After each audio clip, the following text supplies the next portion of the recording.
Welcome to this Learn Python Through Game Development course. In this course, we've compiled 5 great game programming tutorials, all in Python, to help you learn Python through creating games. You will learn how to create Pong, Snake, Connect 4, Tetris, and finally, a simple multiplayer game. This course is all about learning through doing. If you want to learn Python syntax directly, check out our other big Python course. There's a link up here or down in the description. Some people learn best by just jumping right into projects, especially people who may already have a little bit of experience with another programming language. But whatever your experience is, you may learn best by just jumping into these game development projects. A few of the tutorials use Pygame. You don't have to know about Pygame already, but you can always check out our Pygame course. The link's right up there or down in the description again. You should be able to follow along even if you don't really know that much about Pygame. So check the description if you want links to the code or if you just want to learn more information about the people who created these great tutorials. So let's jump right into it. Let's take a look at what we're going to be building today. Classic Pong game. So we've got a paddle on the right, we've got a paddle on the left, and we've got a ball in the center. Okay, and the ball goes off the screen, and the opposite player gets a point, and the ball continues. Okay, so that is what we're going to be working on. So let's get started. Today we're going to be doing this by using Python, of course. This is written in Python 3, but it should work in Python 2 as well. I don't think there's any Python 3 specific code in this particular tutorial. So we're going to be building this on top of the Turtle module. Turtle module is a nice little module. It lets you do some basic graphics. It's great for getting started with games. A lot of tutorials use Pygame, which is amazing. It's got a lot of great features, but for beginners, this is a lot simpler, and it's built in. You don't have to install it like you do with Pygame. So now that I've got my Turtle imported, the module, I need to create a window. So I'm going to call it WN. You can call it Win, W-I-N, or whatever you want to call it, but I use WN. And it's turtle.screen. Notice the S is capitalized. It's very important. And I'm going to give it a title. And I'm going to call that Pong by @TokyoEdTech. That's my Twitter handle. And do feel free to leave comments. I do keep a close eye on things. And if you have any trouble, let me know. And I want to change the background color of the window to black. It's classic Pong. And I want to change the size of the window. And I want the width to be 800, and I want the height to be 600 pixels. Okay? And then I'm going to do something called Win Tracer. This one's a little bit hard to explain, but basically what that does is it actually stops the window from updating. And so we have to manually update it. What this lets us do is basically speed up our games quite a bit. If we didn't do that, things would run much, much slower. So every game needs something called a main game loop. Okay, and this is where basically all the meat and potatoes of your game goes to. So we're going to make a loop while true. Now I'm going to put 4 spaces there. You can use tabs, but spaces are recommended. But whatever you use, make sure that you are consistent. You can't mix spaces and tabs. And I'm going to do win.update. And what that does is every time the loop runs, it updates the screen. Okay. Just a quick note, this program is written for beginners, so I'm not really using object-oriented programming. I'm not really using classes, except as it relates to the Turtle module. This is basically a really straightforward, old-school style of programming methodology. So let's run that and see how it goes.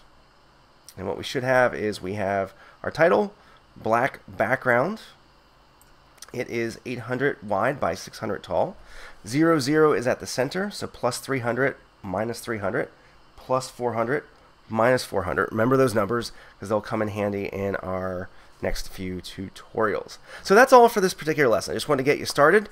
We move on to lesson 2 where we'll add our paddle on the left, paddle on the right, and our ball in the center. In this part of the tutorial, we're going to add our paddles to the screen, and we're going to add the ball. to the screen as well. So let's get started with that.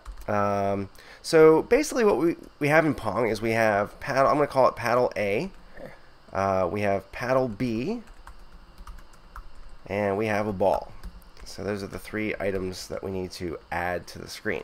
Now, as I mentioned earlier in the previous video, we are using the Turtle module to add our graphics and to open our windows and things like that. It's very, very convenient. It works great for basic games. A lot of people use Pygame, which is great, but for simple games, this is probably an easier way to get started. So everything in our game needs a name. So I'm going to call it Paddle A, very original. And it is actually going to be a turtle, what's known as a turtle object.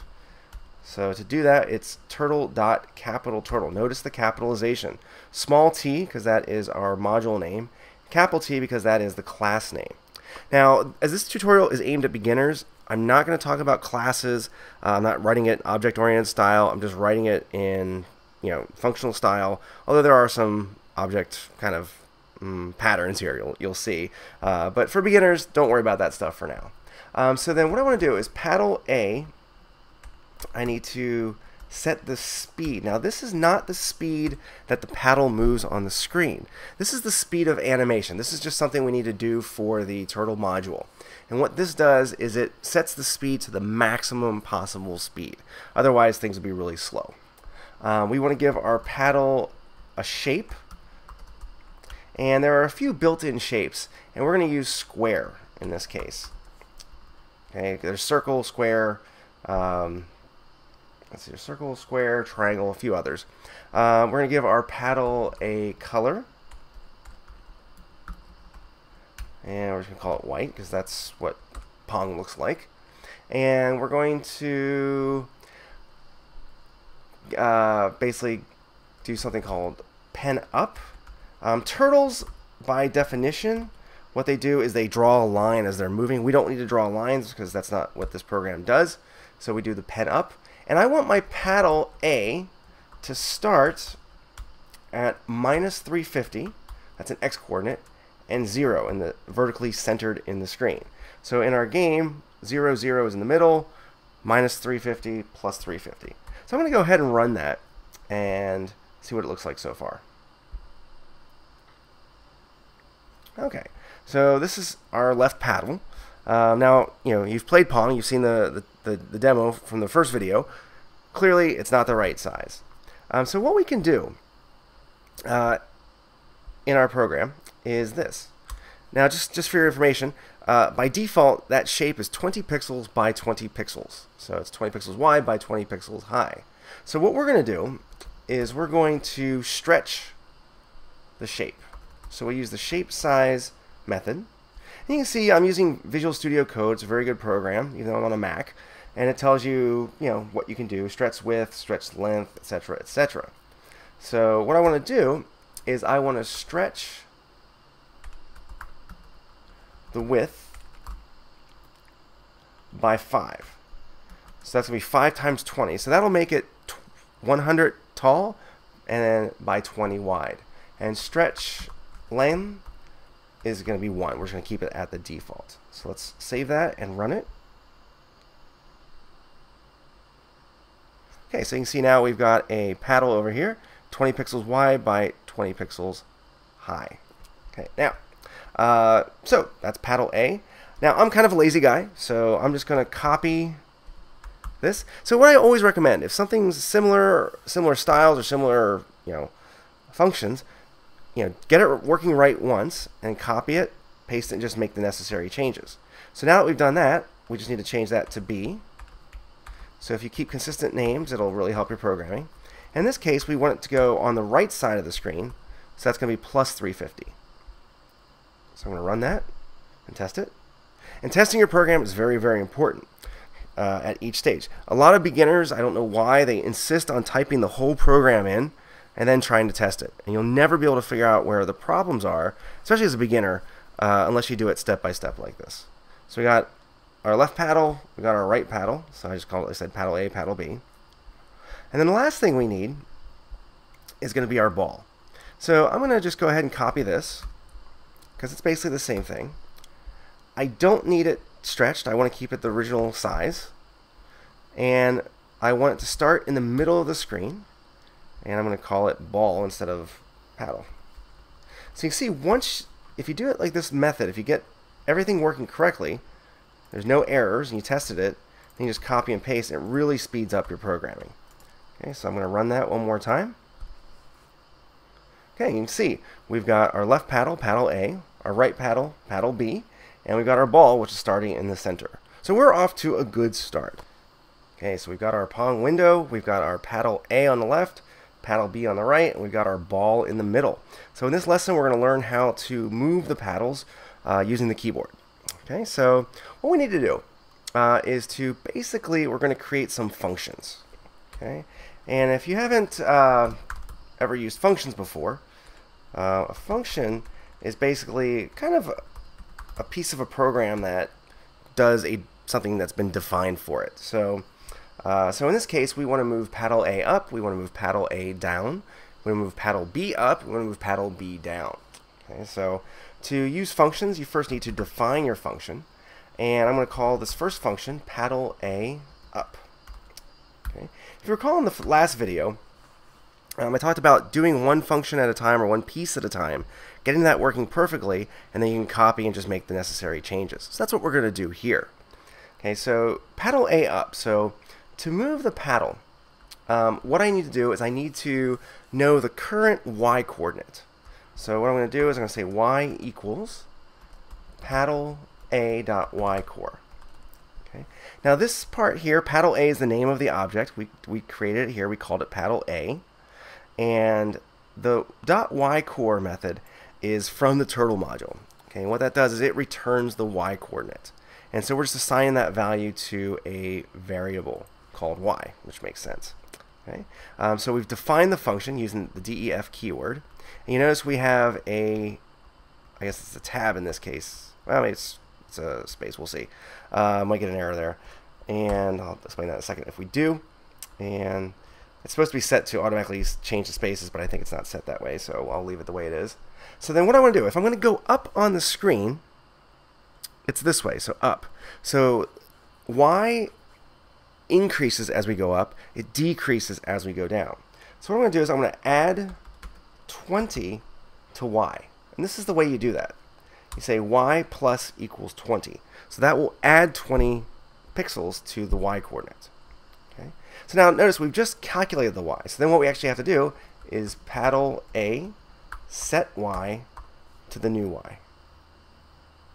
Okay. So now having a function doesn't actually do anything until we call the function. So the function has just been defined, but we're not using it. So what we need to do is we need to do something called a keyboard binding. Okay, so in the turtle module, we need to do wn, so that was our window, and listen. This tells it to listen for keyboard input. Okay. And then we're going to use the onKeyPress method. Okay, and watch what I do here. Paddle A up, W. Okay, so let me explain what that does. So this line here, it tells the program to listen for keyboard input. This line here says when the user presses W, notice that's a lowercase w, so if you have caps lock on it won't work, call the function paddle A up. Okay, and here's our function paddle A up. Paddle A up says get the y coordinate, add 20 to the y coordinate, and then actually set the y of the paddle to the new y coordinate. Okay, so let's test that and see what happens. Okay, so I'm going to hit the W key. Okay, so you can see how it is moving up. Okay, and we can actually move it off the screen. Okay, so now that we've gotten that working, okay, what I can do is I can copy that. Okay, and I'm going to change this to paddle A down. So instead of adding 20, I'm going to subtract 20. And then I need to do a key binding for that as well. So I'm just going to copy and paste that. So this is going to be paddle A down. And in this case, I'm going to use the S key. You can use whatever key you want. but I just chosen those because usually it's WASD on the left and the arrow keys on the right. So again, I've done one thing, I've changed it, now I'm going to test it. Okay, so W, S. Okay, so everything's working exactly as expected. Okay, so then what I'm going to do is, now that I've got both of those working, I'm going to copy it, and I'm going to do paddle B, paddle B, paddle B. So if you keep your naming consistent, it makes it very, very easy to do what I'm doing, which is to be lazy and just use copy and paste. Okay, and then here, now for paddle B, I'm going to use the arrow keys. And then for the up arrow, it's a little bit different. Use up, notice it's capitalized, and down is the down arrow. Okay, so again, I made a couple changes. I'm going to test my code. Okay, so WS on the left, up and down on the right. And voila, there you have it. Removing the ball. This is really kind of the meat and the central kind of part of the program. This is where we actually get the ball to move.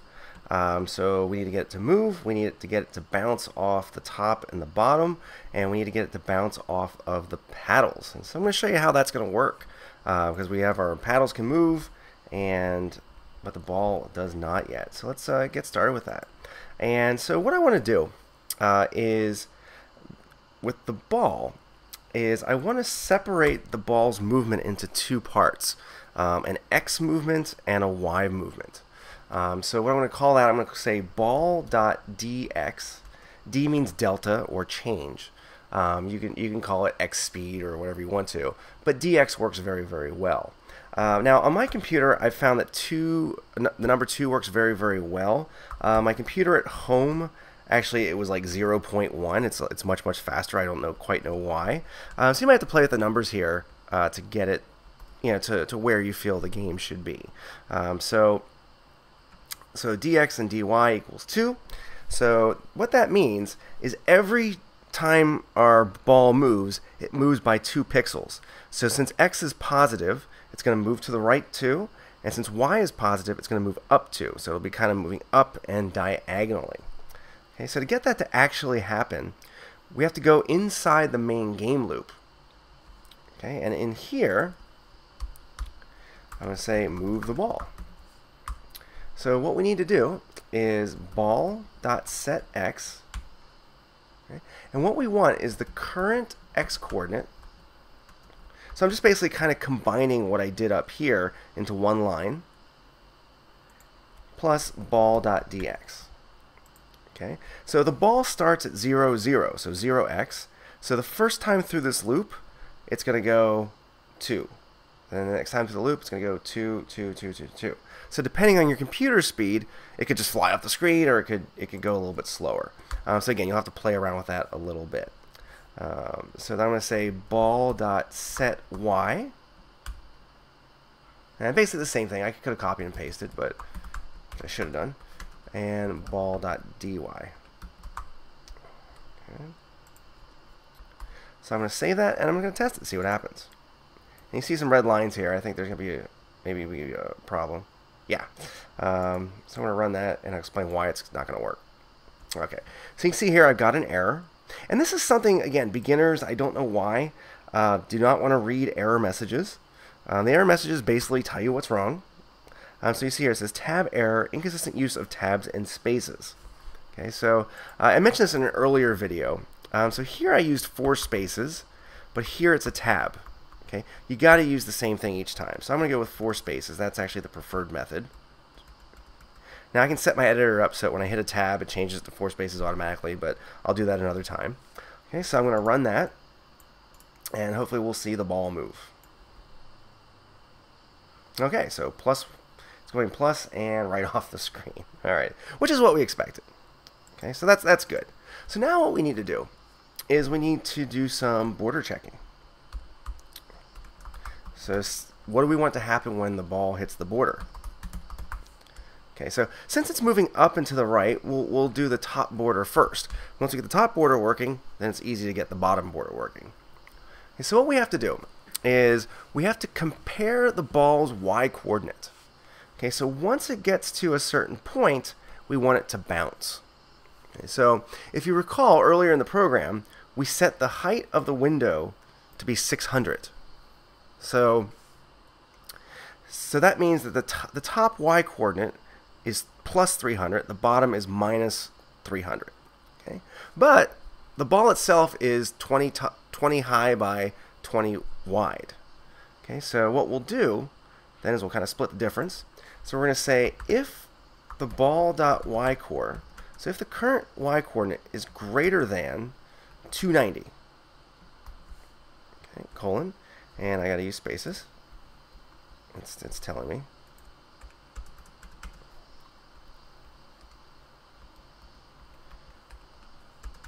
1, 2, 3, 4.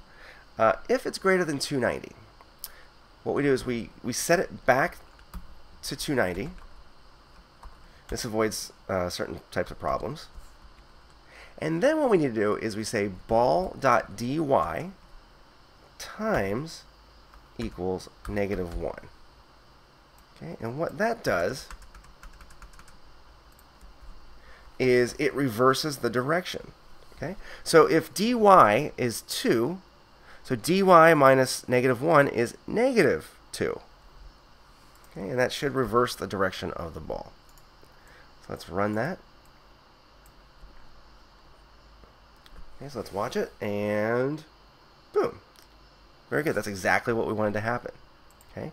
Now, since this is working exactly as we want it, I'm just going to copy and paste that and just make some changes. So on the other end, if it's less than -290, we set it to -290, and that is that. So let's test that. To test that, we'll need to start the ball off with a negative dy for now. And again, notice how I'm making a change, testing, making a change, testing. Okay, it's working. That's about what we wanted. It was a little bit off screen there, but we'll let that go. So that's the borders. That's the top and bottom borders. Okay. Now, the next thing we need to do is the left and right border.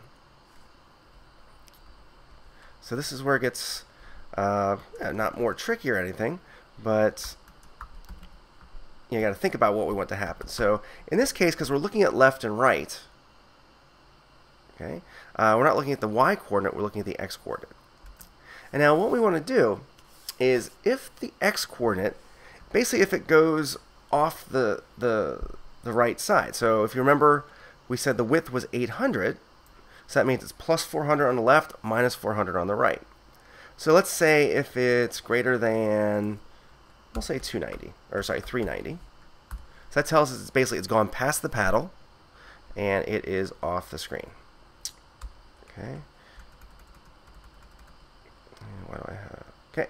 So if that's the case, okay, basically we're going to put the ball back to the center, 0. And then what I can do is I can maybe ball dot dx, may have it reverse direction. Okay, so let's take a look at that. Again, I'm testing it to make sure it works, and if it does, then I can copy and paste and do the other side.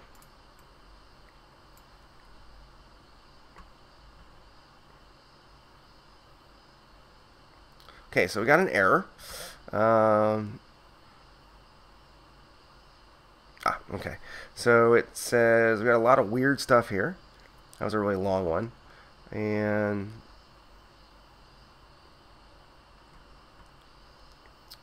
say here. So it says line 87. So here's the line where it thinks the error is. And there's a lot of different weird stuff. But basically what I forgot to do was 0, 0.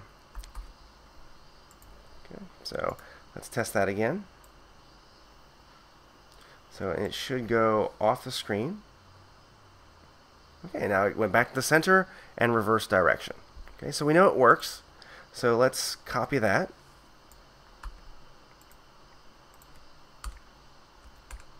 And paste it. And now again, we're just going to reverse it. So if it's less than -390, and that's all we got to do.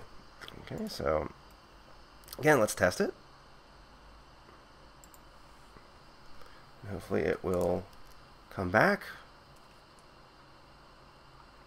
Okay, so that's basically, yeah, that's exactly what we wanted to happen. Okay.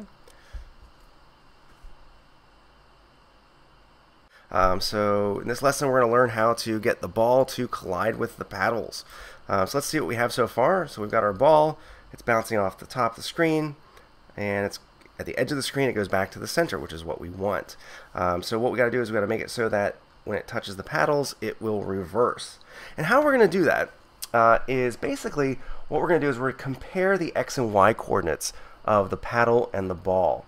So if we look at our code, we put paddle B at 350. So the x-coordinate of the center is 350.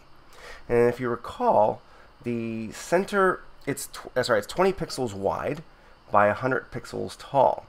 So we need to basically we need to make sure that the ball is basically between here and here, and that it's basically between here and here. And if it is, then we'll call that a bounce. Okay, so let me kind of play with the math a little bit on that and give that a shot. So let's again, as I mentioned before, we're just going to try and get the right paddle working. And if we get the right paddle working, then it's easy to get the left paddle working. Okay, so I'm going to say, so paddle and ball collisions.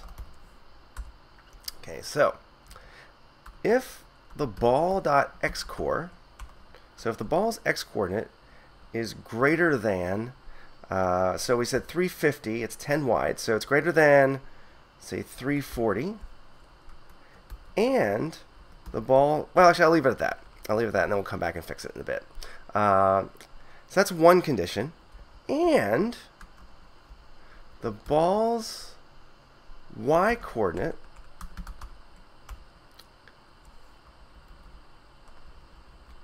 is less than paddle B dot y core plus 50.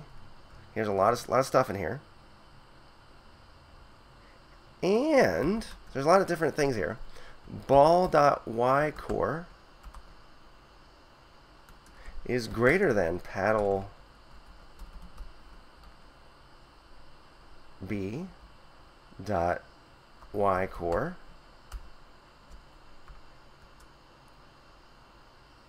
minus 50.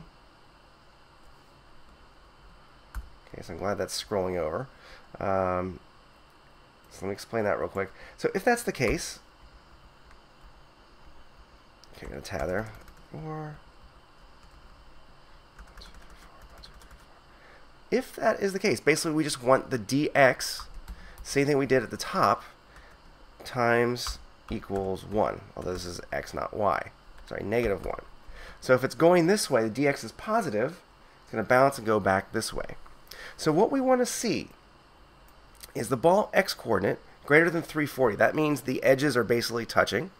And is it between the top of the paddle and the bottom of the paddle? Actually, I don't think it should be 50. It should probably be 40 because of the size of the ball. But let's play around with that. Let's test it out, see what happens. Okay, so I'm going to run that. Oops. Okay, so did you see what happened there? Which is not what we wanted. Okay, see, it bounced there.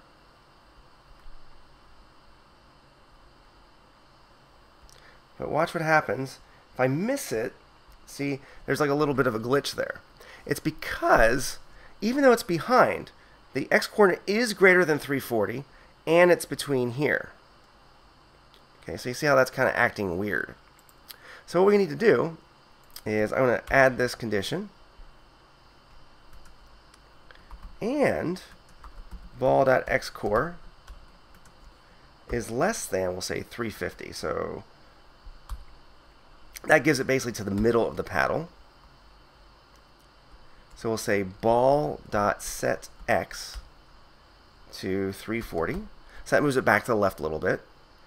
And then it reverses the direction, which is what we wanted.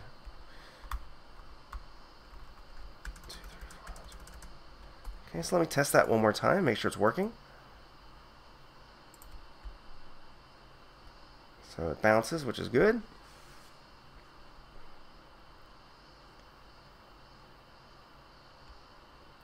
Let's let it get past and see. Okay, so you see how it did not get stuck that time. So that's basically what we wanted to happen. So let's just test it one more time. Yep, so that's where we wanted it. Okay, so I'm just going to basically take this. I'm going to copy it. Paste it. And I'm just going to do the same thing on the other side. So minus 340 greater than minus 350. And the top and bottom doesn't matter. But in this case, it's going to be paddle A, not paddle B. That would give you definitely some weird glitches. And then same thing, we're going to reverse the ball. So let's test it again. Okay, so over here, we're using the up and down arrows. Okay, it bounced. Over here, we're going to use the W and S keys. And we test it. Okay, so something went wrong there. So I know what I did wrong. So I had set X here to 340. It should be negative 340. So again, notice, because I'm testing it, after every little bit of code, I knew that the problem had to be in here somewhere, because that's the only thing I changed. I can't emphasize that enough, because my students, like I said, they always want to type the whole thing in and then debug, which is never a good idea. Okay, so let's test it one more time.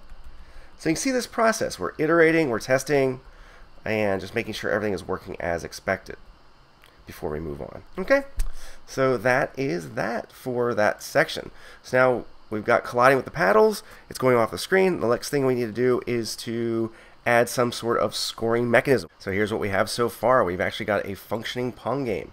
The paddle on the right is moving using the up and down arrows. The paddle on the left is moving using W and S. The ball's bouncing. It's doing everything it needs to do. Next, we want to add a scoring system. So let's go ahead and take a look at that. So basically what we want to do is we want to draw the score on the screen. And here's how we're going to do that in Python using the turtle module. So what we got to do is we actually got to create a pen. Okay, I just call it a pen, but it's actually just a turtle, just like the ball and like the paddle. But the turtle module gives these turtles objects a lot of different abilities. So I'm going to make a pen, and it, like the other, is a turtle.turtle. Again, I always spell that wrong. Again, keep an eye on the capitalization. So small t for the module name, capital T for the class name, which it's happening in the background. Same thing as before. So pen.speed. And again, this is the animation speed, not the movement speed. It's not really going to move, but we're going to give it a color, pen.color. The shape doesn't matter because we're not going to see it. If we want to print in white on the screen, like classic Pong style. And pen.penup. This is because we don't want to draw a line when the pen moves. Every turtle actually starts out at the dead center of the screen, then we move it somewhere. If we don't do pen up, you'll see a line moving between those 2 points. And then here we want to hide the turtle,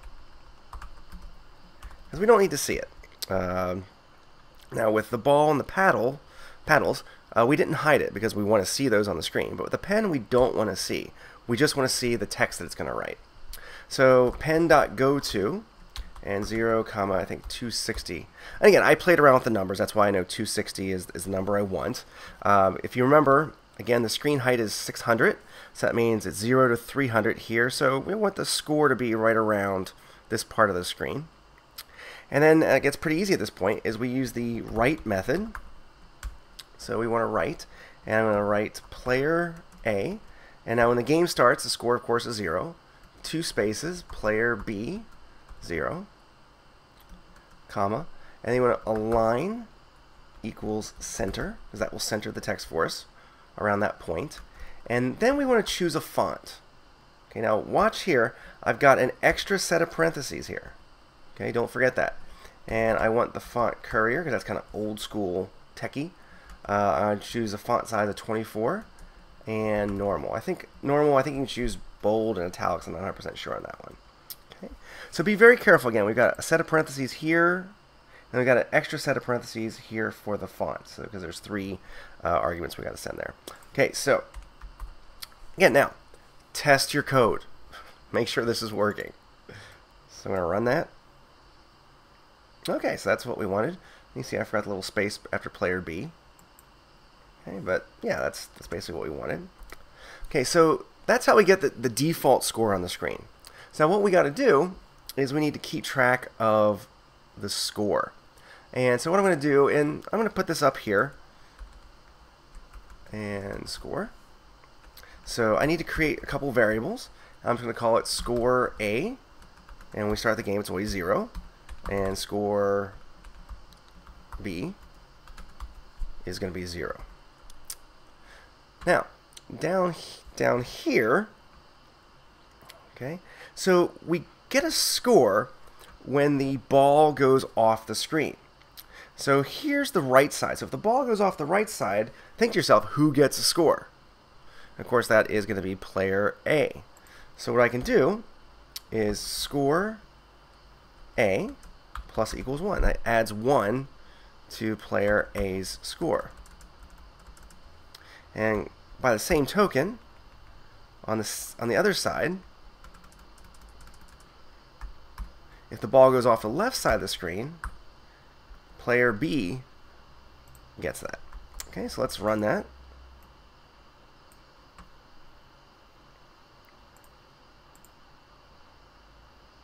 Oops. Okay, so nothing, we don't see any change. Can you guess why? Okay, now if you said, well, we didn't update the score on the screen, you'd be 100% correct. Okay, so what I'm just going to do is I'm going to copy this line here, and I'm going to put that into here, and you'll see what I got to do is instead of the zeros, and this is just print, basic printing, 101. So if you're not sure how to do that, I do have a video on that somewhere. I'll try to remember to link that below about how printing works. So we use the format method on our string, and we want score A and score B. Okay, so what that does is it puts score A here and score B there. So I'm going to, again, make sure I'm using spaces. I'm going to copy that, because I'm pretty sure this is correct. So basically, every time I update the score, I need to update the actual printed score on the screen, or the shown displayed score, I should say. So I'm going to run that. Now watch what happens here. Okay, so you can see it did update. Okay, but clearly something is wrong. Okay, because basically what it's doing is it's just printing on top of itself. Okay, so what we have to do is before we call the write method, we say pen.clear. Now we'll actually clear what's on the screen. Okay, now it happens so fast that you don't see it, but it actually does. So take my word for that one. And again, if you're using Pygame or some other framework or method, you might not have to do this type of steps. But for the Turtle module, this is what you need to do. Okay, so I'm going to run that. And let's watch what happens. Okay, so player A just got a point. Player B just got a point. And so on and so forth. So, yeah, so basically we've got a pretty well working game here. Again, the game never ends. You just go until you give up and get bored, which is pretty easy with Pong.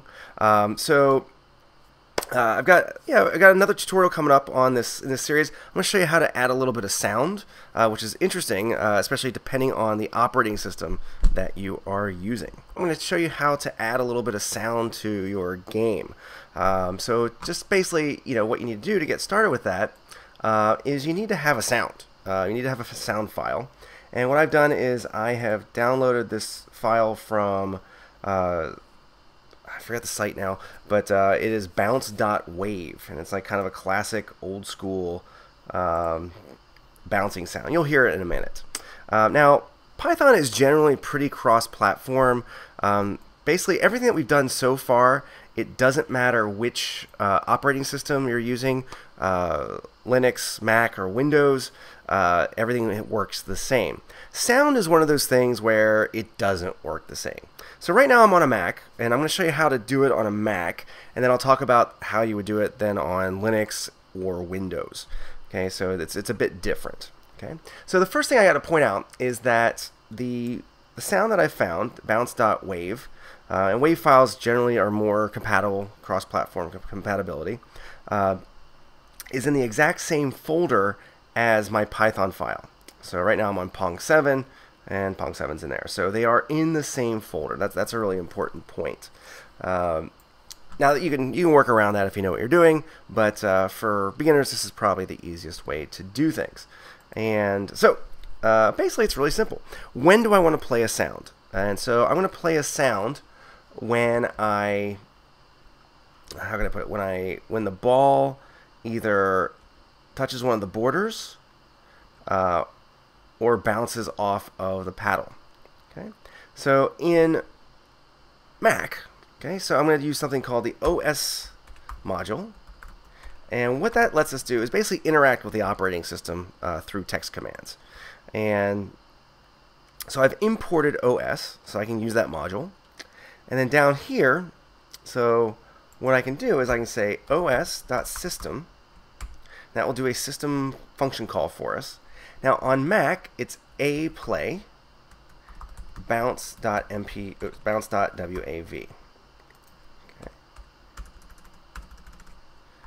Okay, so this is it. This will play the sound when it hits the border. Now there's a problem here, and I'm going to show you that in a second. But again, let's test it, see what happens.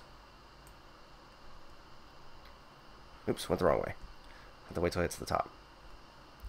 I'll turn my volume up. Oops, sorry, my bad. aplay is for Linux, afplay is for Mac. Let's try that again. Got that backwards. Had a 50-50 chance, and I blew it. Okay, let's listen. Now, did you notice that everything stopped while that sound played? So watch it again. Okay, that is not what we want to happen. Okay, so to get around that, at the end of this command, we need to add an ampersand. That's the and symbol. Okay, so again, let's test it.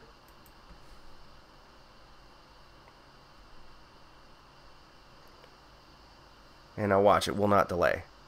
Okay, so it's a little bit off, but that's, neither here nor there. I suppose we'll have to deal with that. Okay, I think actually what I would probably have to do is edit this wave sound. There's probably a little bit of a blank space at the beginning of it. So that's it on Mac. Okay, so let me copy that, and let's say we want to play it when it bounces at the top, bottom, and when it touches the paddles. So we just need to put, oops, why did I do that? Okay, so let's test it. So again, I got it working once, now I just copy and paste. So it should bounce here. Oops. Missed that. I'm terrible at Pong, apparently. Okay, now you could choose different sounds. You have one sound for when it bounces off the walls, one sound for when it bounces off the paddle, etc., etc. Okay. Now, if you are a Linux user, the system is very, very similar. Instead of afplay, it's aplay. And that's all you have to change. Okay. Now, if you're on Windows, it's a little bit different. Now, I can't test it for you, but I can explain how it works. And I do have a video that explains this, and I'll try to remember to link that down below. And basically, in Windows, instead of importing OS, you import WinSound, which is a little module that only exists on Windows. And then when you want to play your sound, instead of this os.system stuff, you would type winsound.playSound. Again, pay attention to the capitalization. Okay, small w, capital P, capital S. Then in parentheses, so you don't need the ampersand here, but you do need a comma and then winsound.snd async. So what that does is that same thing as adding the ampersand. That'll stop. If it's asynchronous, it'll play the sound in the background. If it's not asynchronous, program will stop.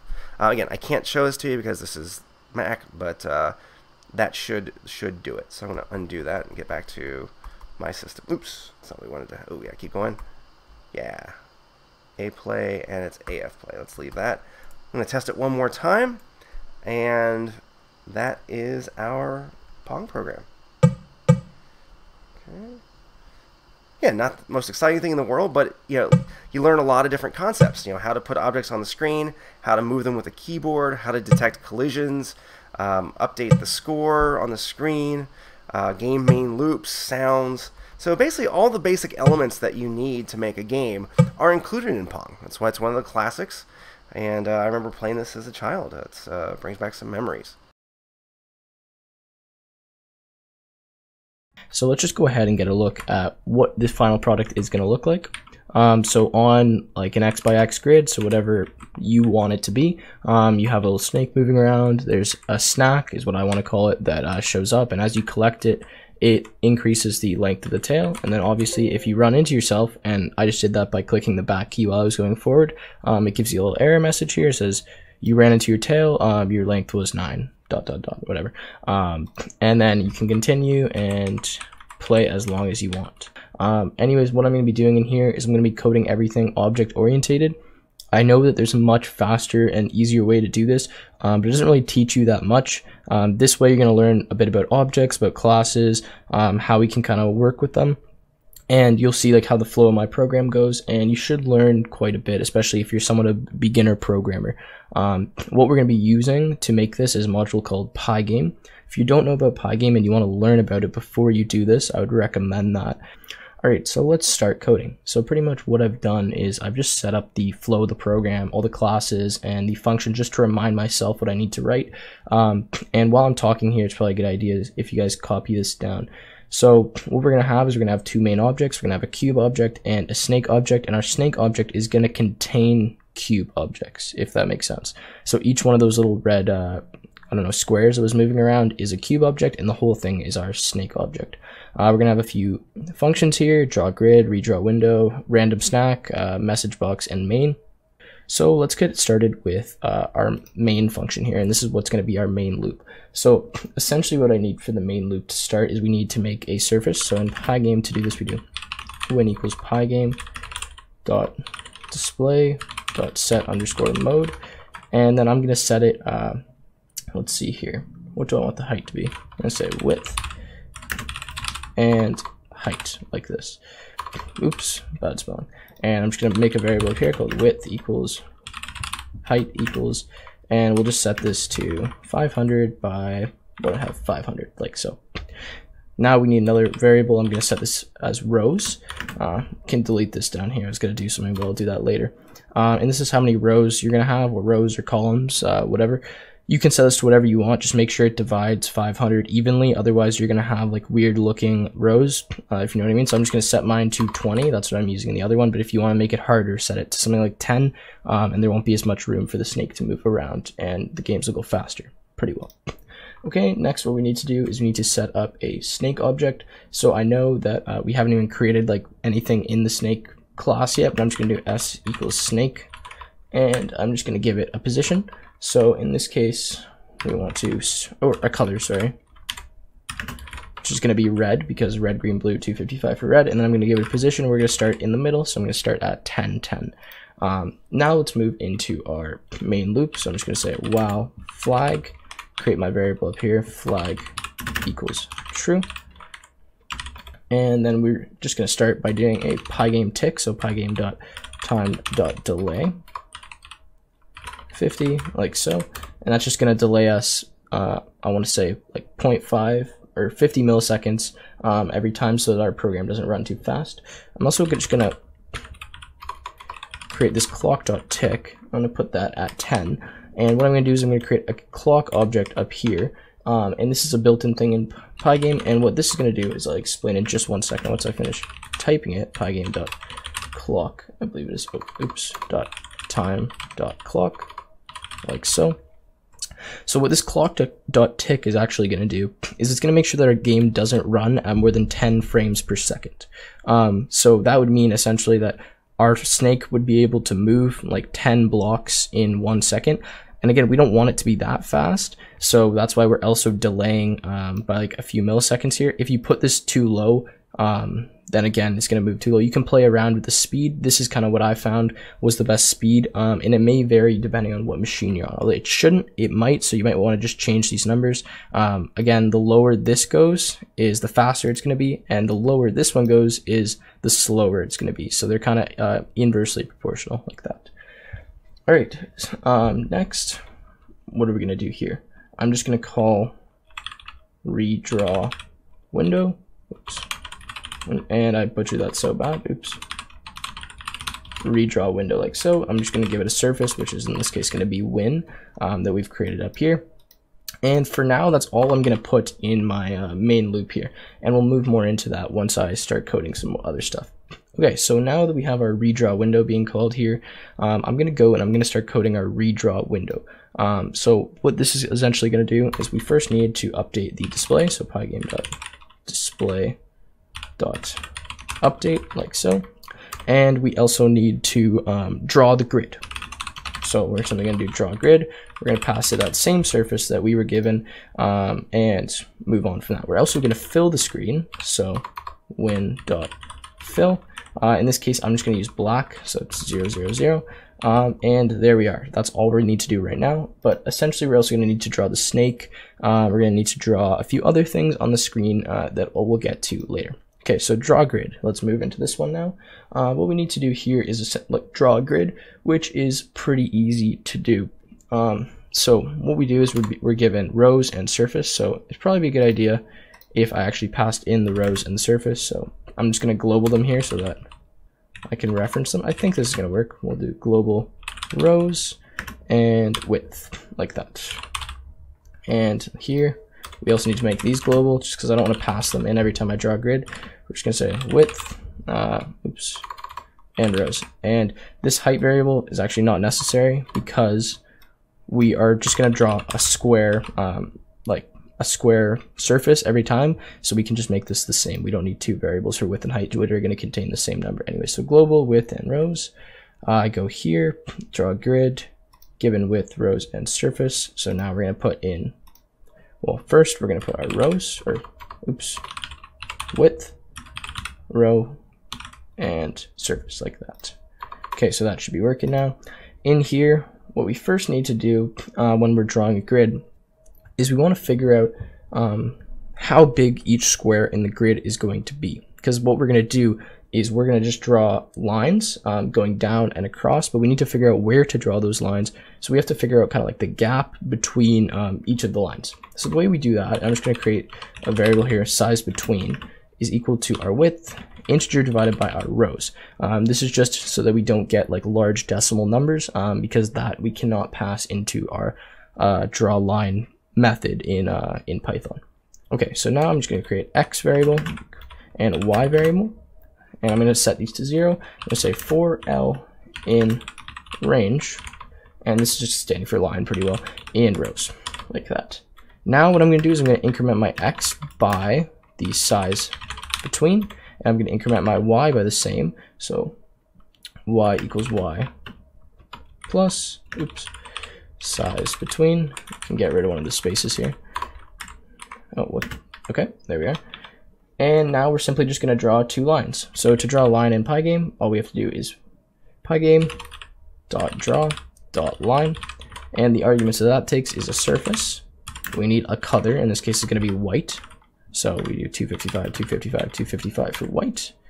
We're going to draw at x0, comma xw, and I'll go through this in just 1 second, what this does. And I'm just going to copy this and draw one more and then explain how this is going to work pretty well.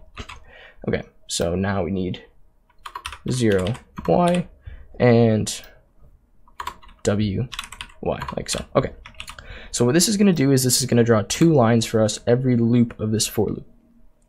And these arguments here is the start position of the line and the end position of the line. So the first line that we want to draw is going horizontal, which means we don't want to change the y value at all. So what we need to do is we need to find the x, and then we're going to put y at 0 because we're going to be at the top. I think that's right, at least. Oh, sorry, this line is being drawn down, not being drawn to the right. I was getting confused there. Okay, so we're going to change the x, but we're going to keep the y at 0, and then we're going to stay at that same x, and we're going to keep the y at the width of the screen so that we're going far enough down. And then same thing here, this one is going horizontal. Excuse me, I messed that up before. So our x is always going to stay at 0, and our y is going to be what's changing as we draw horizontal lines across the screen. I hope that makes sense to everyone, how that works. Anyways, I'm going to move on from that, and that's all we need for the draw grid function. So let's just go ahead. I probably made a mistake here, but we'll run the program and just see if everything's working. Again, our name win is not defined, win.fill. So I've called this win. One really needs to be surface, like that. So let's try now, and there we go. We get a nice little grid on our screen, like so, 20 by 20 grid. There we are. So now let's move into another function, or actually let's start coding one of the classes here. So like I was talking about before, we're going to have a snake object which is going to contain a bunch of cube objects. So essentially what we're going to do is we're going to have a list of cubes, and that's going to be known as the snake body. So let's go ahead and write that in now. What I want to do for that is just create a list. So we're just going to say body is equal to, and then a blank list. I'm also, just while we're already up here and creating a class variable, I'm going to create turns is equal to, and it's just going to be this set of squiggly brackets here that we'll get into in a bit. Okay, so now that we're already in this snake function, what we need to do is we just need to define our parameters here that we're passed in. So we're just going to say self.color equals color, say self.head equals cube, which I'll get into in a second, given the position, say self.body.append our head, self.head, like this.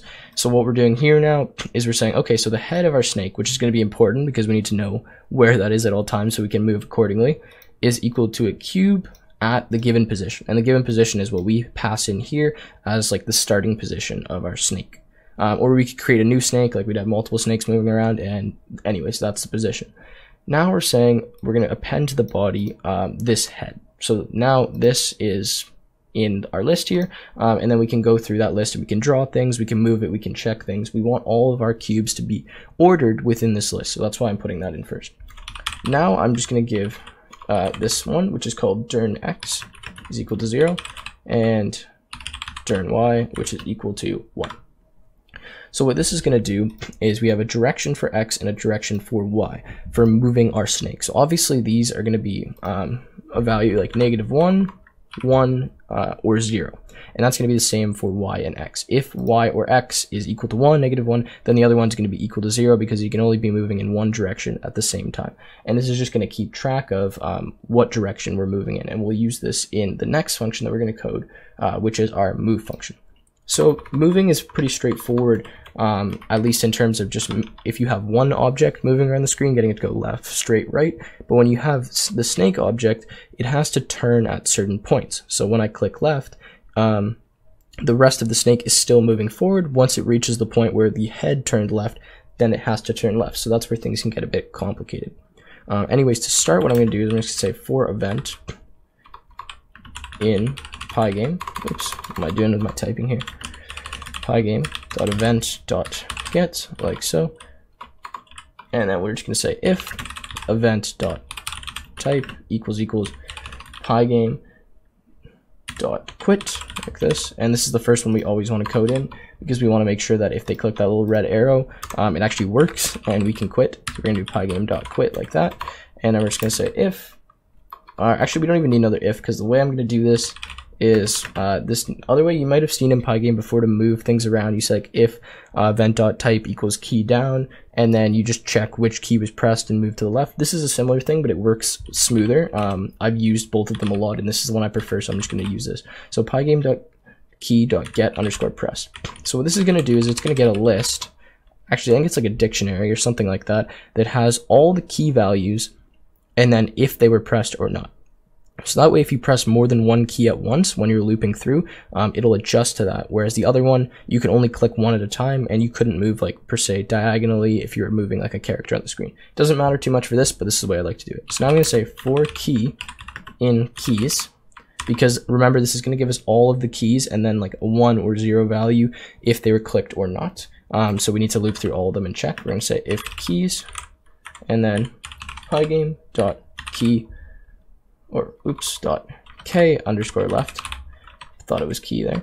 And then we're going to say if keys pygame dot k underscore right, like that. And we can continue down here with up and down. And then we'll get into exactly what is going to happen when we click these keys. So last one here.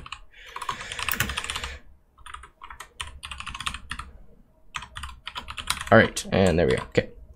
So now what we're going to do is we're going to change the direction according to what key we click. So if we're going left, that means that our x has to be negative, because the way, again, coordinates work in Pygame is in the top left-hand corner of your screen is 0, 0. So if we want to be moving left, we should be making our x negative to move more towards 0, right? If we want to move right, then we make our x positive, which would be 1 in this case, because we're just going to move 1 cube at a time to go further to the right. Same thing with the y. It's kind of weird in Pygame how the y works, because the more y you add, the further down you go. So we'll do that in a second. So for x, we're going to say self.dirn x equals -1, again, because we're moving left. And we're going to set our dirn y equal to 0. And this is because, again, we don't want to be moving in 2 directions at once and be going diagonally. Now, this is what I was talking about, is we need to remember where we actually turned. Because if you just have one cube moving around, that's fine. But when you have multiple cubes, we need to be able to turn left. Right? We need to remember where we turned so that the tail of our cube can turn at that point. So that's why we have that self.turns list up here, or just this turns, I want to say dictionary or set, whatever. So we're going to add to that. We're going to self.turns, and we're going to give it a new key. And I'll go through how this works in a second. Self.pause here is equal to, and then we're going to give just a list of self.dirn x and self.dirn y. Okay, so you might be kind of confused on what's going on here. So I've created a new dictionary up here. That's what I'm going to call it officially. You could think of it as a set as well. And pretty much we're going to add a key, which is the current position of the head of our snake. And then it's going to be set equal to what direction we turned. So we're saying we have a new turn at this position, and our character or our snake moved left. So it's going to say we have self.dirn y, which is right here as -1, surf.dirn x, sorry, and then dirn y is equal to 0. So we know what way we actually turned. And I hope that makes sense. That's yeah, that's how we're going to do that. Now I'm just going to copy and paste these and then change these values. So when we're going right, this is going to be 1. Oops. Same thing here. So we'll put that in. This is going to be 0. And dirn y, we're going up, is going to be -1. Now when we're going down, we need to change this to 1 and this to 0, and I'm just going to get rid of that. And there we go. Okay, so that is pretty much how we go about doing this. And I can also just put elifs here as well, because we don't want to be able to move in more than one direction. So we're going to prioritize the left arrow key. If they're not clicking the left arrow key, then we'll check if they're doing the right, otherwise up, otherwise down, because we don't want them to be able to click more than one key at once. Okay, so next we need to actually move our cube. And this is where it gets a little bit more tricky in terms of looking where our cube is, and if it's at that turn, then we're going to turn it. So I'm just going to start coding, and then I'm kind of going to go through exactly what I do. So for I, C, and enumerate. Oops. And I spelled that wrong, didn't I? Like that. And then we're just going to say self.body, because we're going to look through the list of positions that we have on the snake. And we're going to say p equals c.position. And I'm just going to copy this. By the way, that's what this little arrow does here. It just makes a copy so that we're not changing the position of our snake when we do things. It's just follow along with it. It's not super important. Okay, so we're going to say if p is in self.turns, like this. Because remember, what we did is we added the position of our head 2 turns. So now we're going to say, well, if this position is in the turns, then we're going to move. Or we're going to turn, right? So let's say here, so we're going to say turn, oops, equals self.turns p, like that. So now we've seen that it's in there. So now it's in there, we can find the index of it, and we can grab the direction value so we know what way we're going to be moving. And now we're just going to say c.move like this, and turn 0, turn 1, like so. Okay, now next I'm going to say if I equals the length of self.body minus 1, oops, then I'm simply going to do self, I don't know why that's capital, self.turns.pop p. Okay, so I know I just did a lot of coding here, and this probably doesn't make a lot of sense to you guys, so I'm going to kind of run through exactly what I just did. It's a little bit difficult to explain. So anyways, what we start off by doing is we're going to say we're going to get the index, and we're going to get the cube object in our self.body, because remember, our self.body is made up of cube objects right here that have these properties, right? They're going to have a direction y, direction x, a start, a color, so on. And we're going to get to coding cube in just a second. So they're cube objects. Now all of these cube objects have a position. So I'm saying for each object here, I'm going to grab their position, and I'm going to see if that position is in our turn list. And we create the turn list and add to the turn list when we turn, right? When we click left, center, right, so on. And then we're going to say, okay, so the actual turn, so where we're actually going to be moving, is equal to the turns list at that index, right? So we grab the turn, direction x and direction y, which we stored there. And now we're just going to say our cube.move, which is another method that we're going to code, and we're giving it that direction x and that direction y, so it knows what way it needs to move pretty well. And then I say if I is equal to the length of self.body minus 1, so that means if we are on the last cube, we're going to remove that turn. So once that last cube hits that turn, we're going to remove it, because if we were just to leave that turn in the list, then that would mean any time you hit that position on the screen, regardless of if the snake was turning there or not, you'd automatically change directions if you don't remove it from the list. I hope that makes sense. Okay, now also after this if here, we're going to say if the if it's not in the list, so if our position's not in the list, we still need to move the snake, because it's constantly moving. So what do we do to this? Well, we write an else, and I'm just going to copy this in because it's going to take a second to type because I have another file open, and I'll go through what happened, how this works. Okay. Now this looks like a lot, but pretty much what this is doing for us is we're checking whether or not we've reached the edge of the screen. So we're saying if we're moving left and the position, so the x position of our cube is less than or equal to 0, then we're going to change that position so that it goes to the right side of the screen. So the way that we can do that is by saying c.rows minus 1, because again, you start counting at 0 in computers. So if our rows is like 20, then the last cube would be 19 in a list, right? So say c.rows minus 1, and we're going to be at the same y value, so we'll leave that there. Okay, and then we say otherwise, we're going to check if we're going right, if we're moving right, and same thing if we're at the edge of the screen, move back to the left side by putting 0 here. And then next one, if we're going down, what we're going to be doing is, again, checking, are we less than rows minus 1 or greater than rows minus 1? No, we're not. Or if we are, then let's move us back up to the top of the screen by changing our y value. And then same thing here if you're moving upwards.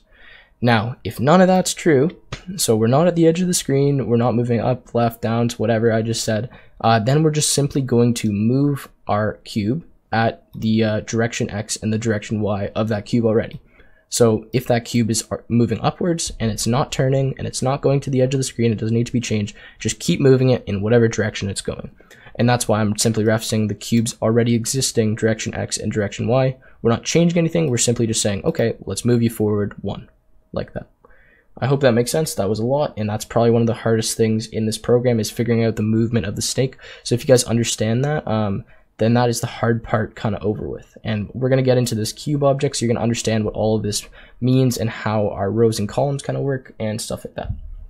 Okay, so I'm just going to forget about reset and add cube for now because we'll worry about those later. But let's get into the draw method because we want to see if this is actually working and put this on the screen. So simply for I, C, and enumerate. Why can I not spell enumerate today? Like that. Same thing, self.body, like that. we're going to say if I equals 0, c.draw, and you'll see why it is in a second. True, else c.draw surface. Like that. Okay. So the reason I'm doing this little check here rather than just drawing every object is because when we draw the first snake object, I'm not sure if you remember my other program, it had eyes. So what I would simply want to do is make sure that when we draw that first object, we add eyes onto it just so we know where the head of the snake is. We don't get confused like what direction it's moving in. Although you shouldn't, I want to add the little eyes, maybe just for aesthetic as well. So what this true does, optional parameter, simply says draw eyes if it's the first one in our list, like that, if it's the head. And then in this draw method, you can see I have eyes equals to false, but when you make it equal to true, we're going to do a special thing in here that's going to draw eyes for us. Okay, so now that we've coded this whole mess of stuff in the snake class, let's just run the program quickly and see if anything's happening. So currently we just have the grid. We don't have any errors or anything, but that's because we haven't drawn the snake object onto the screen yet. So what we need to do is we just need to simply do s.draw within our redraw window here. So I'm just going to type, I'm going to global s here, and I'll global it down there as well. I'm going to say s.draw like that, and we need to give it a surface. So let's give it a surface, and I'm just going to global s so that we can reference it there. And is there a reason we aren't being drawn to the screen? Let's just have a look quickly. S.draw. S.draw. Oh, it's because, yes, we are indeed drawing S, but we haven't drawn any of the cube objects yet, and it is calling the draw method on all of our cube objects, which we haven't yet created. Hopefully that makes sense, but we'll go ahead and do that now. So we have to code a little bit more before we can see everything. So let's just go ahead and get into the cube object here, and let's just say self.start equals start, except I'm actually just going to change this to position because I believe this is what it's supposed to be. And then we're going to say self.turnX equals 1, self.turnY is equal to 0, and self.color is equal to color. And the reason we have this is because we're going to be drawing later what I want to call like a snack for the cube to collect, for the snake to collect. So we want to be able to change the color with that. And spelled it wrong like 3 times during X and during Y. The reason I have during X here set to 1 initially is because I want to make sure that we start moving in a direction. If I had this at 0, you would have to click a key before the snake starts moving, but I want right when we run the program for the snake to just start moving, so I'm setting it already with a direction X. And the reason these are optional again is so that when we create a new cube object, we don't have to implicitly say direction X is 1, direction Y is 0, because it's assumed that it's always going to be like that unless otherwise stated. Okay, let's have a look. What else do we need to do here? We need to now code this move function, which is actually really easy. All I'm just going to do is we're going to say, since we're changing the direction X and the direction Y in our snake class, we need to do that in here so that it stays with the object. I'm going to say during X equals during X, and then same thing, self.during Y equals during Y, like that. And then we'll go down here, and all we're going to do is we're going to change our position. So self.position is equal to self.pause 0, which is our already existing position, plus self.during X. And they're saying self.pause 1, which is our already existing Y value, plus equals self.during Y, like that. And just in case I haven't mentioned it here, right, we're working with a grid system of 20 rows in this instant.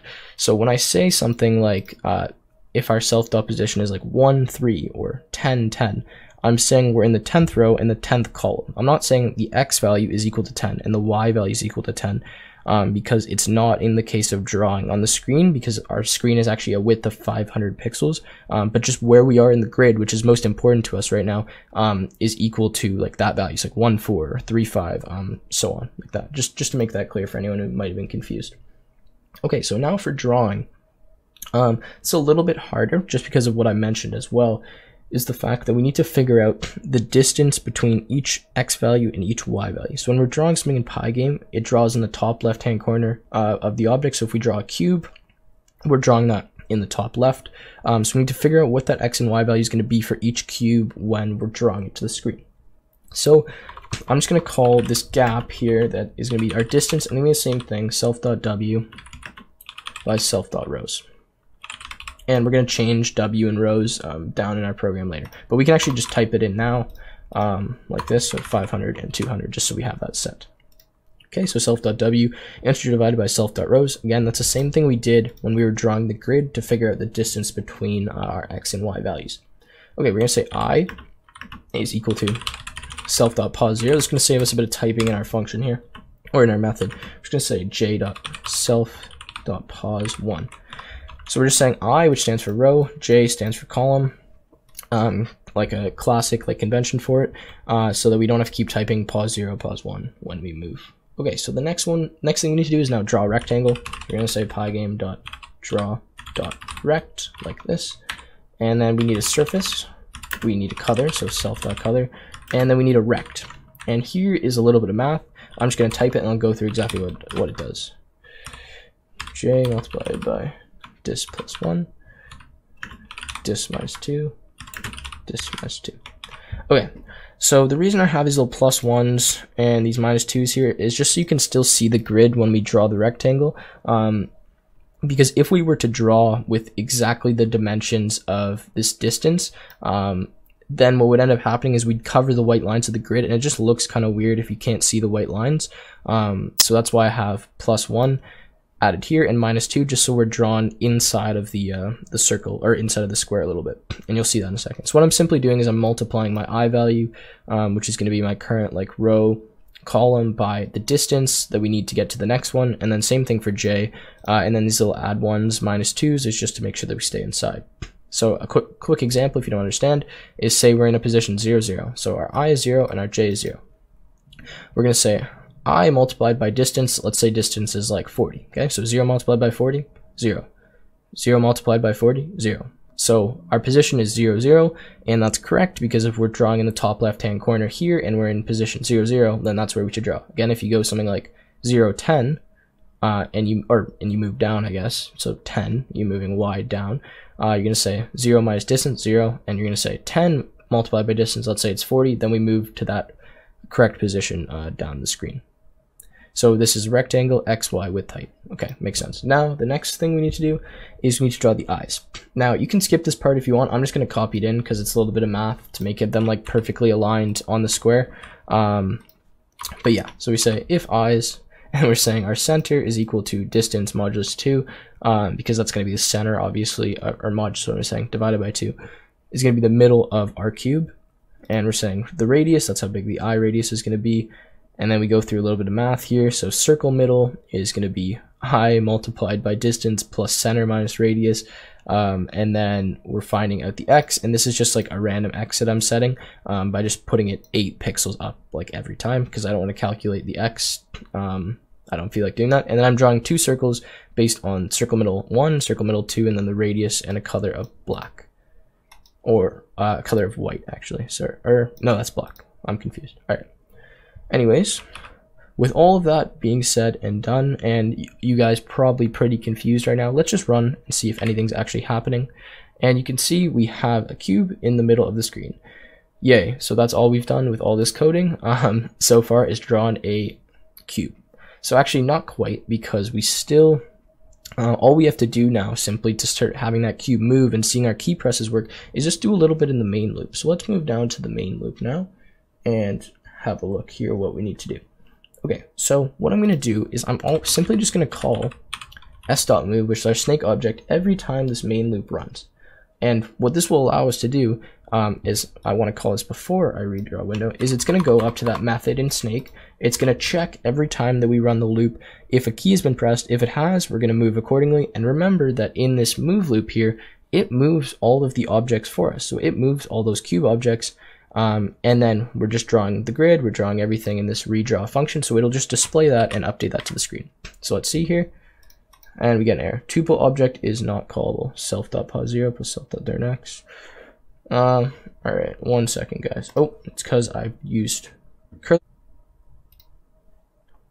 Okay, so apparently I am an idiot and I forgot to add an equal sign here. So the issue was simply that this looked something like this. Then I changed it to square brackets when all I needed to do was put an equal sign like this, and now we should be up and working. So to reiterate the line here that the issue is at, you guys probably saw this when I coded it, to be honest, is in move, in cube, it's near the top of the program. All you have to do is change this, add an equal sign between this, like the bracket and the pause. So now that we run it, we can see that we have a moving object and that we can move up, down, left, right, etc., so on and so forth, like that.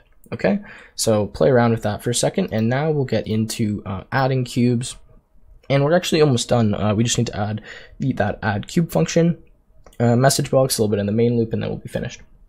Okay, so what we're going to do now is, that's all great, we're moving around, but we need to add stuff to our cube, right? Like we need to progress the game.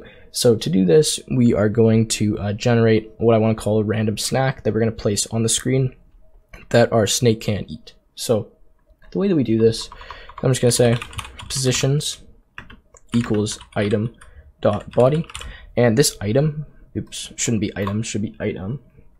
It's just going to be a snake object. I don't know why I'm calling it item, but that's what I'm calling it. And we're simply just going to set like a new list equal to that list, so on. Okay, so now we're going to say while true, capital T, we're going to do x equals random dot rand range. If you haven't imported random yet, make sure you do that. And y equals random dot rand range rows, and rows again should be global, so let's just make sure that this works. So global rows, like that. And then after this, we're going to say if, I don't know how I just typed that, but the length of, and I'm doing something fancy here, and I'll explain what this does in a second.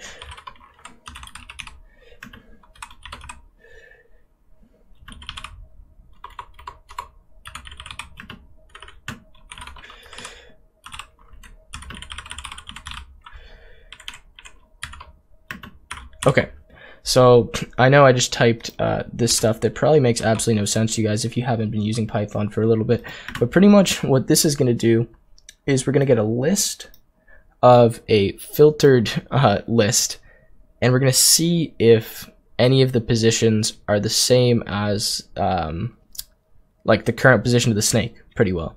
So what we're doing is we're saying that we want to make sure that we're not going to put a snack on top of the snake.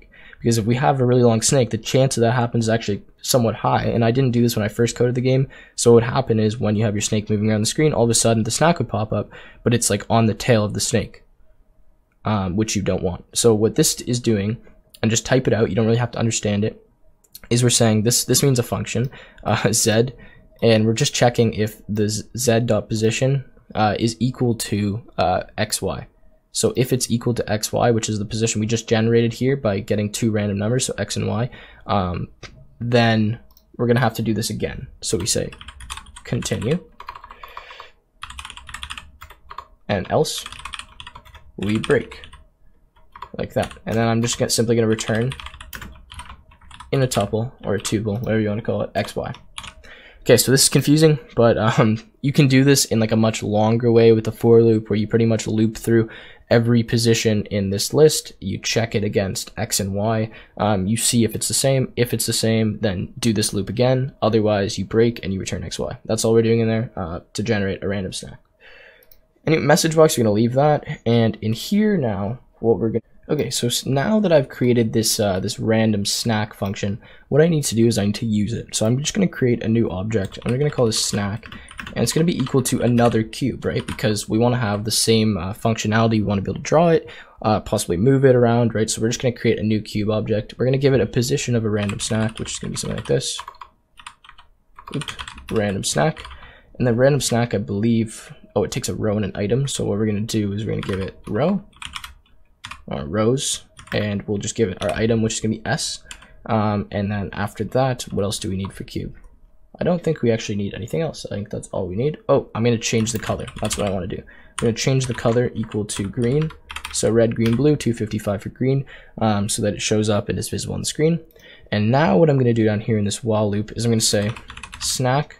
I'm going to check if the head of our snake has hit the snack. And if it has, we're going to add another part to the body of the snake, Otherwise, we're not going to do that, right? And then we're going to generate a new snack and so on. So we're just going to say if s.body 0.pause, and this is going to be the head, right? Because we have it ordered. I don't need those brackets. Is equal to snack.pause. And remember, these are both cube objects, so this works fine because they're going to be tuples. Then what we're going to do is we're simply going to say s.addCube, which is a method that we have there that we haven't actually written yet. And we're just going to say snack is now equal to, well, a new cube. So I'm just going to copy this and paste it here. So all we're doing is now generating a new cube for snack. I'm sure I could put something in that like change it, but this is just the way that works. Okay, so now that we've done that, we should be able to move around the screen and get the snack, but we need to code in the add snack method here, which I believe I have here, or add cube. So the add cube is pretty straightforward. We just have to figure out where we're adding that snack, or where we're adding that cube. I don't know why I keep calling it snack, to the list. So what we're going to do is we're going to figure out where the tail is, and we want to add it after that tail. So tail is equal to self.body -1, the last element in that list. We're going to say dx dy, which again is going to be our direction x, direction y. I'm just shortening it here. It's going to be tail.dirnx and tail.dirny, like this. Now again, you could do this in 2 lines. I'm just doing it like this because it's faster. And now I'm going to copy some again, and we'll just go through exactly what this does. Okay, so pretty much this looks complicated, but all it's going to be doing is checking what direction that we're currently moving in, like the head of the cube, or the tail actually of the cube is moving in, so that we can then make sure that when we add that cube, we know where to add it. So if we're adding it like to the right of the cube, to the left of the cube, above it, below it, and we can give it the correct direction to be moving in. So pretty much what we do here is we just say we're going to append a new cube to our body, and its position, if we're moving to the right, which in here we are because dx equals 1, is 1 less than the x position of that tail. So whatever the last cube is, 1 less than that, and that's so that we don't add a cube per se to the right when we're moving to the right, and then we're just going to have overlapping cubes and you're not going to be able to see them, right? Same thing down here. If we're moving down, that means, or not down, sorry, if we're moving left, that means we need to add the cube to the right side. So 1 plus that tail, the x position of the tail of the cube, or of the snake, sorry, so that we can have it in the proper position, right? And the same thing here with x and y, or with y, so that when we're moving up or we're moving down, then we add it above. Otherwise, we put it below. Sorry, I just stumbled through that because there was a lot of different words that are very similar. Anyways, what we need to do now is simply set the direction for that cube. So now that we added it in, if we just left it like that, it wouldn't be moving anywhere. So we just need to change that to the current direction of that tail. So whatever the tail is moving, that's where this new cube is going to be moving in that direction. So we're just going to say self.body -1.dirn x equals dx. And then same thing down here, except we're just going to change these to y. Dirn y equals dy, and that again is just the where our tail is moving at that current moment. Okay, so now that we've got all that done, it's time to see what syntax error we get next. Name rows is parameter and global. 1 second. So I've actually never even ran into that error. Oh, global rows, and it's okay. So let's just make this R, and let's change this to be 1 second. We can just get rid of this, and this should work. There we go. So now we move around like this. The only issue is our snack is not being generated on the screen, and I don't know why that is exactly happening. Oh, it's because we're not drawing the snack. That's why. So now I'm just going to global snack up here. I believe that's what I called it, and I'm simply just going to say snack dot draw like that. And I got to give it a surface. So let's give it a surface. Let's run. And error, name snack is not defined. It's because I didn't global it down here. So let's global that. Okay, so now we have the snack. It's on the screen.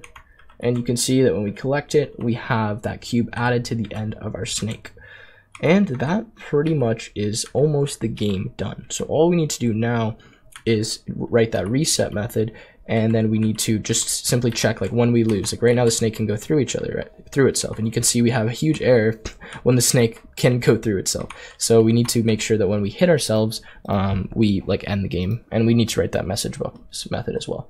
So to do this, again, I'm just going to copy in this for loop, and then we'll kind of go from there. So let's move in here. Okay, so for x in range, the length of s.body, we're going to say s.body x, which is going to be, we're just looping through every cube in our snake body. We're checking if the position is in a list of all the positions after. That works. That's how we're checking the collision. If you want to do it your own way, go ahead, but this is the way that I like to do. Okay, so now what I'm going to do is I just want to print to the console like their score, just so that I know what it is. We'll say score, oops. And then we'll just say plus is the length of s.body, but this is going to have to be converted to a string unless I put a comma like that, so let's just do it like that. And then I am going to simply display a message box. We'll say message box like this, message underscore box. We have a subject and we have content, and we'll do that in just a second because I haven't yet actually coded that. And then we're going to reset our snake by just doing s.reset, and this is going to take a position, which is going to be our starting position again, 10, 10. And then we're going to break out of this for loop, because if we collided once, we don't really care if we collided again. And we'll go back and we continue the game with a snake that has length 1 now. Okay, so our reset, this is pretty straightforward. All I'm doing in this reset is I'm just going to get rid of our turns, I'm going to get rid of our body, and I'm just going to change like the direction X and the direction Y. So maybe it's faster if I just copy it in, and you guys can just copy this out. So pretty much all I'm doing is I'm setting a new head, which is going to be equal to, again, like whatever position we give in, because we can move it at a different position if we wanted to. I'm clearing self.body, which is again a class variable here. And then I'm adding head, I'm setting turns equal to blank, direction X is 0, direction Y is set to 1 again, so that we start moving. And you can see it's pretty much exactly what I have typed out here, except I'm just resetting the turns list. Okay, so now that we've done that, all we need to code is message box. So this one's pretty easy. You can see up here, just in case you haven't looked yet, I import tkinter stk, and then from tkinter I import message box. Now this is how you create a message box in Pygame, and this is how you create one that actually shows up on top of the screen, and that doesn't like float kind of below it, or doesn't show up right away, if you want to say that. So just watch. This is extremely useful to use in other programs too, if you copy out this function and then you just drag it into other ones. So attributes, topmost, comma, true. What this simply does is we're creating a root, oops, which is not root.tk, it's root equal to tk.tk, which is going to be a new tkinter window. We're making sure that this window is going to be on top of anything. So if we have like a bunch of different windows open, it just comes up on top, which is what we want. I'm just going to simply make this window now invisible, and I'll explain how this works in a second. And then from this message box, what do you call it, method, class, whatever, I'm just going to say message box.showInfo, and then we're going to do subject and content. And this just takes a few more parameters as well if you want, but pretty much this just shows info given whatever subject we type in and whatever content we have. And now I'm going to say try root.destroy like that, except, oops, pass. And don't ask me what this does, because honestly I don't know, but it just works. So pretty much it shows this message box, and I'm actually pretty sure the way that this works is it constantly keeps trying to destroy the message box until eventually you click the X button, and then it actually can. I think it's like something like that. So anyways, that's how you create a message box. And with that, all we need to do is add a subject and content. So I'm going to say you lost, and our message will be play again. ... Let's run the program for the last time and make sure everything is working. So there we go. I just need to get my snake to a length that is large enough to the point where I can actually hit myself. Oh, okay. And there we go. So pretty much we ran into an error. What is the error? I spelled attributes wrong. That is a lovely error to run into. Let's run back up here. attributes, attributes, attributes. Where did I even make this function? I must have scrolled past it. All right, there we go. And I believe that's correct. Let's try this now. So I'm actually just gonna go and see if I can, there we go. Okay, so we get a message that says you lost, play again. And the reason I died there, by the way, is because while I was moving right, I moved left. So technically, the head of my snake actually ran into another part of it. So it says you lost, play again. And you can make that say exactly what you want. And then we can see that our guy just continues to move, so on. So anyways, if you guys want to see more content like this, go check out my channel. It is named Tech with Tim, and I have a bunch of videos teaching stuff like Pygame and doing a bunch of Python tutorials. You guys will definitely learn a lot following through some of my videos, and I would be very grateful if you guys went over there and liked some of my videos and subscribed.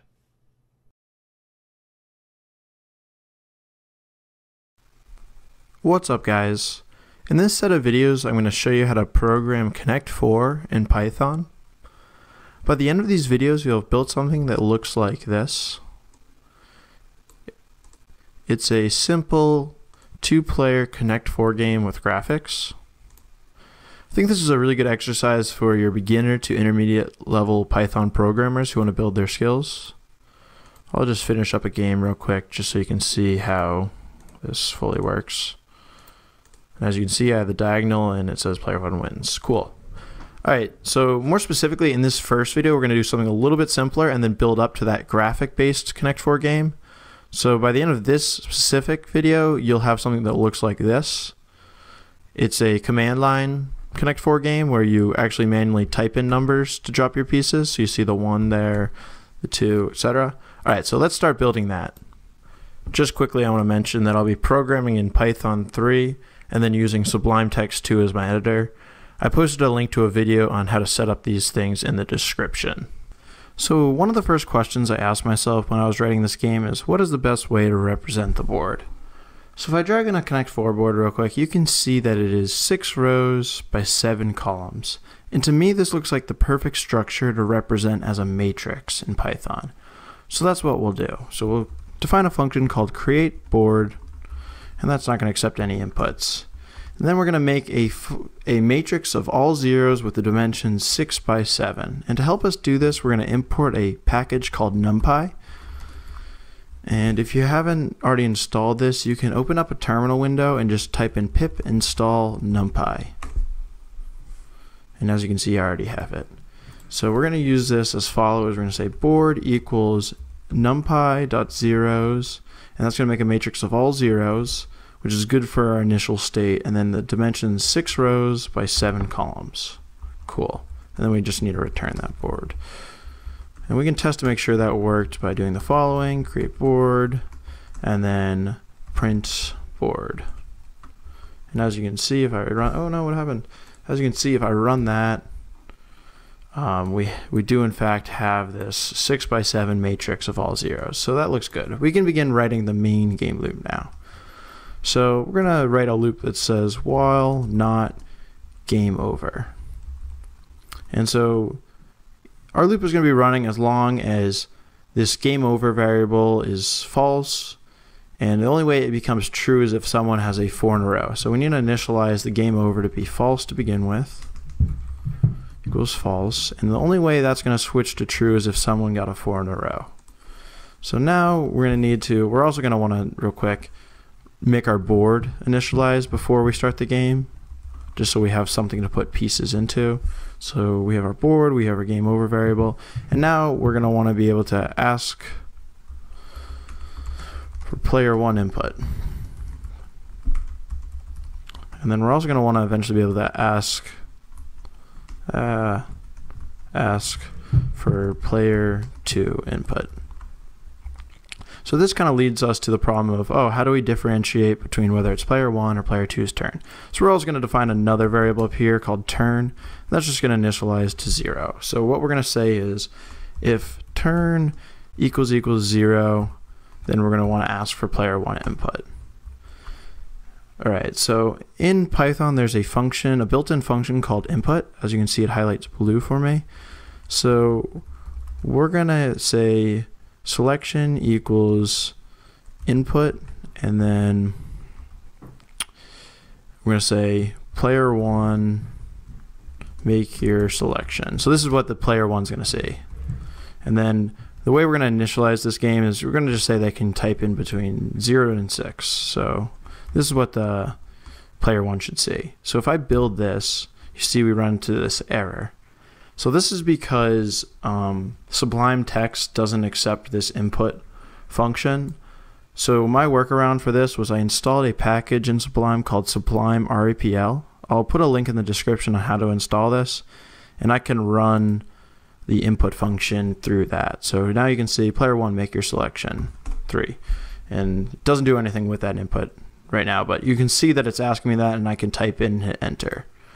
All right, cool. So we also just want to make sure that it saves our selection properly. So we're going to print selection, and I also just want to see, if I type in a number, does it actually give me the number, or does it give me a string that represents the number? So I'm going to also print in type of selection. I just want to see what we're getting. So I'm going to run that again. And as you can see, error again, but we're going to go to Sublime REPL, and the link is in the description, as I just said, run current file. So 2. And as you can see, it gets 2, but it says it's a string. So we're going to want to make sure that it's actually a integer. So we can just surround this with int input on, and this should work. So let's see, run that again. And you can also run this through the command line. So if you run this in your terminal, go to the directory that the file is in and type in Python and then file name. It will also run it just as I'm running it in this Sublime REPL. Player 1, make your selection 3. Cool. And now you see it says 3, and it says the class of that is an int. So that looks good to me. So now you can save some sort of selection from the user, and you can also edit this so that it requires you to make a specific type in a specific number, but we'll just leave it as like, we'll imagine our players are following the directions right now. All right, cool. We have that. And then we're also going to want to be able to ask for player 2's input. So that's going to happen else otherwise. So if the turn is not equal to 0, then we want to ask for player 2 input. So selection equals, and we'll just copy this from above. And we'll just have to change this to say player 2, make your selection. All right. Cool. And now at the end of the turn, no matter whose turn it is, we're going to want to increase our turn by 1. So turn plus equals 1. So I'll make it increment it by 1. And then what we're going to also want to do is we're going to just make this odd even. So we're going to use mod division. So it's going to be turn mod 2, turn equals turn mod 2. And this is just basically making it go take the remainder of whatever our turn is divided by 2. So this is just going to alternate it between 0 and 1. So it will alternate between player 1's turn and player 2's turn. So let's just see if this works properly. So we're going to run this, build Python, current file, player 1, make your selection 2. Player 2, make your selection 4. Player 1, make your selection 2. Oh, that looks good. It's alternating between our player 1 and our player 2. Cool. Okay, and now we're going to want to start building our actual functionality. We're going to want to be able to make this selection right here actually drop a piece into our board. So I'm going to define another function up here called definition drop piece. And we might define a couple functions. So maybe have a drop piece, and I'll just do pass for now. And maybe we'll also have like is valid location. So that will check whatever number that the player typed in. We'll check to see if that's a valid location. We'll also define a function called getNextOpenRow. And how all these functions are going to work together is as follows. So it all begins with the player making a selection.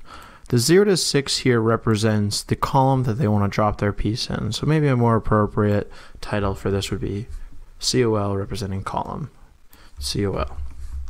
Next, we're going to take this column and the current board we have and pass it into this isValidLocation function. So board column. And to visualize how we can check to see if the column they selected is a valid location, we will print out the board real quick.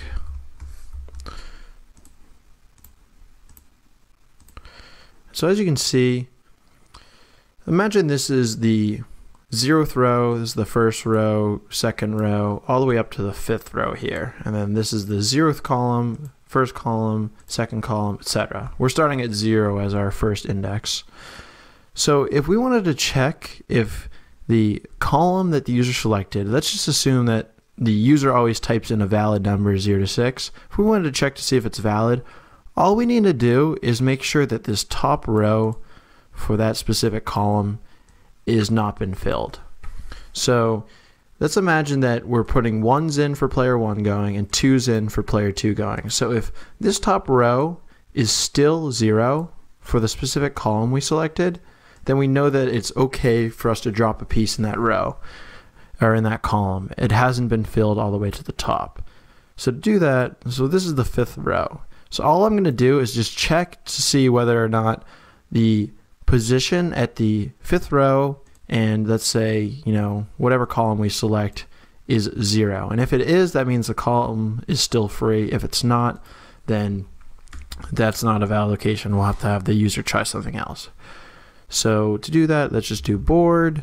So we're going to return board, and then the row is 5, and the column is whatever the user selected, so here. So, and we're going to make sure that's equal 0. So if that's true, then we're good to let them drop the piece there. If that's not true, then that means the column has been filled up all the way. And one thing I'll note that will probably change in a future video is that it's kind of getting messy in my code a little bit with just throwing these random numbers here all over the place. In programming, these are called magic numbers. You kind of don't know where they come from. So I'll clean those up in some of the future videos in this series. So return board 5 column equals 0. And that is just checking to make sure that that column has an empty slot. Okay, so now that we've gotten the valid location, let's get the next open row in that column. So if we think back to our board, that's just checking to see when we drop it in, let's say, the 0th column here on the left, checking to see which row of these the piece will fall on. So to do this, we're going to write a quick little loop. So we're going to do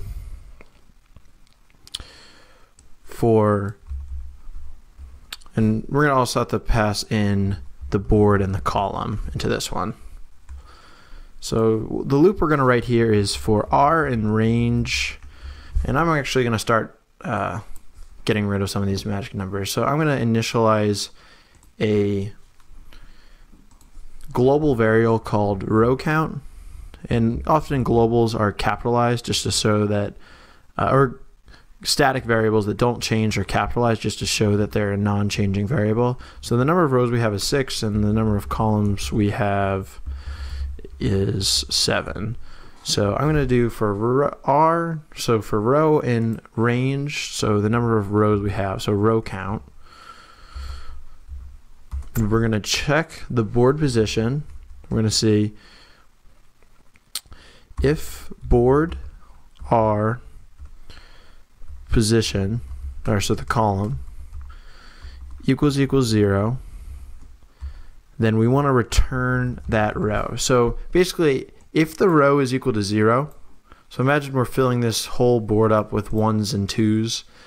If the slot is still 0, that means it's empty still. So we're going to return the first instance that it's empty. So this R is going to count from 0 to row count minus 1. And we're going to return that first case where it equals 0. Okay, so now we got the next open row, and then finally what we're going to want to do is drop the piece. So this is going to take in the board, the row, and the column, and then we'll also add something, we'll just call it the piece. So whether it's player 1 or 2 going. So all this is going to do is go board, row, column, equals the piece. So we're going to make it fill in the board with whatever piece that the player just dropped. So let's put this all together in our loop. So first, we got the column, and now we're going to check if is valid location of the board in the column, and then we can start getting the next empty row. So row equals get next open row, and that takes in the board and column as well. So get next open row, board, column, and then we're going to finally drop piece, and we're going to take in the board, the row, the column, and then for player 1 the piece is just the 1. And we're going to copy this in to player 2 as well, because player 1 and player 2, the functionality of what they're doing is the same, but we'll just have to change the piece here to 2. So now, and then finally, we'll probably, after the player goes, we'll probably want to print out the board. So we'll print the board here, and let's see what happens now. So tools, build, Sublime REPL, Python, run current file. So player 1 selection. We're going to drop our piece right in the middle. So that's 0, 1, 2, 3. This is the third column, so 3. What happened? Why did it not fill in? Let's figure out what exactly went wrong there. So should have updated the board, but for some reason it did not. So let's see.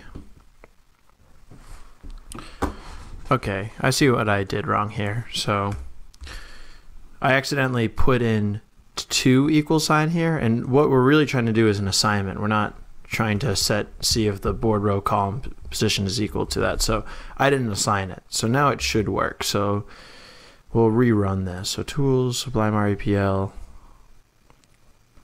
Python, run current file. Player 1, make your selection. We'll say go to the middle, 3. Player 2, make your selection. We'll do 3 as well. Player 1, make your selection. And as you can see, one issue we're having right now is that the pieces are starting at the top and going downwards.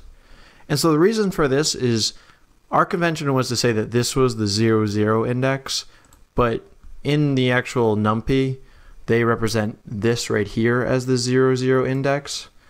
So I'm just going to add an additional function real quick called print board.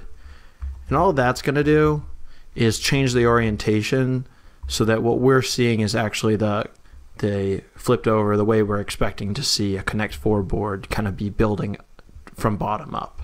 So print board, and we just need to pass in the board. And all we're going to do is there's a command in NumPy. So the command is, let me just remember it. It is np.flip. And we're going to do board, and then you have to flip it over. You have to specify the axis, so the 0 is the axis. We're going to flip the board over the x-axis. So that should get it upside, the right side up again. So instead of doing print board here, we're going to now call our new print function. So print board, and then board. And we can also do that down here if we want to. Print, it doesn't matter, I guess, to start, but print board, whatever. Okay, now let's run it again. Tools, Sublime REPL, Python, run current file. Player 1, make your selection. 3, 3, 3. And as you can see now, it's building up with 1s and 2s, just how we expect. Okay, that's all I'm going to do for this video. In the next video, I'm going to kind of build in the functionality of actually checking for wins with these 1s and 2s. And then in the next video, probably after that, we're going to actually add the graphics. So make sure you stick tuned for those videos. All right, thanks for watching this one, guys. See you in a bit. What's up, guys, and welcome to the second video in the Programming Connect 4 in Python series. At the end of the last video, we had something that looked like this. It's just a simple command line based Connect 4 game. And the one problem with this is that if I actually won this game, so as you can see, I just won with player 1 down the bottom, the game doesn't let me know at all that I won. So we need to implement that functionality. So we're going to define a function called winning move, and we're going to have that take in the board and then the last piece that was dropped.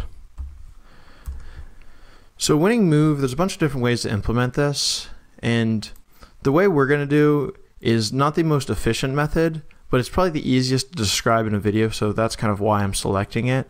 But we're going to manually check all the different possible places you could win in Connect 4, so all the horizontals, all the verticals, and all the diagonals, and check to see if there is a winning combination on the board. And because we're doing this after every turn, we're going to pick up the first instance of that winning combination, so we'll know who won.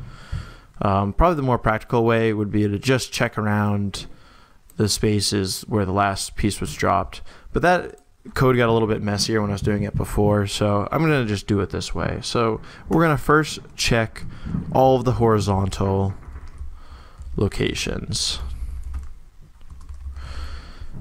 And to do that, we'll have a loop that iterates over the columns. So for C in range column count, and so we defined a column count up here above, and that's 7.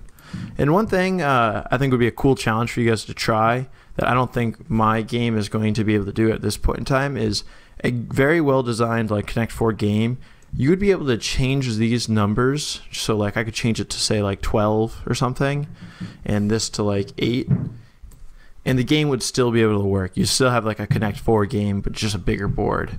And so that's like kind of a cool way to make sure like you've designed things in a smart way, where you don't have just these random like magic numbers popping up all over the place. And I'm actually going to change this real quick to row count and column count, just because I'm going to try to eliminate the magic numbers where I can. And we'll clean this up to row count -1. So this is the last row, the index of the last row. Okay, getting back to winning move. So we want to check horizontal locations for the win. So we're going to first loop over all of the columns, and then we're also going to have a loop over all of the rows. And what this loop is going to be over is not every single position, but over all of the possible starting positions for a horizontal win. So if we think about our board, a horizontal win can start this spot, this spot, this spot, and this spot.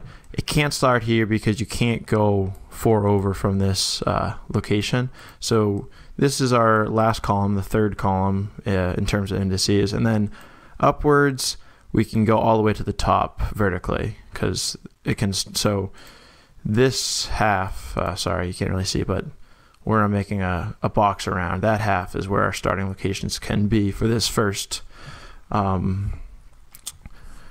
check. So we're iterating over the columns, so it can only be the number of columns, and then we have to subtract 3 because 3 of those columns couldn't actually work. So we're subtracting 3 off of that one, and then all of the rows could work, so that's totally fine. So now we're going to check all of the 4 in a row locations. So this is going to look like something like this. So if board row column, so this is just indexing the matrix, equals piece, and board row C+1, so this is taking the next one to the right, so we're checking horizontally, so we're only changing the columns, equals piece, and board R C+2 equals piece, and then finally, and board, this is the 4th piece in a row, board C+3 equals piece. Then we're going to return true. So we want to return true the first time this happens. We're not going to return this expression because that would break out of this loop before we wanted it to. Okay, and so write again. This is not the best way probably to write it. You know, we have these magic numbers popping up, but it's just a very simple way to check for all those horizontal locations, right? So let's do the same thing with vertical locations for win. And actually, before I do that, let's just check to see if we can get some functionality on this. So if valid location, and we're going to also write a if statement that says if winning move. And so we're going to say board, and then the piece is 1. So if it's winning move, we're going to just print out player 1 wins. Congrats. Yay.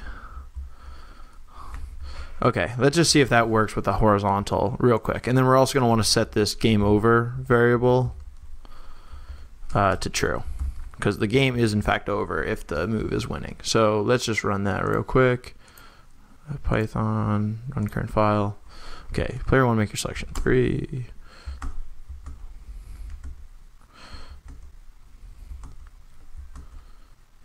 Yay, it says player 1 wins. And we, I guess, accidentally printed the board out 1 extra time.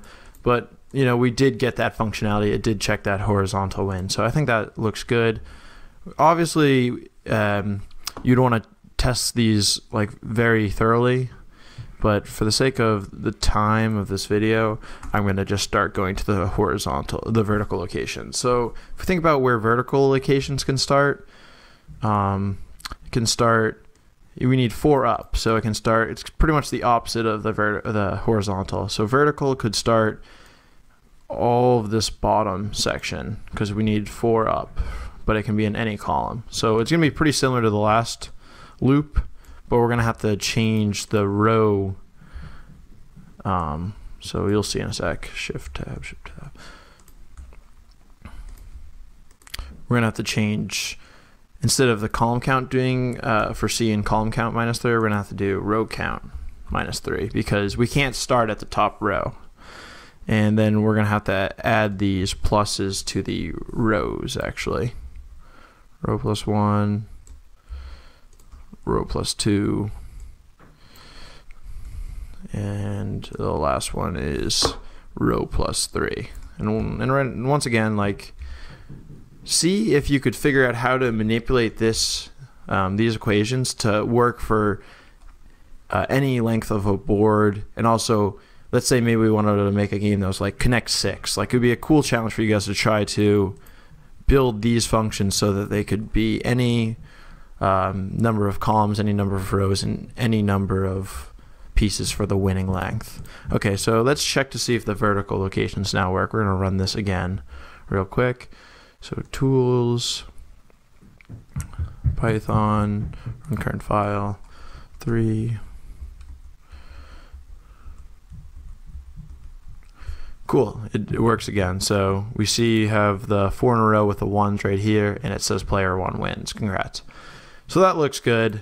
Now we have to get to the little bit of the trickier things. We're going to have to check for the... First, we'll check for the positively sloped diagonals. And we're also going to make a separate method to check for the negatively sloped. And you'll see why we need to do this in a sec. Diagonals. Alright, so let's think about it. We're going to think about it the same way. Where are our possible starting locations that we could have a positively sloped diagonal? Well, we can start here and go up. We can start here and go up. Here and go up. So I think the last piece, we can start here and go up.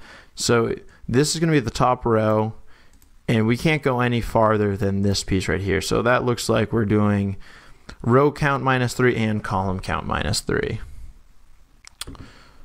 So, all right. So we'll just copy this code. See, oh no, what happened? See, and I'll paste that in right here. All right, so we're gonna have to subtract 3 from column count and from row count. And then how this is gonna increment is you start with that initial starting location, and then we need to +1 to both things because it's a slope. It's not just a horizontal or vertical now. So we have to do the addition step for both of these. Okay, cool. And as we've been doing, let's just check to see if we can get a diagonal win here. So player 1, make your selection. I'll just start in the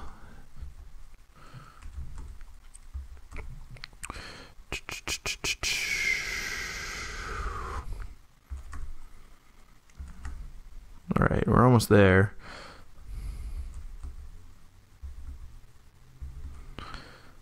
So close.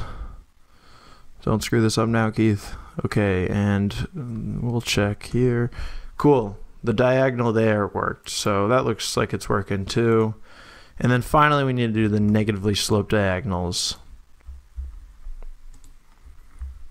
And so if we think about negatively sloped diagonals, they can start at the top and go downwards, but they couldn't start any lower than this right here. Or this is the last one they could start at, because they have to go down 4. So that looks like it would be the top rows and then also the columns -3. So we're going to start the rows at 3, and we're going to have to start the columns in the normal location. So this is going to start from 3 to the row count. And so it's 3 because if you think about it, this is the 0th row, this is the first row, second row, third row. So even though it's actually the 4th up, it's 3rd index. So that's why we're starting at 3. And that's going to go all the way to the top. And the column count's actually good as it is. And so this is going to have to now go, it's going to go positively over in the column direction, but it's going to go down a row. So -1 here, -2 here. And this is just a negative slope. You have one direction positive, one direction negative. And this will be -3. So let's test to see if this worked. Come on. RPL, Python, current file. Okay. We'll just build up the left side first.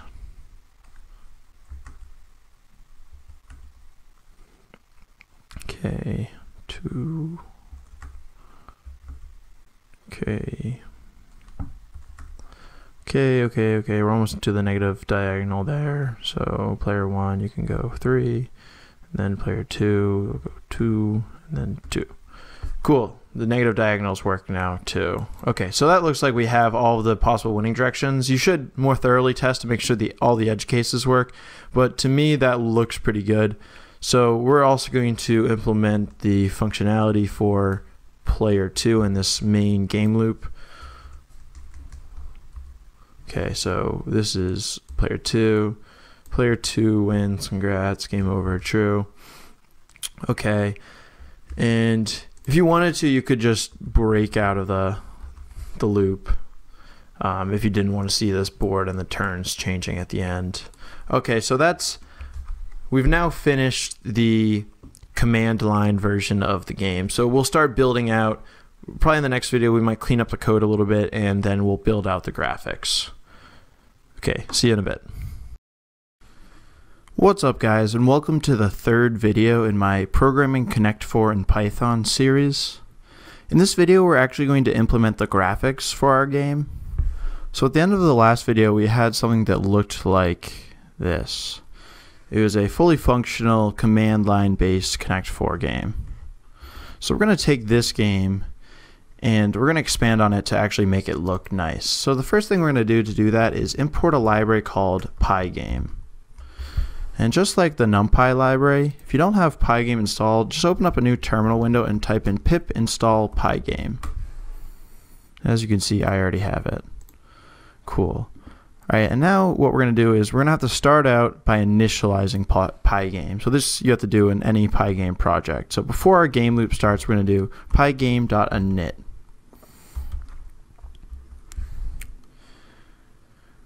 Okay. And then what we're going to have to do is define our screen size. How big do we want our game to be?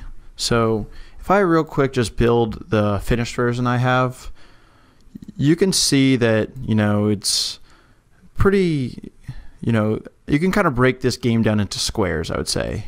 You have squares that represent each column and each row, and then I had this one extra row at the top. So we're going to define each one of those squares as 100 pixels. So the sizes we're going to talk about right now are all in pixels. So the square size is going to be 100 pixels, and then our width for our screen is going to be the number of columns, so the column count, times the square size. Cool. And the height is going to be the row count times the square size. And actually, if you saw the game I just dragged in, I'll drag it in one more time. I actually added one additional row because I wanted this spot where I could display this circle that I'm dropping. So we'll actually make this row count plus 1 times square size for the height.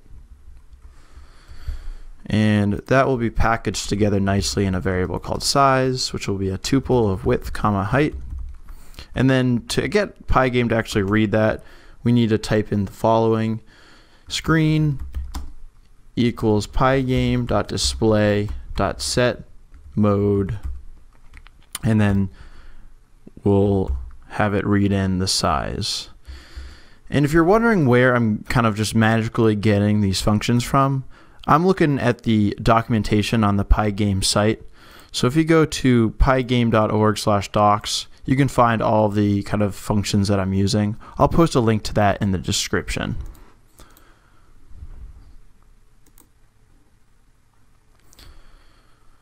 And we're going to real quick test to see our screen is actually working. So you can just run Control B. And as you can see, the window popped up and then it disappeared. We'll handle why it's disappearing in a second. So it looked like though it is reading in that screen. Cool. So let's now create a function called, we're going to do a couple things. So I think first we'll define a function called drawBoard. And this will just be like printBoard that we defined up here. But now we're actually going to draw it with the Pygame graphics. So drawBoard is going to have to take in the board, and that's about it. And I'll actually pass this for now because we're going to make some changes to our loop before we do this drawBoard. So the first major change we're going to have to do to our loop is Pygame is an event-based game library. So Pygame kind of works and allows you to function in the game by just reading all of your movements of your, the keys you press, the mouse buttons you click, the mouse, like how you move your mouse. It reads those all in as individual events. So that looks like something like this. So for event in pygame.event.get, and as I just said, events are like mouse motion, mouse button down, key down, etc. So we're going to drop a piece by clicking down. So that's one of the important events we'll have to get. So we're going to first do, just kind of follow me on this one, event type, if the event type equals pygame.quit. So this is just something you want to handle in all of your games that you make, just allowing your game to properly exit out if you click the button here in the top right that X's out of it. So if that happens, we have to do a system exit just so it properly shuts down. And to get this sys right here, we're going to have to import that into our project as well. That means system, and that comes default in any Python installation. Okay, system exit. Now to get to the more interesting stuff, the event that we really are going to care about to start is mouse button down. So if event.type equals pygame.mouse button down, and all of the different events you can also find on the Pygame website under the docs. The game is going to run by us clicking down on a specific spot on the screen where we want to drop the piece. So instead of reading in the column we want to drop it in, as we did previously, now this column is going to be populated by where we click. So I'm going to real quick put all of this behavior into this mouse button down event type, because now the events of us dropping the piece always happen when we click the mouse button down. So we don't want it to happen otherwise. We don't want it to be asking for this input. All right, so column equals, and this is going to be where we click on the screen. So just for now, I'm going to just kind of comment out this stuff just so it doesn't run on us while we're testing. Control. And let's just real quick see if this fixed our error of the screen disappearing right when it pops up. What happened?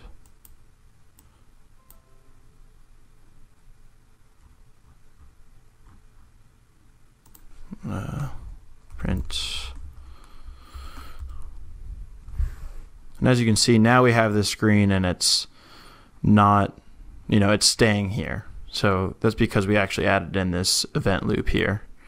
It knows to kind of continue while these events are happening. And the exit out will be handled properly by the system exit. Cool. All right, so we have our screen looking pretty good, but doesn't have any graphics, obviously.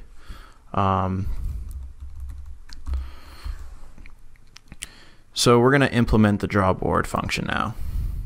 So if we think about it, I'll drag in the finished one I have again. We're going to draw some sort of rectangle for each of these slots, and then a black circle inside those rectangles. And then we'll have to draw this afterwards, this piece that we drop. And then whenever we do drop a piece, the 1 or 2 that's in our command line based game will become like a red circle or a yellow circle based on what we're doing. So let's implement this. So first, we're going to iterate through kind of every spot in our board. So for R, or for, we'll say C in range column count, and then we'll do the same thing for R in range row count, just as we did above here when we were iterating through all the spots. Well, we need to initially just draw it as like an open, a blue rectangle, and then in that blue rectangle we want a black circle. So we're going to do a pygame.draw function. So first we're going to draw a blue rectangle, so that looks like kind of our game board, and then the black circle inside of that will be the open slot. So we're going to draw that on the screen, and I'm going to drag in again the library so I can see exactly what I'm doing. So as you can see here, pygame.draw rect, we need to take in the surface, the color, the rectangle we want to draw, and then the width. So the screen is the surface we want to draw it on. The color is, we want a blue color. So I'm going to define blue as a global variable, a global static variable up above. And this is going to be an RGB value. So we're going to say it's 0, 0, 200, and that means, or 255 or so. So that's going to be a very blue RGB value, because this means red, this means green, and this means blue, and the only color that's actually has some value is the blue here. So the color we're going to say is blue. We just defined that. That's the RGB value. Now we need to define our rectangle. So our rectangle is going to be, you need to have 4 different things to define your rectangle. You need to have the size of the width and height, and then also the position. So the position is going to be, this might be, take a little playing around with to get this, but it's going to be C times, so these are numbers, 0 to the column count and 0 to the row count. This is going to be C times square size, because we want the actual, this is the top left corner of it, and that's going to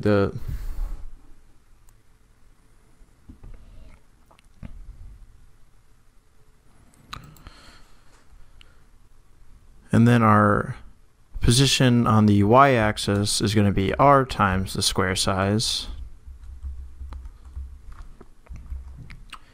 and our height and width are going to be the other 2 parameters of this that make up a rectangle object, and that's just going to be, it's going to be a square, so it's square size, height and width are the same. And the width argument that I showed was in the documentation. As you can see, it's defined as 0, so that's optional. I think that's just the outline, like the line that surrounds the square, so we don't need to implement that.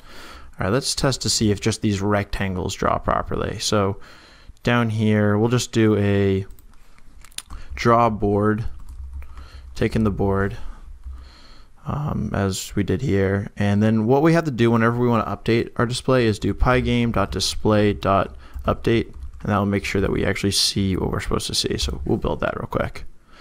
Oh, and as you can see, we have this just giant mound of blue. And the one problem I see right now is it's not actually opening up I wanted the top to be open so we could have a piece that swings around it, so it shows us where we're dropping it. So I think the problem with that is because our axis starts at 0, 0, we actually need to shift down by 1 square size to kind of account for that offset that we left for that space. So we're going to have to add a square size here. Now I build this again, and as you can see, it looks proper. Now we'll need to fill in some circles to represent the slots. So we'll do that by drawing a circle in Pygame, and that's also in the documentation. So we'll do pygame.draw.circle, and that's going to take in the surface of a screen. And now we need a color. So I think a good color would be just black. So we'll define black up above too. And black in RGB is just 0 everything. 0, 0, 0. Okay, so this is black. And then let's drag in the documentation real quick to see how we're going to finish off this circle. So circle, circle, circle.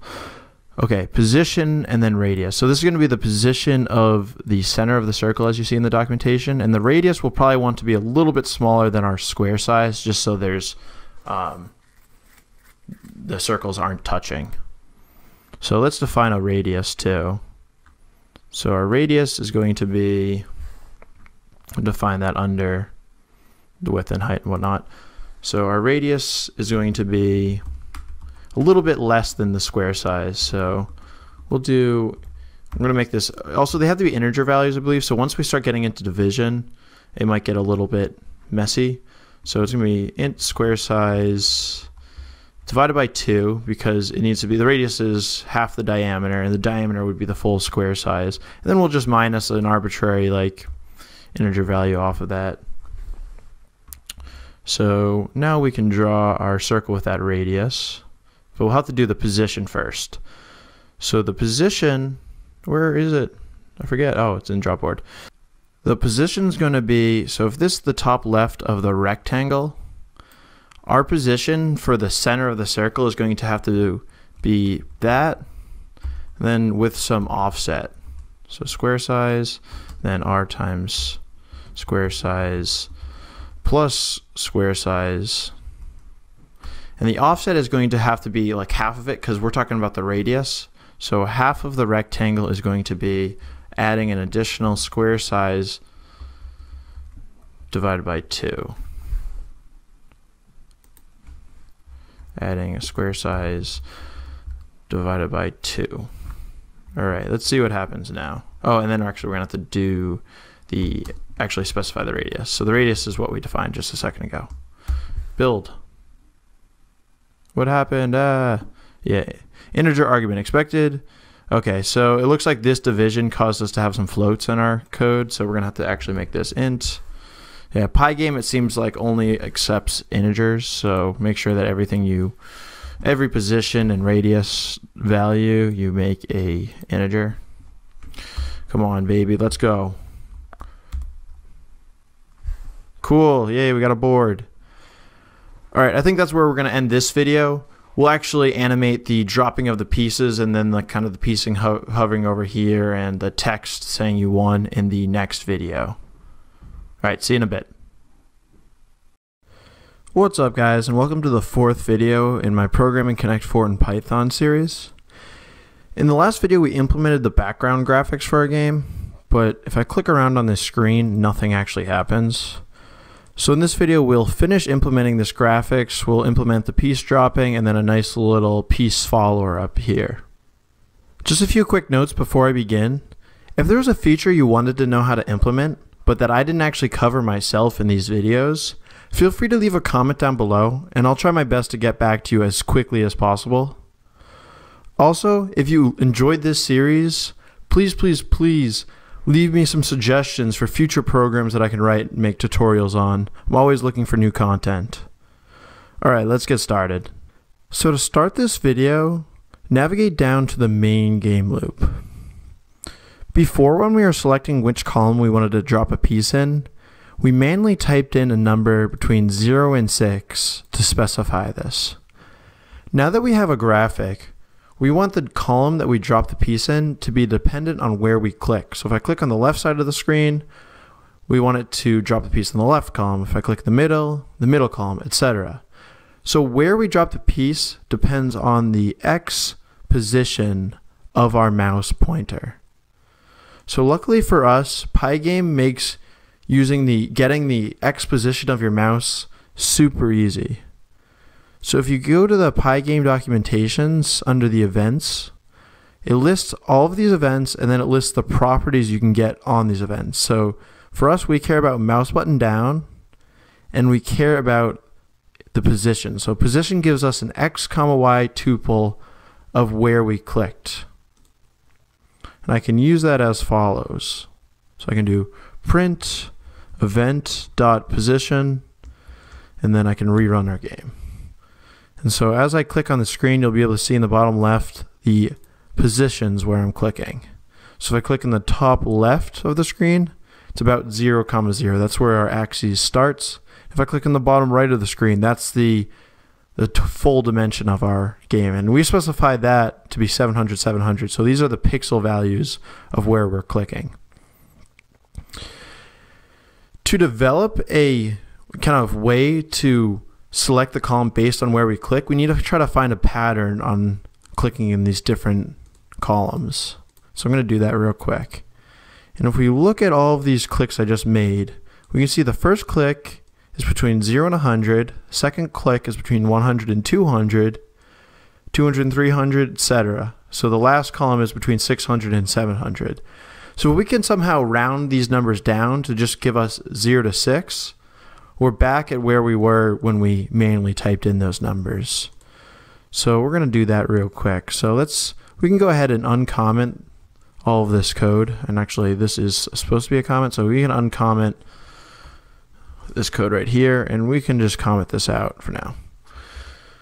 So column. So we want that to be, we'll say that the X position, so this is a tuple and the X values first, so the position of X is equal to event.position and then it's the 0th element of that. The column now is going to be, so this is between 0 and 700. So the column we can get using, we're going to also, just to make this our lives easier, we're going to import a library called math. This comes default in any Python installation. So we are going to get what we want to drop it by doing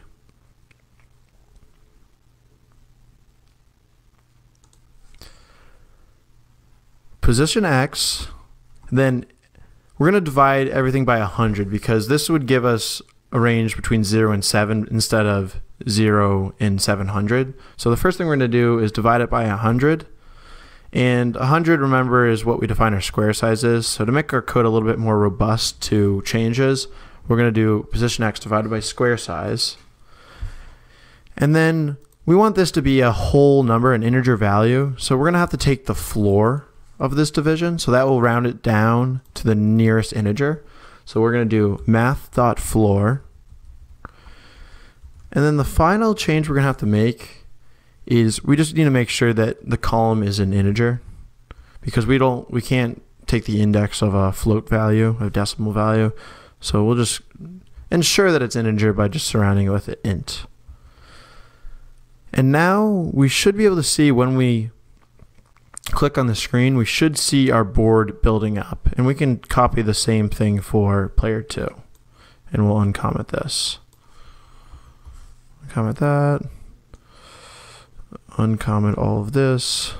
And then we'll make player 2 be able to select the piece in the same way. So we'll say position X equals event.position 0. And then the column. Now, oh my god, I'm messy. Okay, we'll delete this line. Cool. So let's see what happens when we build the game. So now we have this. Where's the actual game window? What happened? Oh, it didn't pop up for some reason. So click down the middle. If you can see over here on the bottom right, our game did pick up that click. So I click on the middle again, keep clicking on the middle, and it keeps reading that I'm dropping the pieces in. So that looks really good. Now we actually have to just represent that on the screen. So to do this, we'll just make a small change to our draw board function that draws the graphics. So navigate to draw board, and we'll just do a if statement here. Just say, so the rectangle is always drawn, the blue rectangles that make up the board. The black circle represents the empty square. So if board, if board row column equals 0, then we want it to be a black. We want it to be empty. Else if board our row column, so this is just indexing our matrix, equals 1, so that's what we see here. Player 1 dropped it in the middle. Then we want to draw a circle, so we can just copy this line because we know that this is in the right position, but we're just going to have to change the color up. So we don't want it to be black. We'll just use red and yellow. Player 1 will be red, so this is going to be red. And this is not a built-in thing. We're going to have to define red. So we'll define red right below black. These are RGB values, so R needs to have a value, and the other two can be zeros. So this will give us a nice bright red. And then while I'm up here doing this, I'm also going to define yellow. Yellow is both red and green. It's a combination of both red and green in RGB. So 255, 255, 0. So now we have red and yellow for player 1 and player 2.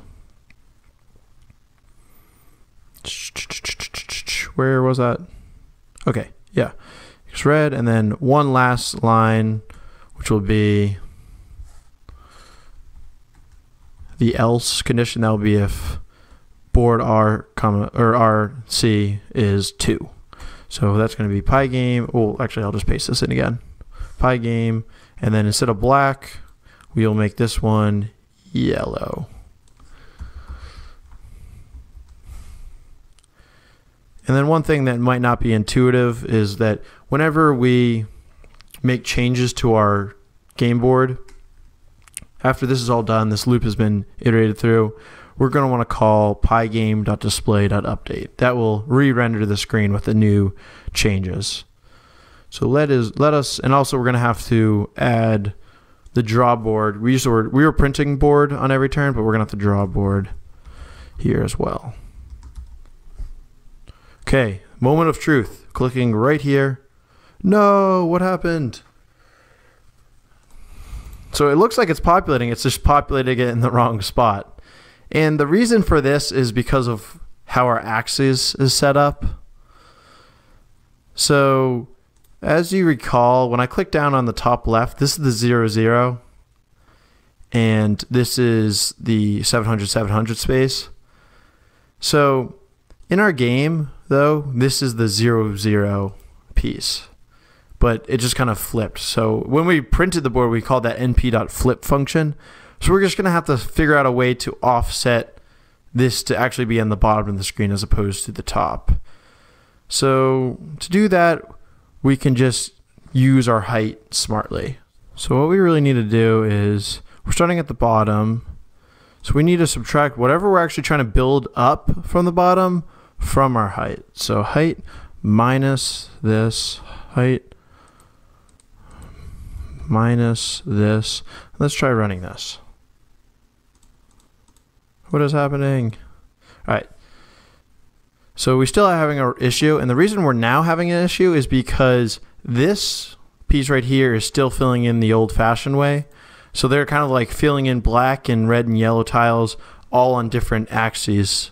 So what we're going to do, make our lives easier, is we're going to take out these two lines into another loop. So I'm going to delete those real quick, and we're just going to do a whole nother loop of, so just try to bear with me here. I'm going to copy this stuff. We're going to iterate through everything again. This might not be the smartest way, but it's just going to be very clean for us to deal with, because we're always going to build our background and then fill in the piece afterwards, as opposed to like try to fill in our pieces as we're building the background. So I'm thinking this will work well. This spacing is just messing me up, and these lines are so long. There we go. Okay, so if board RC is equal to 1, we're going to fill it with that. And then we can just delete this line. Bring this back. Okay, so now we have 2 loops running, but this will kind of fix our problem of them building our board out on different axes. So let's try running it again. What the heck? If board RC equals 1, we're going to have to make this an else if, otherwise it's going to fill out the board for all the empty spaces at the start of the game equals 2. All right. Cool. Let's see what happens now. It looks like it's working properly, but it's just offset by 1 square size, and that's because of this right here. We are initially accounting, when we were building downwards, we were initially accounting for this, but now that we're building upwards, we can delete that from it, from the height. So we're going to delete this square size here. We're going to delete this square size here, and we should now fully have it working. Build. Yay, it looks pretty good, huh? Alright, cool. So now that we've pretty much fully implemented a game with graphics, we're going to add a couple additional features. So the first feature we're going to add is add this little scroll wheel so that before we drop a piece, we can see what color the piece is and where we're going to drop it. So to do that, we're going to add a new event. We're going to track a new event, and that's going to be the event type equal to pygame.mouseMotion. And once again, all of the different events you can use are listed in the Pygame documentation. And just like mouse button down, the mouse motion also has a position property. So I can do position x equals event.position 0. So this is going to get me a lot more events though, because it's always tracking whenever I'm making any motion. So this is going to be constantly updating. So now we're going to use this position and draw some circles based on where that position is. So if the turn equals 0, that's player 1's going. Then we're going to do pygame.draw.circle screen is the surface. Color is red because it's player 1. The next thing we need to put in the circle is the position. So the X position, this is the center of the circle. It's going to be at position X, wherever our mouse is. Then we just want it to be offset enough so that the full circle can draw. So we'll just make this square size divided by 2. And then finally, we need to specify the height of, or the radius of the circle, and that's just the radius we've been using for all the tiles. Else, this means its turn equals 1. It's player 2's turn. And we'll just copy this and draw it. And now it's going to be actually yellow. So let's look what that looks like if we build that. All right, build. Oh, okay. I forgot you have the display update just like we did in the draw function. So pygame.display.update. Build. Oh, it looks good, but it's just not ever deleting the circles. So what we're going to do to fix this is right before we actually draw the circle, we'll just draw a rectangle that's black that will black out any previous circles that we have drawn. So pygame.draw.rectangle, surface is the screen, color is black, position is going to start at the top left, so that's 0, 0. It's going to have width, the whole width of the screen, and then the height will be a square size because that's how big that buffer bar kind of at the top is. And that should be good. I think I might have one extra. No, yeah, I have one extra parentheses there. Yay, it looks good. So now we have this game where we're drop, drop, drop, drop, drop. That looks good. Cool. And so one thing that you also might want to change is that if I win the game, so I'll win the game real quick with red, it automatically closes right away. So one thing we can do is we can add a wait. Pygame has a built-in wait function. So what we can do is, if the game over condition is true, so if game over, we'll call pygame.time.wait, and this is the milliseconds you want to wait, so 3000 would equal 3 seconds. So if I run this again, 1, 2, 3, and it'll shut down automatically. Cool. And then right before it shuts down, we want some notification that the player actually won. So initially we were printing it, but now we'll actually render the print function on our screen. So that will look something like as follows. So we're going to delete the line that says player 1 wins, and we're going to initialize a font up top. So that will look like, we'll do it right below the first update. So we'll do my font equals pygame.font.system font. This is all in the documentation. I'm just copying some previous code I wrote. And the last time I wrote this, I used a font called Monospace, but there's other options. You can look at the documentation for all the details, and we'll do font size 75. That's just an arbitrary number that I found worked. And then if we go down below, to actually render that on the screen horizontally, I can type the following. I can say label equals my font dot render player 1 wins exclamation, and then I believe this one right here that I just put in specifies the axes that it's on. I'm not actually sure. I might play around with that to check.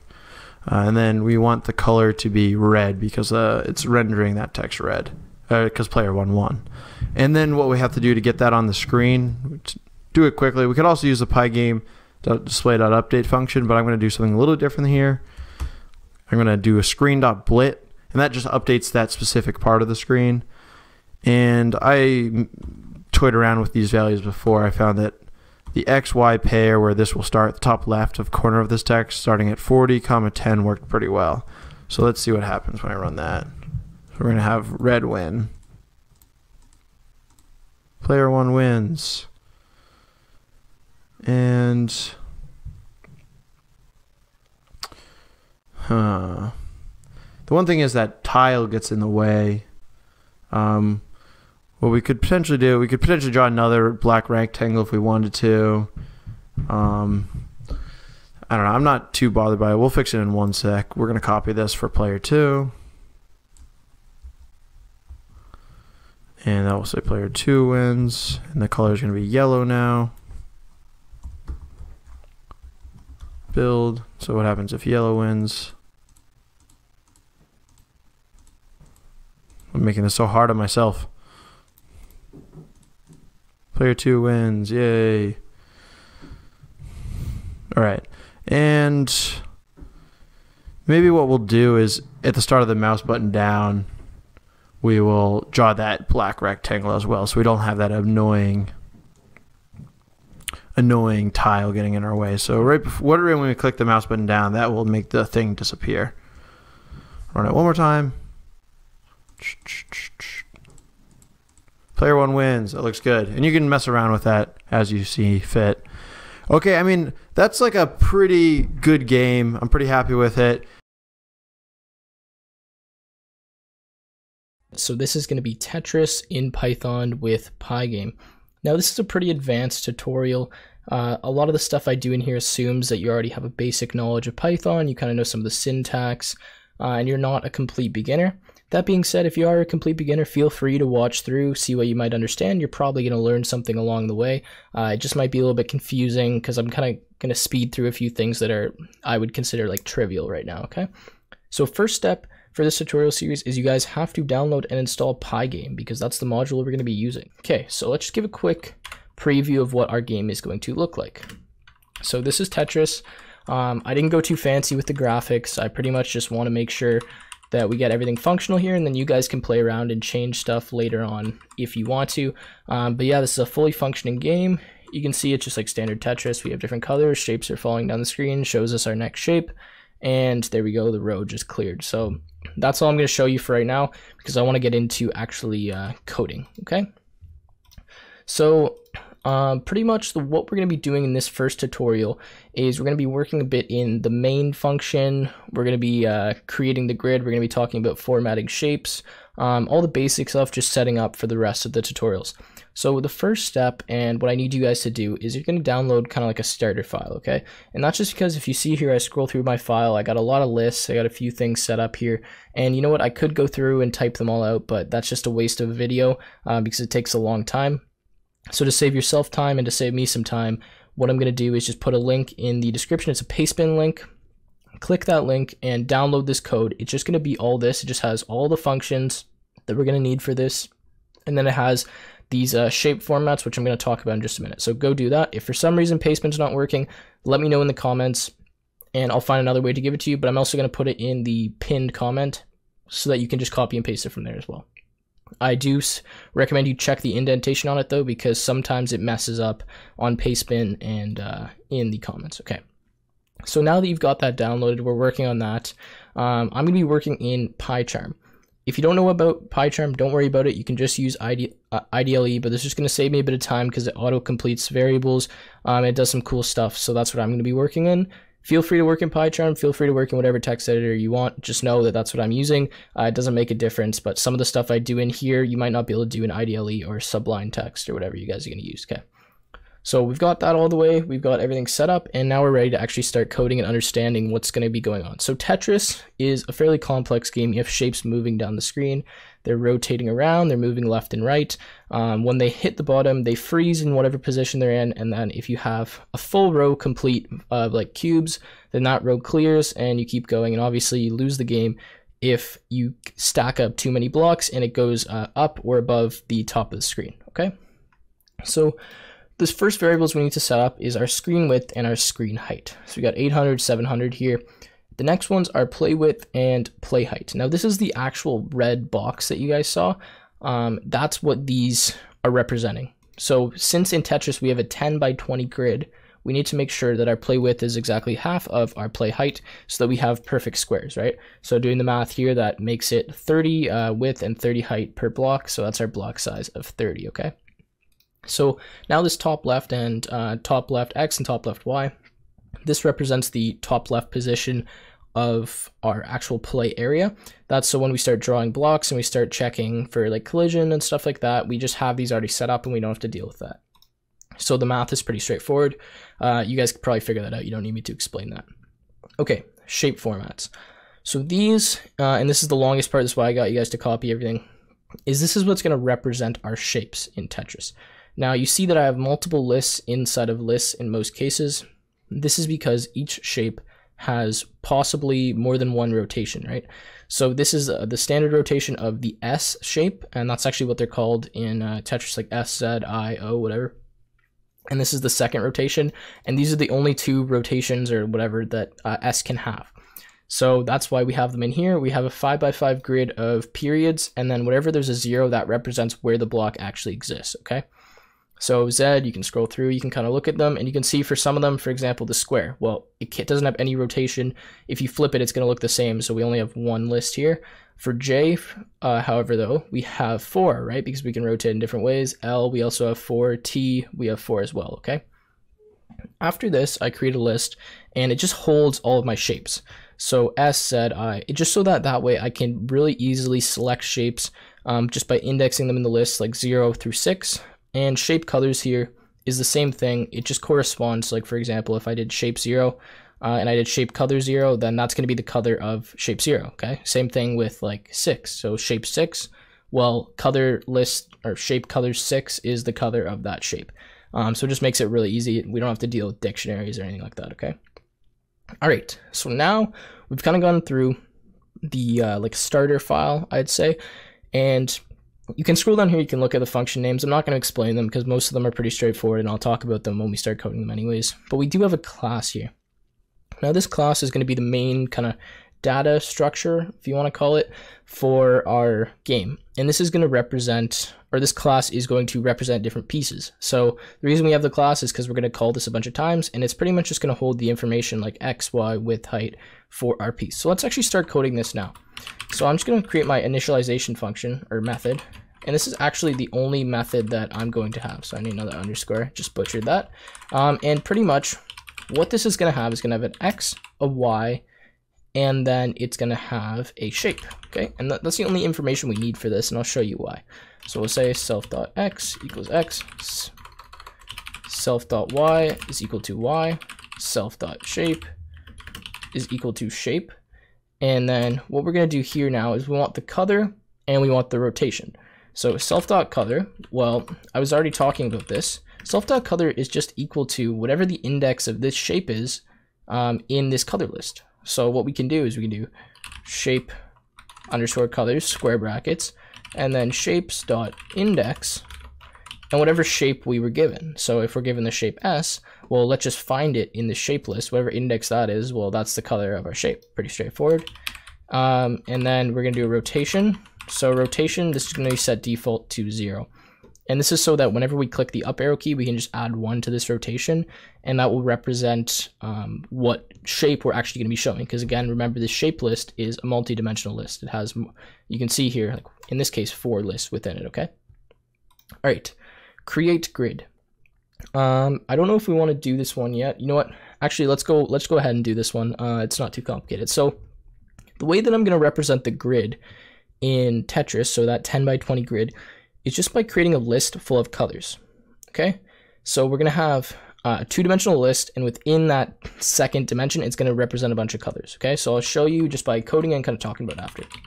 Say grid is equal to, and then another square bracket here for x in range 20. And don't worry, I'll explain this in 1 second, and then we'll say for x in range 10, okay? Except here, we're just gonna do 0, 0, 0. Okay, so what I've just done here, this is like the Python way to create lists, okay? List comprehension. We're gonna create one list for every row in our grid. So since we have 20 rows, we want to create 20 sublists, and each of these like sublists or whatever 2-dimensional lists is going to have a bunch of colors in it. How many colors is it gonna have? Well, it's gonna have 10 colors because we have 10 squares in each row. We have 20 rows, so that's the way it works. These x's you could replace with underscores because we don't really care about the actual variable. We just need to do this that many times. Now 0, 0, 0, 0, or 0, 0, 0, yeah, I think that's right. Anyways, that's just block. It stands for block. And the way we're going to draw the grid is simply by looping through this grid, which we're going to return, and just drawing each color. So it makes it pretty straightforward, okay? Now, the only thing that we have to do here, though, is we have this locked position argument. Now, locked position, well, right now we've created a blank grid. What if there's already blocks that have been placed in our grid? So like they've already fallen, they're static now, they're not moving. Well, we need to also draw those. So to draw those, we're going to check if any of the positions in locked position are not like, or whatever positions are in locked position, we're going to get that color and we're going to change the corresponding value in the grid. I'll show that just by kind of coding it here. So for I in range, I'm going to do the length of grid. And again, this is going to give us 20 because the length of grid, well, it's 20 of these, right? Okay, so for I in range, len of grid. For j in range, and then we'll say the len of grid I, because now we're in this list. So now we're going to do whatever the length of that list is, okay? I'm going to say if this, so if j comma I, because j is our x value, I is our y value because rows are represented by I and the columns are represented by j, in locked position. And just so you know, locked pause, it stands for locked position. It's also a dictionary, so you can see that it's a blank dictionary here, and each position, so like for example, if I had like 1 1 is going to be set equal to a color, and the color could be something like 255 0 0, okay? And we're going to talk about that and create that later, but that's just something you need to know for now, okay? So if ji in locked position, so if that key exists, let's figure out what that key is. So that key is going to be equal to, well, locked position, or what the value is, sorry, associated with that key, ji. Now we're going to change whatever the current grid position is here. So for grid ij is equal to c, okay? I know this might seem kind of complicated, but pretty much we're just looking through this grid and we're going to find the corresponding position to the locked position and just change that color in the grid so that later when we draw it, we get an accurate grid, okay? And you guys will see how this all is kind of plays out later if it seems a bit confusing now, okay? And then we're just going to return that grid to wherever we're calling it from, okay? So that's one part done. Now we can move down and we can go into draw window, which is actually, let's do get shape. This one's really easy, okay? So this is literally a one-liner. Return random dot, actually, what is it called here? I gotta have a look. I think it's random dot choose. Random dot choice. That's what it is. Random dot choice. And then we're going to be given a shape list. So we'll say shape. Actually, let's just, what do I call it up here? Sorry guys, shape. Random dot choice shapes. All this is going to do is it's going to pick one of these shapes and it's just going to give it to us so that when we need to create like a new shape falling down the screen or whatever, that's all we have to do. Okay, so get shape, random dot choice. That one's really easy. Okay. Next one, draw grid. All right, so what we're going to do is we're going to be passed a surface. And the surface is obviously what we're going to be drawing on. So we're going to start by just changing the surface, surface.when, surface.fill, with color. In this case, the color is going to be black, okay? Surface.fill is 0, 0, 0. All right, next thing we're going to do is we're just going to draw like a title on the thing. So the way we have to do this is we first have to start by initializing the font object. So I think we do pygame.font.init, okay? This just means we're setting up font and we're getting ready to draw to the screen. We're going to create a font. It's going to say font is equal to pygame.font.sys, capital SYS font. And then we need the font name. I'm a Comic Sans guy, so I'm going to use that, Comic Sans. Size of the font, I believe. Yeah, size of the font, we're going to do 60, okay? So the way you want to set up your own font, you want to change this, just change this to any font. You can look up fonts on the Pygame website. And then just give it a size. If you know the name of a font, type it in here. It probably exists in Pygame, all right? So now we're going to need to set up a label. So I'm going to say label is equal to font.render. And then in here, we need the text that we're going to render. In this case, I'm going to call Tetris. We need our anti-aliasing of 1. And then I believe we need a color. In this case, I'm going to make it white, okay? So text, anti-aliasing, just set this 1. I don't know why you need to set this 1, but just set it 1, and then whatever color you want your label to be. Okay, now that we've got the label, we need to draw this label on the screen, so let's blit it. Not win, I'm used to typing win, surface.blit, and then in this case we're going to blit the label. Where do we want to blit it? Well, now we want to figure out where the middle of the screen is. So we could just hard code this in, but if we ever want to change the dimensions of our screen, we want this to just automatically kind of adapt to that. So we're going to do top left x plus play width over 2, okay? And that's going to give us the middle of the screen. If you don't understand that, let me know and I can explain it to you in the comments down below, okay? Now we're going to subtract this, sorry, this isn't actually done yet, by the width of the label, because this is going to matter. Depending on how long the label is, it's going to determine where we place it on the screen. So we're going to get the width of the label and we're going to divide that by 2. Okay, so now we need to do the y. Well, the y is pretty easy. We can just statically type this in because it's from the top of the screen. So I'm just going to give it, I think like 50 is what I typed in, 30, okay? And that should put it in the middle of the screen. And I can explain that to any of you guys that might not understand it. If you just leave a comment, because I don't want to waste too much time, because I think a lot of people might understand that. So for I in range now, the len of grid, because now we're going to start drawing all the grid objects onto the screen. So we created a grid. We know how that kind of format works. We're going to say for j in range, the len of grid I, same as before. And we're going to do pygame dot draw dot rectangle. And then in this case, we're going to draw on the surface. And then we're going to go grid I j. Okay. And then top underscore left. I need to put this in, what do you call it, brackets here. Top underscore left. So I just need to scroll over. Top left underscore x plus j multiplied by 30. And I'll talk about this one in just a second, how this works. And then top left y plus I multiplied by 30. Another bracket, and there we go. Now we just got to deal with this grid thing, so that means that we just now need to pass grid as well into our draw grid. Okay. The way this works, we're going to loop through every color within our grid. So this is the color, grid IJ, all right? This is the surface we're drawing it onto, and this is the position in which it's being drawn. Now we also just need to add two things here that I realized I forgot, because we need the X, Y, we need a width, and we need height. So for width and height, well, that's equal to the block size, and block size once again. And you know what, we can even multiply this instead of by 30 by block size in case we ever decide to change that. So let's do that just to keep this nice and dynamic. And then if we keep going over here, the last thing we need is a fill. So we're just going to put comma 0 to make sure that we fill in the shape. We don't just draw like a border for it, okay? The way this works, we get our top left X, and we're going to figure out wherever we are, so which column we're in, multiply that by block size, and that's our X position. Same thing works for the Y. With the starting Y position plus whatever row we're in, multiplied by the block size, will give us the correct position to draw our cube in, okay? After we've done all that, we just need to update the screen. So pygame.display.update, and there we go. So there's actually one last thing we want to draw, and it's that red rectangle that you guys saw, and that kind of represented like the play area. So to draw that, we do pygame.draw.rect, and then surface, and then in this case, we're just gonna actually, let's see here. Do I want to dynamically type this in, or do I want to just statically draw it? So let's give it a color first of all of red 000.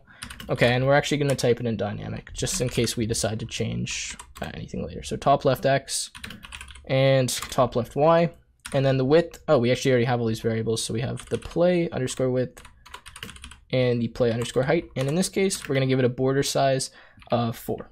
Okay, and that's all for drawing the grid. We might come back to this later, but for now, that's it. Okay, so this just draws the actual grid. Draw grid, and I've added this. So, okay, we're just going to copy this part here, guys, that says draw grid, so surface.blit, this label, and I'm just going to move this in because I realize I have another function called draw window.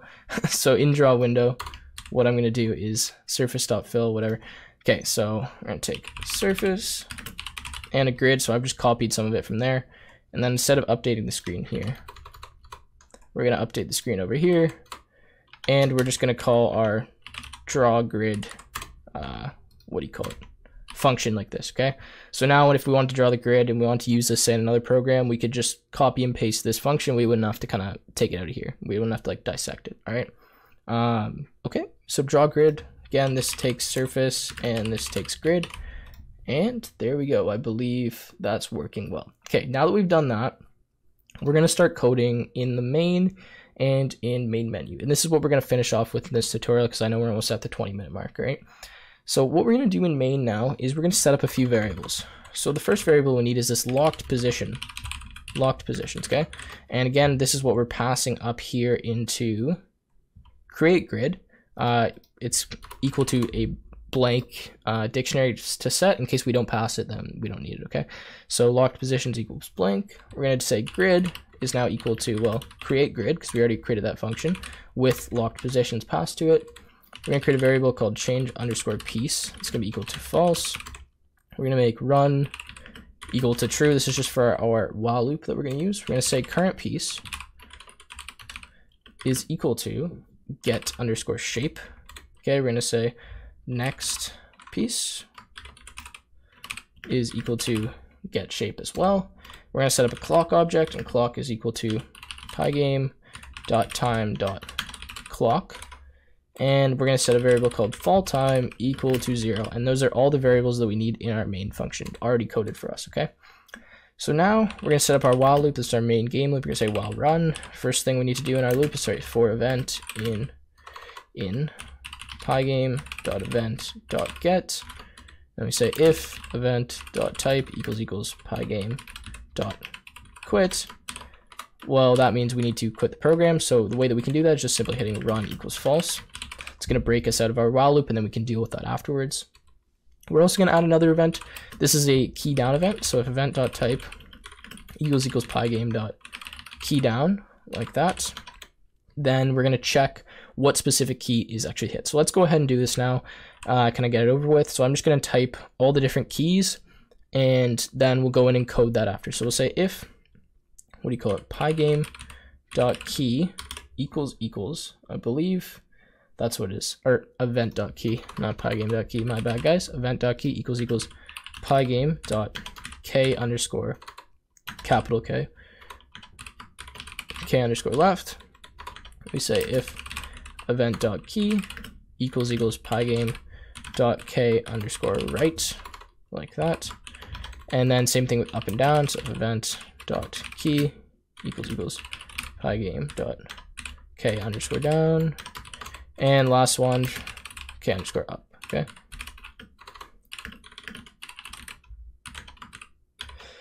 Okay, I don't know why that keeps happening. Okay, k underscore up, like that. Okay, so painfully after typing that, left, right, down, up, now we can go in here and we can kind of code what each of these is going to do. So if we're hitting left, we want to move our block left. If we're coding right, if we're hitting right, we want to move our block right. And if we're going down, we want to move down. If we're going up, we want to rotate our shape. That's what the main things are going to do in here. So if we want to move our piece left, well, we should change the x value leftwise, okay? So the way that we can do that is going to say current piece dot x minus equals 1. Now, I know you guys are looking at this right now and you're saying, okay, well, what the heck, man? So current piece is equal to get shape. And that's all it's equal to, get shape. Well, what is get shape? And it's just returning random.choice shapes. Now, this actually just made me realize the fact that our get shape thing needs to change a bit. That's because we need to actually create a piece in here. So we set up this lovely class up here and we weren't even using it. So piece, random.choice shapes is the last argument it takes. It also takes an x and a y value, right? So for the x and the y, well, the y is pretty straightforward. It's just going to be 0. The x has to be the middle of the screen. So we're going to give it 5. And for y, we're going to give it 0. Okay? And actually for y, we'll leave it 0 for now, but we might want to make it negative so that it kind of starts above the screen and then starts falling down. Okay? So we have, let's make sure this looks right. XY shape. Yeah. Okay, great. Okay, so that makes sense now, how we could change this x value. Same thing for right. I'm going to do current piece dot y or dot x plus equals 1, like that. And for down, we're actually just going to type this in for now, but this is not exactly what's going to work. Y plus equals 1 to move downwards. And for up, well, we need to rotate the shape. So to rotate the shape, this is actually pretty easy. All we're going to do is current piece dot rotation plus equals 1, okay? Because when we change that rotation, well, that changes the actual image of the shape, okay? Now, this is all great, but the thing is, what if we're moving off the screen? Or what if this is not a valid position? Well, that's why we have a function called valid space. Now, valid space, we haven't yet coded, but I do have it in here somewhere, valid space. And what valid space is going to do is it's simply going to return if the current position that we're in is a valid space. So the way that I do this, and this is going to just make life a lot easier, if we're moving left, let's simply just change the piece as x, move it left 1, and then check if that's a valid position. And if it's not, well, then we can just add 1 and move it back to where it was. So we're going to say if not, and then valid space, and valid space is going to take 2 arguments. It's going to take the current piece, and it's going to take the grid, okay? Then let's just simply subtract or add 1 to our piece. So all this is saying is we're going to move left, but if for some reason moving left results in not a valid space, well, let's just add 1 and pretend like we didn't even move there. So we're not drawing it, we're not changing anything, so this is perfectly fine, and it's actually a really easy way to check things without having to checking if it's below this or above this or whatever, okay? So now next one here, we're going to say if not valid space, and same thing, current piece with grid. Well, now in here, instead of adding 1, we're just going to subtract 1 because we were trying to move right, and there we go. Same thing with moving down, okay? So we're literally just going to type the exact same thing, if not valid space, current piece, and grid. Well, now instead of adding 1, we're just going to subtract 1, and this is from the y value this time, so we say current piece dot y minus equals 1. Okay, so now for up. So when we change the rotation, we are changing the shape, okay? So it doesn't show this yet right now, like how we change the shape, but we're going to do that later. So we can actually just call the exact same thing on rotation, because think about it. If we're fully on the right side with like the straight piece and we try to rotate, well, that could result in our piece being moved to the left or to the right. Or like there could be positions where it's on the left or it's on the right and it's not in the grid. So we do have to check for rotation if it is a valid space or not. So we'll say current piece, and then what else are we doing? Grid here. Okay, and then in this case, again, we'll just subtract 1 from rotation, so minus equals 1. And that should all work pretty well. Okay, so after we do that, we're going to make sure that we remember to draw the grid. So in this while loop, we'll say, actually draw window. I'm going to give it surface, and we're going to give it grid. Now, this reminds me that I haven't yet created a Pygame surface. That's great. So let's do that. So here I'm just going to say when equals pygame.display.set_mode. In this case, I'm going to give it, what is it, screen width and screen height. So s width and s_height. And that's it for our display. We want to give this a caption now. So we'll say pygame.display.set_caption. Yep. So let's just call this Tetris like that. And now we're going to just pass win into our main menu. We'll put win here. And then in main menu, we're going to call main. Okay. And we'll deal with main menu later. I don't feel like coding it right now. And it's not really important to like the main functionality of a game. So we can simply just do this. Okay. Main win like this. And if I put win here, then everything should work out. This says surface. Change this to say win in lowercases. Okay. So now we've effectively done draw grid or draw window, draw grid, get shape, create grid. We've created a piece. We've gone through what all this stuff in the starter file does, and we are now at 27 minutes. Hey guys, and welcome back to part 2 of coding Tetris in Python with Pygame. So let's get right into it. In this video, we're going to be finishing a few other functions. We're going to be doing valid space, convert shape format. We're going to be coding a bit in the main, and we're also just going to be fixing a small mistake I made in the last video. So this code right here in draw grid, yes, this does draw our grid, but this is not what I intended this function to do, and I kind of just realized this when I was looking over the video and looking over the code. So we're just going to copy this code from draw grid, okay, delete it out of there, and we're just going to paste it down here at the bottom of draw window, okay? So now we just have this after we're blending the label, we have whatever code we had within draw grid, okay? Because draw grid, what this actually was supposed to do is draw the lines for the grid. So I kind of got this mixed up while I was going through the tutorial. So we're going to finish draw grid now, and what this is going to do is going to draw those gray lines over top of all of our different colors so that we can kind of see where each block is and we can see the actual grid structure. So let's get started with this. Say SX, which stands for start X, is equal to what do you call it? Top left X. Okay, and then SY is equal to top left Y. Like that, all right? And this is just so I don't have to keep typing top left X, top left Y. It just makes it a little bit shorter for us, okay? Now I'm just going to say, I'm going to set up a for loop. I'm going to say for I in range, and this is going to be the length of the grid. So how many rows we have? I'm going to say for J in range, and this one is now going to be the len of grid I. So how many columns in each row? And then here we're going to be drawing lines, okay? So for every row, we're going to draw a line. So pygame.draw.line. We need a surface. Let's give it a surface. We need a color. In this case, it's going to be gray. So gray color code standard is 128, 128, 128. And then we need 2 positions, okay? So the start position is going to be equal to SX, all right?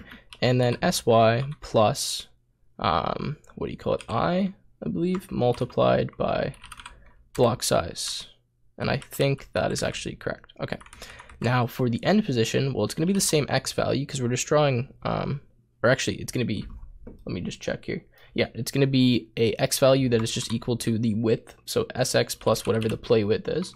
And then the Y value is going to be the same here because if you think about it, we're going to be at the same Y value each time. We're doing like, we're drawing a horizontal line. Every horizontal line is going to have the same 2 Y values, and the X value is just going to be changed, okay? So I'm just going to copy this and paste it in here now, okay? Oh, all right, I don't know why that did that, but we'll just go back like that, okay? So now what we're going to do is we're just going to do this, okay? So SX plus J multiplied by block size, okay? SY can actually just stay like this, okay? And then for SX, same thing, we're going to SX plus J multiplied by block size, and J is again is our current column. And then this one, SY plus play underscore, oops, we need a plus sign here, plus play underscore height, like that, okay? And that should be drawing us 20 vertical lines and then 10 horizontal lines down the screen, giving us a grid. And kind of the way that works is every time we loop through a new row, we're simply changing the Y value of what line we're drawing, and then these X values are going to stay static just at the left side and the right side of the screen. And then the way that we do it here is we have the X values that constantly are changing every column, and then the Y values are staying static, being the top of the screen and the bottom of the screen to draw the vertical lines. And that's what I wanted to do within this draw grid function. So now that's all kind of sorted out, and we fixed like a small mistake. Don't get me wrong, you can still have that other code up here, like it still works fine, but just in terms of what I actually wanted to do with these functions, that's the way we needed to fix it. Okay, so now that we've done that, what I want to start doing is getting into this convert shape format, okay? Now this is probably the most complicated function, I want to say, within our program, and what this is going to take as an argument or a parameter is just the shape. Now this is what I was talking about before. So when we have a shape, it looks something like this, right? So we have zeros and we have periods. Now this looks nice to us, like we can tell what kind of shape this is, but the computer has no idea. So how can we get this into a form that the computer can read? And ideally we want it to give us positions within the grid of where blocks exist. And then we're not going to give position if the block doesn't exist. So if there's a period like this, okay? And you'll see what I mean as we start coding this function. And that's what the goal of this function is to do, to take that information and put it into something that's actually useful to us. So we want a bunch of positions. That's the goal. From these like lists, we want to generate a list of positions, and then based on those positions, we can do things. We can check them, we can draw them, and so on. So I'm just going to create a list called format. Don't worry if it's a keyword, it'll just override it. We're going to say when we're given a shape, we're actually given a piece object. So I don't know why I'm calling it shape, but whatever, that's fine. So shape.shape, and then we can just do is equal to, and I'll talk about this in a second, shape.rotation modulus the length of shape.shape. Okay, so what this does is actually gives us the sublist that we need. So this needs to be spelled correctly. Don't know how I butchered that so bad. Okay, shape.shape. So if we look again here, whenever we're past a shape, we're actually past something like this, right? So we're past the shape object and its shape property. So right here looks something like this. Looks like the variable t, which would have a list full of lists. So we want to get the actual sublist. So which one? This list, right? That's the one we want. So the way we do that is by getting the shape rotation modulus the length of the shape. So for example, if our current rotation is 0, like we haven't rotated yet, then what's going to happen is we're going to have 0 modulus the length of shape. In this case, the length would be 4, so we get 0. So we're given this first shape. Now if we have 1, we're given this. If we have 2, we're given this. If we have 3, we're given this. And if we have 4, then we go back and we get this one, okay? And it just keeps going and keeps going because modulus simply just gives us the remainder. So that's how we can tell what the actual current shape is within that main list, okay? Hope that makes sense. So now that we've done that, what we want to do is we want to set up a loop. And because we want to look through every row and every column, and then based on if there's a 0 or a period, we're going to do something. So we're going to say for I, comma, and because we want the line as well, in enumerate, right? And then format, okay? Because format is the list that contains like the actual zeros and ones, okay? We're just going to say row is equal to list of line. This just gives us a nice list format that we can deal with, making it easier for us. I'm going to say for j in, or j, comma, column, sorry, in enumerate, and now row. So now every row we're getting the current line, and then we're going to loop through the line and look for either a 0 or a period. So we're going to say if column, which is going to be, for example, if we have something like this, it's going to look like 0, 0. Okay, so this is what our row is going to look like. So when we start looping, j will be 0 and column will be a period, okay? Just in case you're kind of confused there. Okay, so for if column equals, and it's going to be string 0, then we know that we've hit like a position, like this cube exists here. So what we want to do is we want to add the position to our positions list. Now it's not so simple as just to add the current I and j value. We actually have to add something else. And I'll show you right now. I'm just going to type it out and then kind of talk about it, okay? So shape.x plus j, and then shape.y plus I, okay? So this is our x value. It's the current value of the shape, because if the shape is already moving down the screen or just moving left and right, well, we need to add that to whatever the j value is, so whatever column we're in within this list, okay? And then same thing with the y value, so whatever the current y value is of our shape, we're going to add whatever column or whatever row, sorry, we're now in as for the y value, okay? And that is the positions that we need in these positions list. Okay, so now that we've done that, we just have to modify these positions slightly. We just have to give them an offset, okay? And I'll talk about why why we have to do this. So for I pause in enumerate positions, okay? Then we're going to say positions I is equal to, and then this is going to be the current position, okay? So we just need to put this in a tuple because that's the way we're going to give it. Pause 0 minus 2 and pause 1 minus 4. Okay, so now let's break this down and kind of talk about exactly what's going on. So we start off blank list positions. We're just getting the actual shape within this list. So for example, we would get something like this, okay? And then we're looping through it.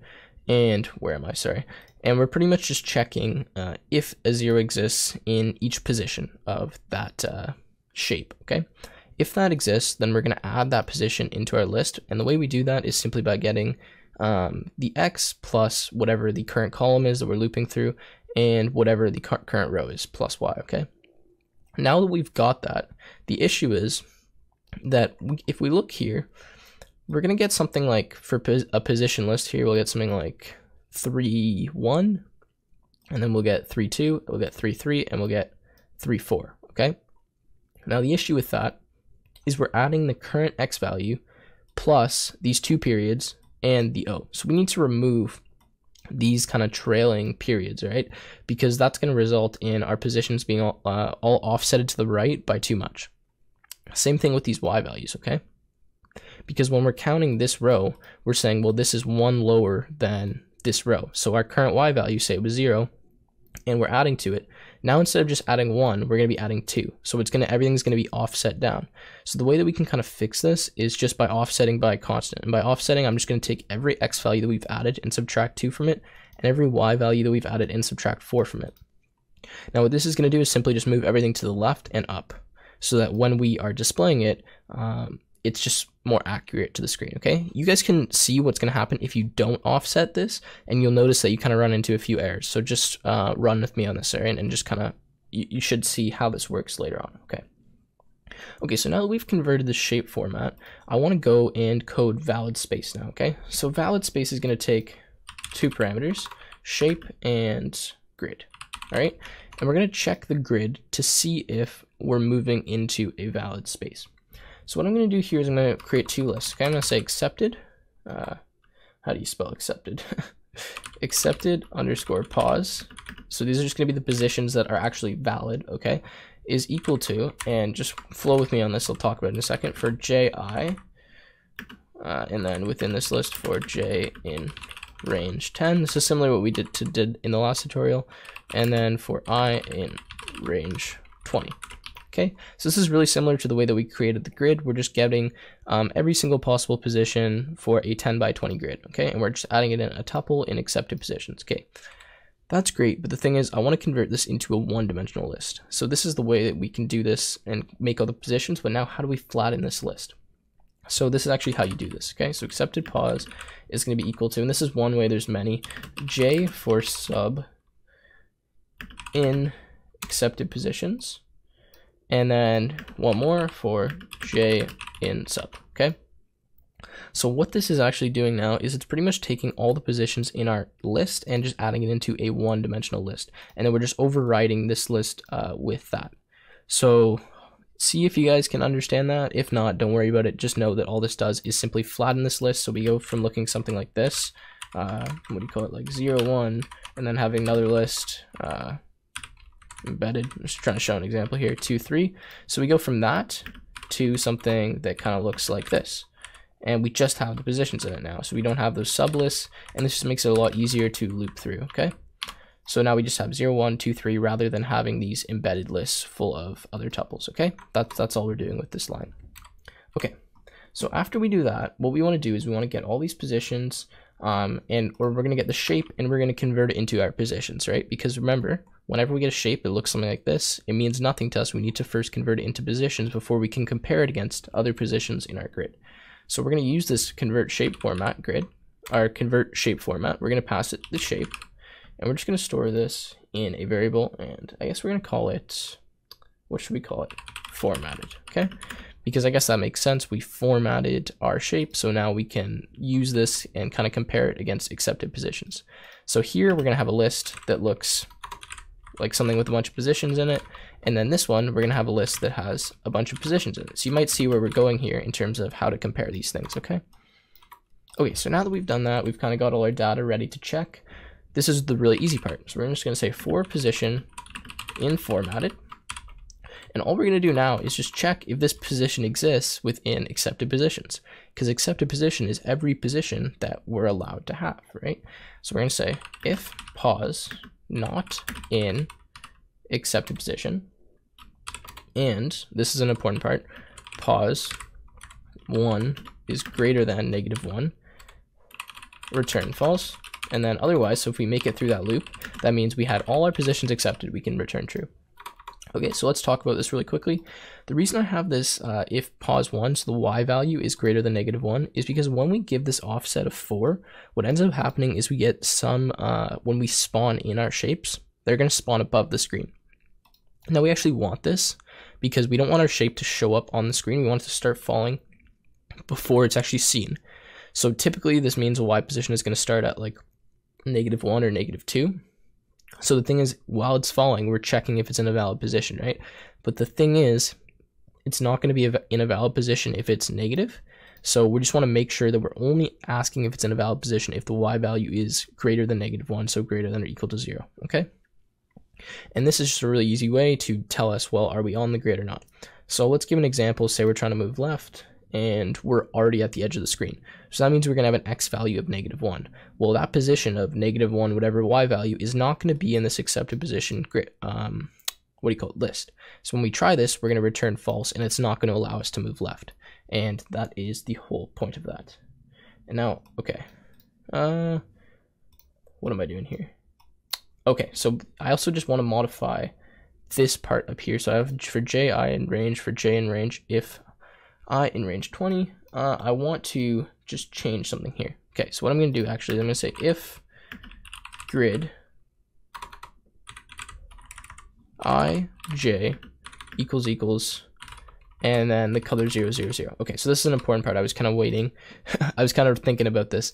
So pretty much we're only going to add this position into our accepted position if it's empty, which actually makes a lot of sense. Because think about it, if we already have a color in that position, then that's not a valid position. We can't move into where a piece already exists. So what this condition does is it says, okay, well, we're only adding this position now if this is true. So if ij is true, then we're good. We can add the position. If it's not 0, 0, 0, that means something exists in there. So that's why we're not going to add it into our accepted positions. Okay, so I know this looks kind of confusing because I'm doing like a bunch of embedded for loops. This just saves us a few lines. And it's kind of a cool way to create a list in one liner. It's like the Python-y way. So I figured I'd do that for most of the stuff in here. Okay, so now that we've done that, what else can we code? Well, you know what? While we're here, we can code check lost, all right? This one's a really easy function. This is just simply going to check if any of the positions are, above the screen. So if we hit y value of 0, then we know that we're above the screen and we've actually lost.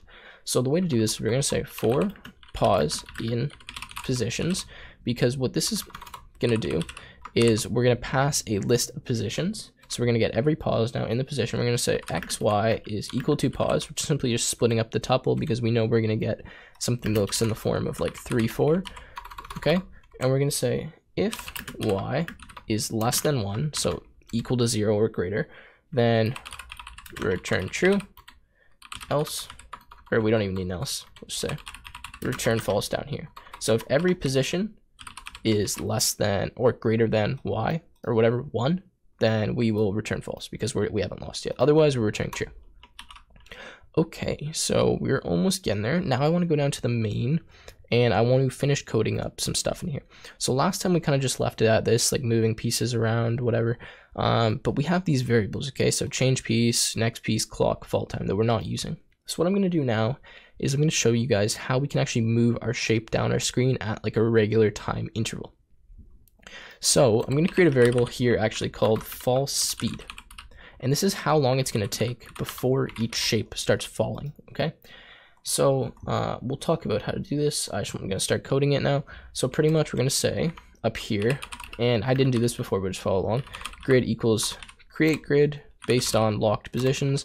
The reason we're doing this, I know we already created grid up here, is because every time that we move, we have a chance to be adding something to locked positions. We're going to do that later. Because, for example, if we hit the bottom of the screen, well, now locked position is going to be equal to something else because it's going to have a new shape in it. So we need to constantly update the grid so that when we're drawing it to the screen, we get like an updated version. So that's why I'm doing that up here, okay? I also need to, actually, I don't think I need to do that here. We need to add to fall time, okay? So the way we're going to add to fall time, because this is going to track, what do you call it, how long since like the last loop ran, is by using this clock object that I set up here, okay? So before I add to that, after here, I'm going to do clock.tick,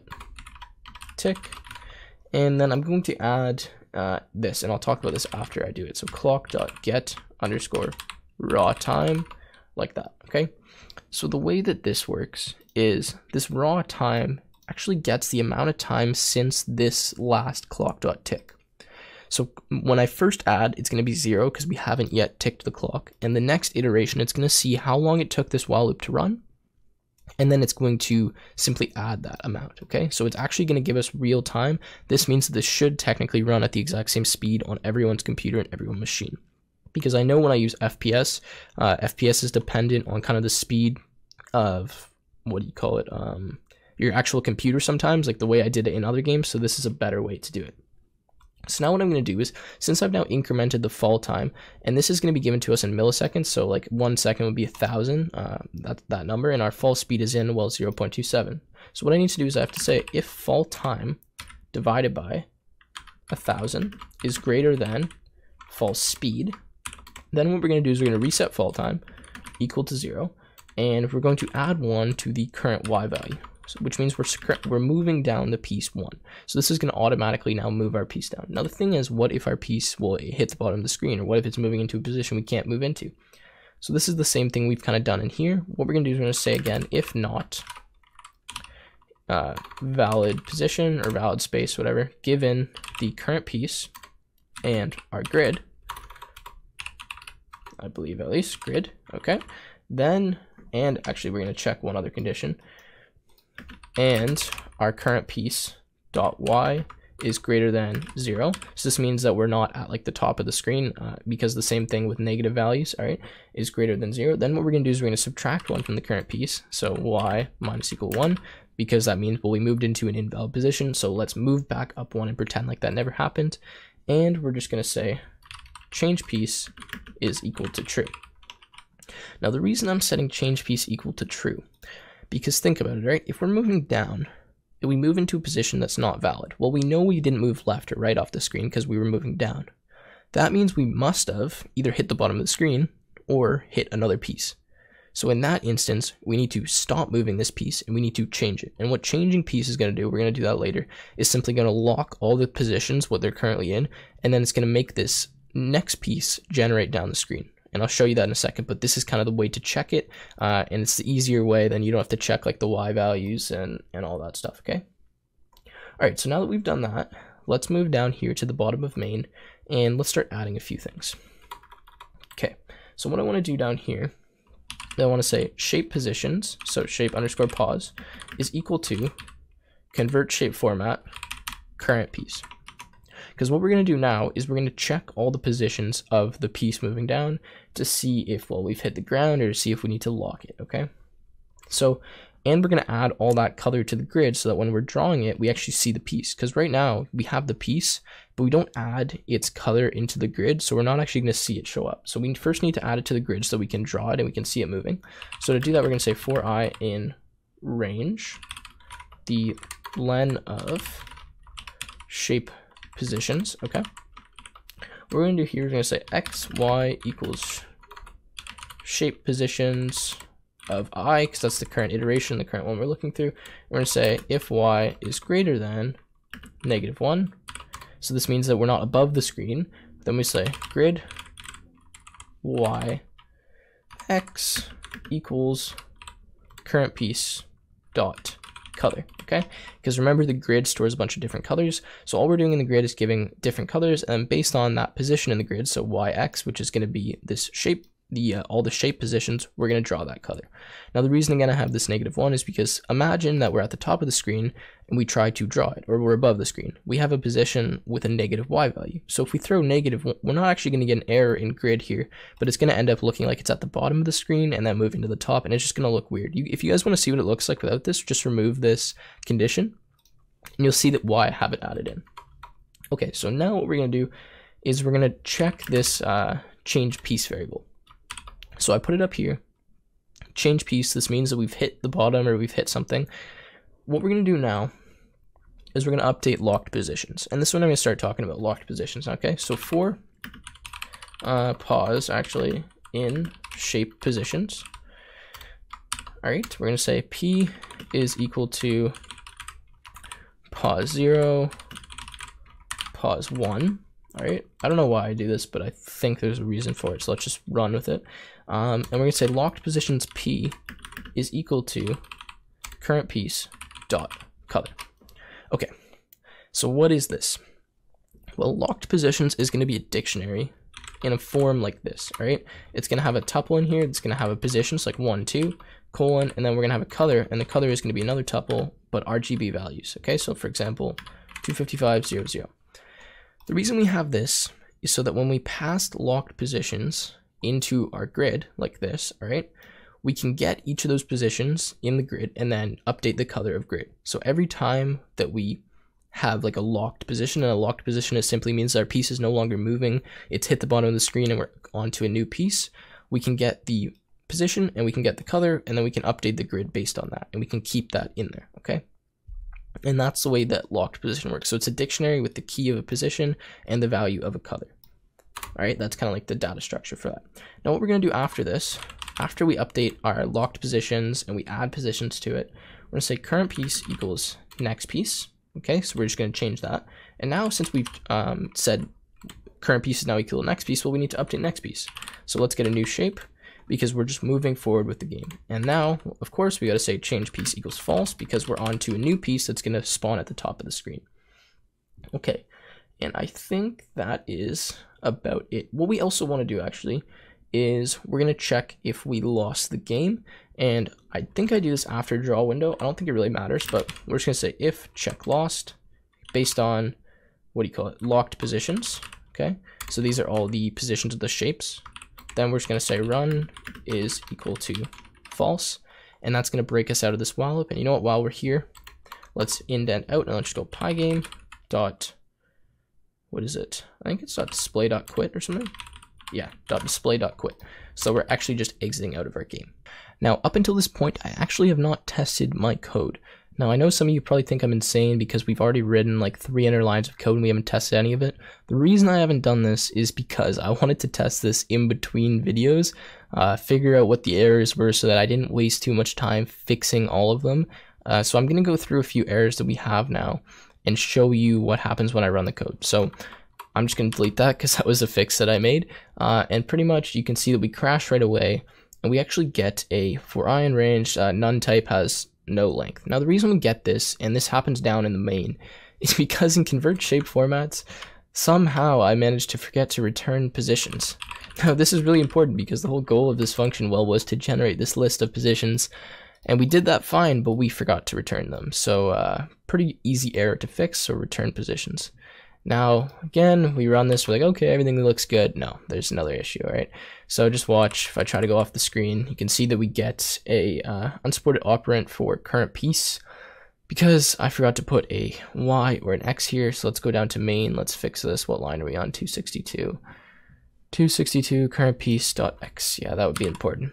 Okay, now I know there's a few other errors. So this one, current piece minus equals, let's change this to an X. Current piece minus equals, wow, I really messed up on this a lot. Okay, dot rotation minus equal 1. Okay, so this is rotation. And let's see, anything else? Let's run the program. See, okay, we're getting another issue here. So if we have valid space current, okay, so I just messed up and a bracket here. So let's go line 265. Here we are. So we're just gonna take this quotation mark, or what am I saying, quotation mark bracket, and just put it there. And all should be good now. Let's see. We go down to the bottom of the screen. Okay, we get another, and let's just play this for 1 sec, see if we can run into any errors. Okay, so we're rotating fine. We can't move off the screen, and all looks to be doing okay. All right, so that's a good sign for now. Let's leave that so it doesn't look like there's any issues. If you find any, I'd probably end up fixing them in future videos, so don't stress about it. Okay, so now that we've done all this, what we need to do next is a few things, all right? So we need to deal with this draw next shape, clear rows, draw text middle, what other functions do I have? And I think that's about it. And we're also going to deal with main menu, kind of starting the game, finishing the game, and all that stuff.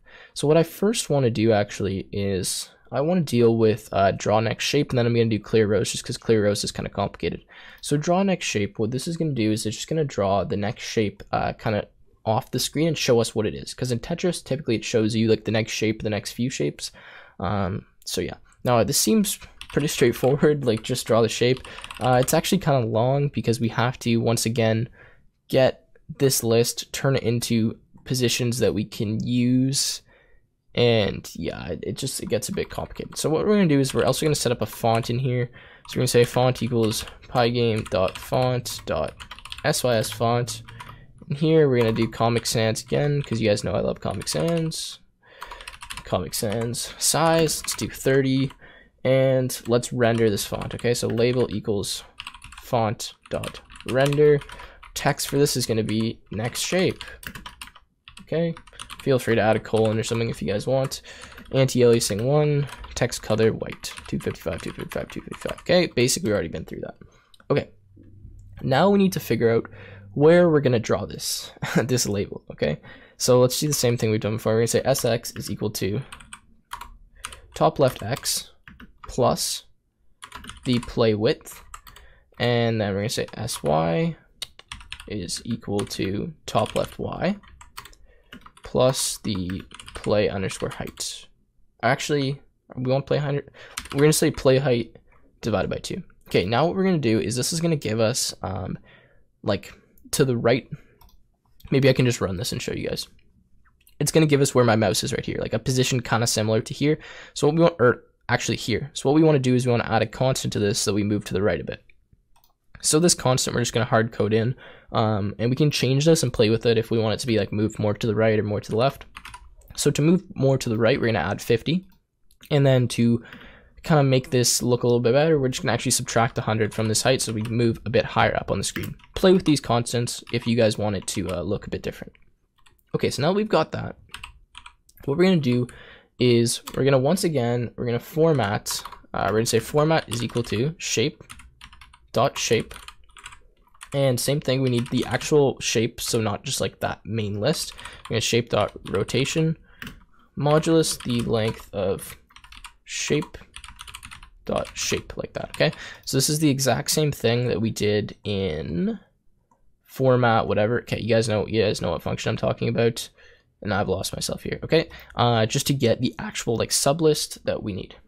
Okay, so now you might say, well, what are you doing here? We already have like a function that does this for us. Don't worry about it, just follow along, because this is a bit different the way that I'm going to do things. Okay, so I'm going to say for I comma line in enumerate, all right, and then row, or actually format, sorry. And we're going to do the same thing here. We're going to convert row into list. This is really similar to the other function, except we're going to do one major change, and you'll see that for row equals list line, we're going to say for j comma, what do you want to call it, column in enumerate row this time, and exact same condition if column equals 0, what we're going to do here, instead of adding some positions to a list, is we're going to draw something. And this is why I didn't want to use the other function that gives us a list of positions, because I don't care about the position within the grid. I just care when we should draw something or not, because this doesn't matter. It's not going to be moving. We just want to draw like a constant image on the right side of this, or a static image on the right side of the screen that we can just look at, okay? So what we do here is we're going to say pygame.draw.rect. So .draw.rect. We need a surface. We pass the surface in. We need a color. It's going to be the shape color. Okay. And then we need our position to draw. So SX. And then in this case, we're going to have to, since we're drawing each cube, right? We're not just drawing the whole shape. Plus J multiplied by 30. And then we're going to do the same thing with Y. So SY plus I multiplied by 30. And we can actually just change this to, let's change this to block size to be a bit more dynamic. Okay, so instead of 30 block size, just in case we decide to change the dimensions of our screen later on. And then we need a width and a height, and that is going to be block size, and we want this filled in, so comma 0. Okay, so what we've done here is really similar to what we've already done. We're just going to be drawing these blocks according to where they show up, like in this list, based on the initial X position plus like a changed kind of position or whatever, okay? Anyways, I think that's about it for this. Oh, we need to actually bullet the label now. So we created this label, but we haven't actually drawn it on the screen yet, so let's do this. So we say surface dot bullet label, change this to a period. Okay, and then we need a position. What's our position going to be? Well, we're actually just going to do SX plus 10 and SY minus 30. Okay, again, play around with these constants, guys. If you want your thing to look a bit different, be more centered, whatever. I don't go like too crazy on cosmetics here. I just want everything to work and look decent. I assume you guys can mess around with it, all right? Okay, so now that we've done that, we've drawn the next shape. Well, we actually need to call this function. So within draw window, we're going to call draw next shape as well. So where should we call this? Let's see. Let's call it before we draw the grid. Draw next shape, or actually, we can't call it in here. Where we need to call this is in the main, because we only have next shape within the main. So right when we're drawing draw window, we're actually just going to call draw next shape, because we need to give it the next shape.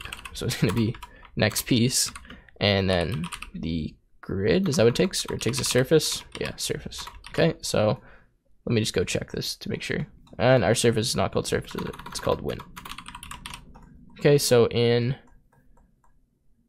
draw next shape, yeah, we take a shape and a surface. Okay, so that should work fine. You know what? Let's actually just test this now and see if this is working. And we're not showing up. We're not drawing this surface. I believe it is because draw window, draw next shape. Okay, so what we need to do actually is this.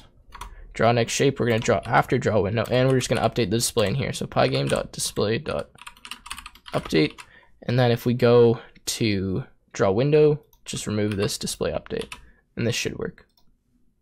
There we go. So now we're getting next shape on the side. The reason that wasn't working is because we were pretty much drawing over top of the next shape every time that we drew the window. So now that's working fine. We have our next shape showing up. And what else do we need to do? I'm really delaying trying to go to this clear rows function because this is really complicated, but I think we're going to have to do this next. Okay, so clear rows. In Tetris, obviously, if we create a full row, we need to clear that row. And then, so that's the only way the user can win, obviously, yeah?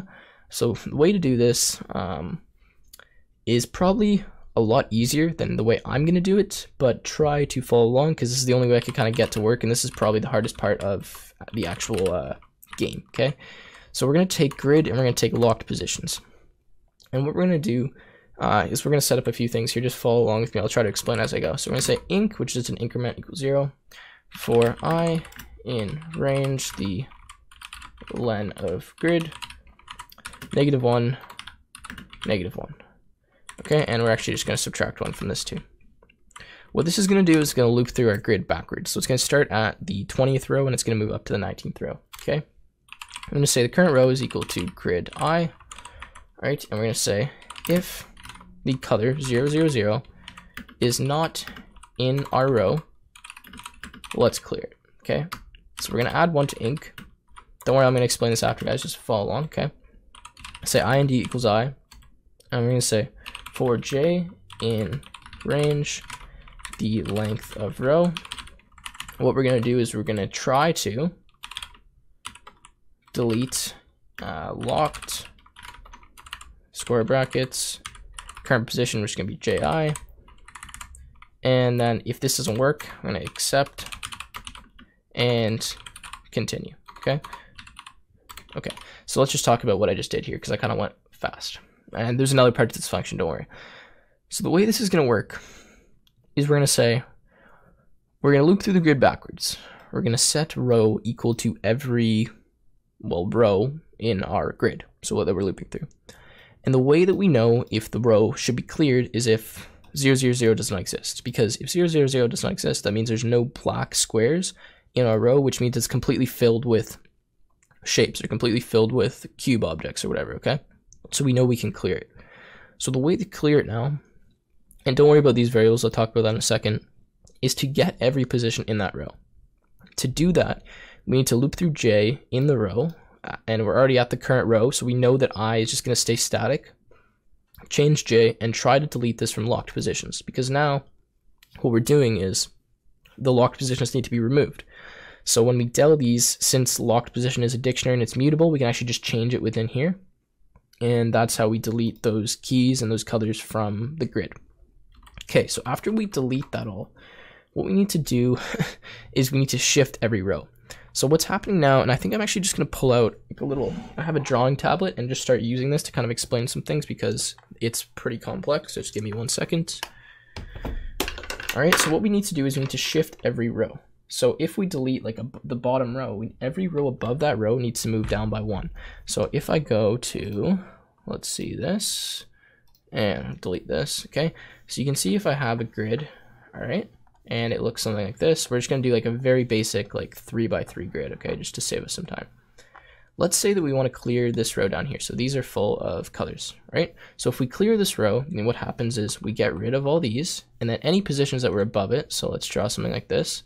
Now this is here. Well, currently this is floating, right? Because if we've cleared all these positions down here, so we got rid of those, this is floating. So this needs to move down 1. So how can we go about doing that? And the thing is, every other row needs to shift down by 1 as well. But now let's talk about like a potential issue we might run into. So if I delete all that, and let's say we have a grid that looks like this, okay? And there's a color here. If we delete this row, the grid actually now in our memory only looks like this, all right? It's only this top portion because we've deleted an entire row out of the grid. So yeah, we can shift everything down by 1, but now we're left with the grid that's 1 less than the other one. So what we want to do is we need to add another row at the top here so that our grid stays the same size. Because if you delete an entire row, well, you're deleting the row, right? So you need to add back the other positions at the top because everything's shifting down by 1. So really the way it works is you delete this, and then this whole thing moves down, and then you add a row up at top like this, okay? So that you're back to your continual grid. I hope that makes sense. That's kind of the only way I can really explain it to you guys in terms of how we shift things, and now I'm going to do it in code, all right? Okay. So leave a comment if you guys are confused about that, because I'll try to explain it in a better way, but it's just kind of like a confusing topic in general. Okay, so now what we're going to do, we're going to say if inc is greater than 0. Okay, we're going to say, so this means that we've shifted and we've removed at least 1 row. And I'll talk about the case in which we move 2 rows in 1 second, okay? I'm going to say for key in, and just follow what this is going to be kind of confusing. List of locked positions. So locked, because we just pass in locked there, okay? And then we're going to say key equals lambda. I'll explain what this does in a second. x1. And I think that's about it. And we're actually just going to reverse this. -1. Okay. So for every key in our sorted list of locked positions based on the y value is what this does. So given a list that looks like this, so if you have like 0, 1, 0, 0, okay? This is a very basic list. This could be an example of locked positions list, okay? What we're going to do is we're going to sort this list. And the way we sort it is based on this number here, this y value. And this is what this key equals lambda x, x1 does. You don't have to understand that. This is just a really kind of complex way to sort a list. What we're going to do is we're going to now make it look like this: 0, 0, 0, 1. And the way we do that is so that we get all the positions that have the same y value in like the correct order. Okay, and you'll see why we need that when we start coding. Okay, so I'm going to say x, y equals key, because again, remember, key is a tuple. And then we're going to say if y is less than ind, we're going to say new key is equal to x comma y plus inc, and then locked new key equals locked.pop key. Okay, let's dissect this now, all right? Because this is, I told you guys this was kind of confusing. So what we're doing now is we want to shift every single position in the grid down, because when we delete a row, everything above that needs to move down.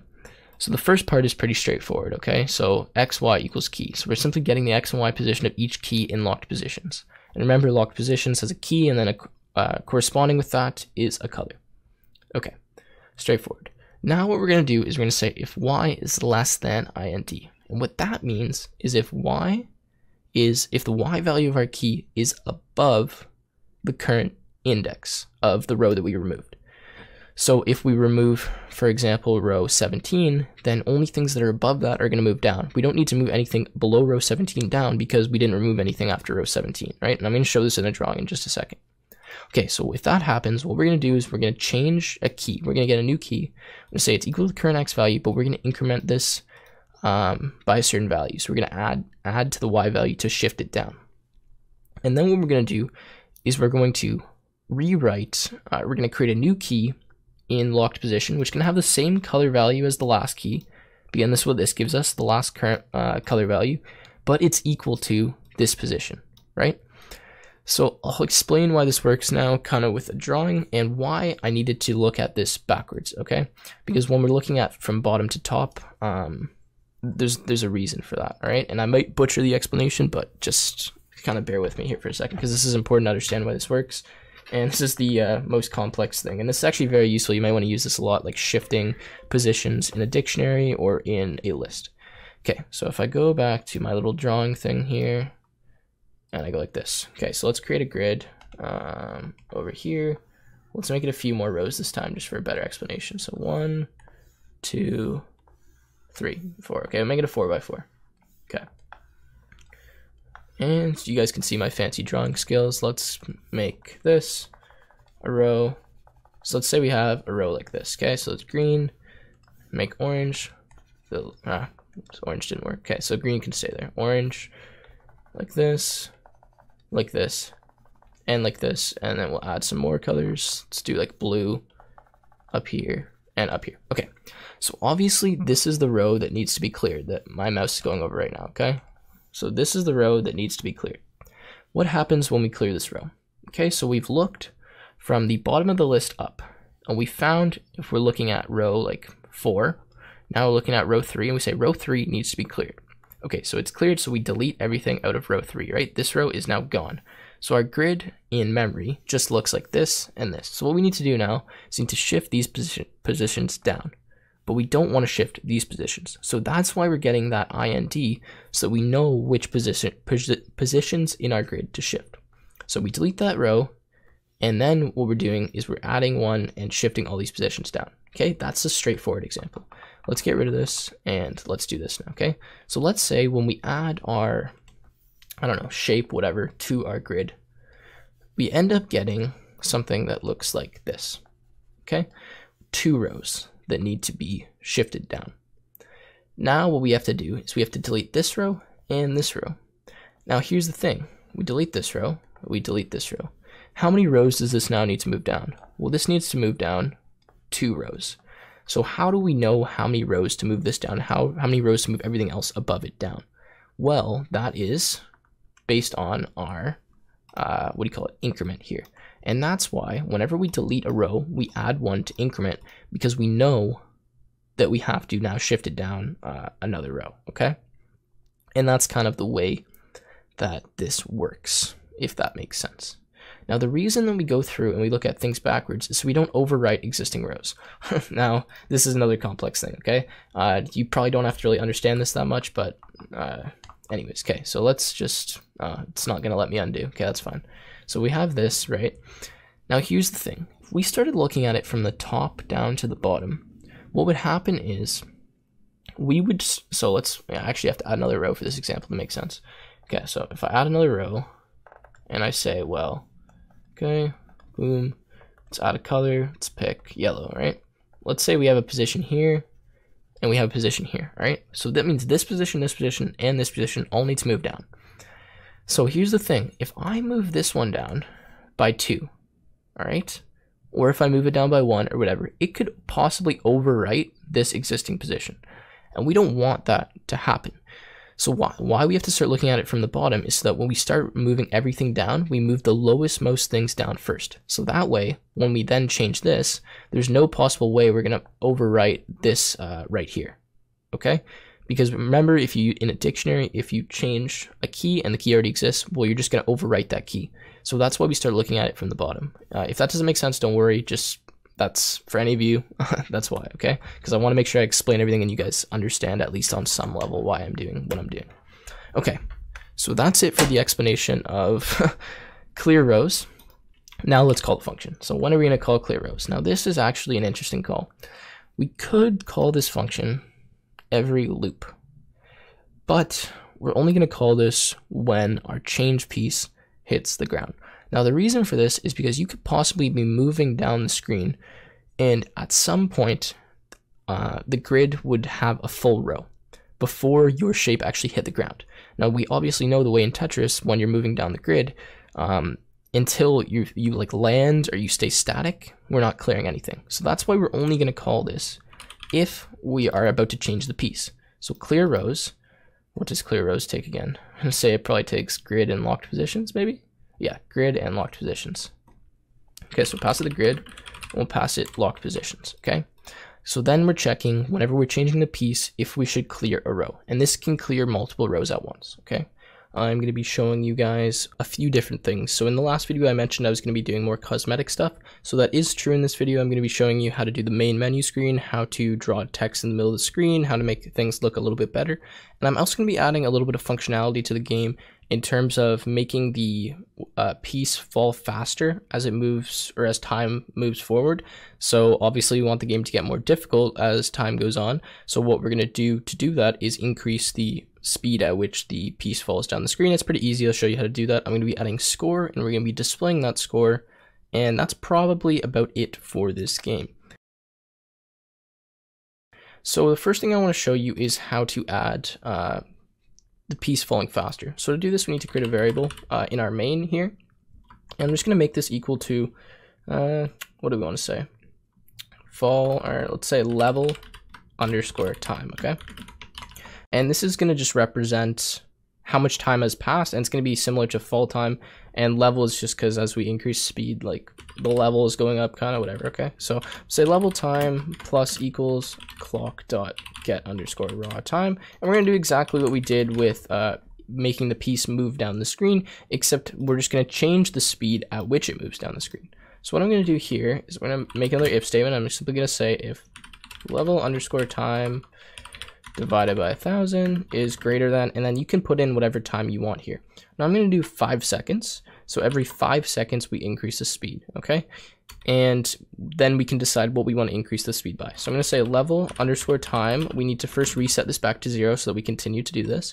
And then what I'm going to actually do here is I'm going to say if level underscore time is greater than, and we want to put like a terminal velocity here.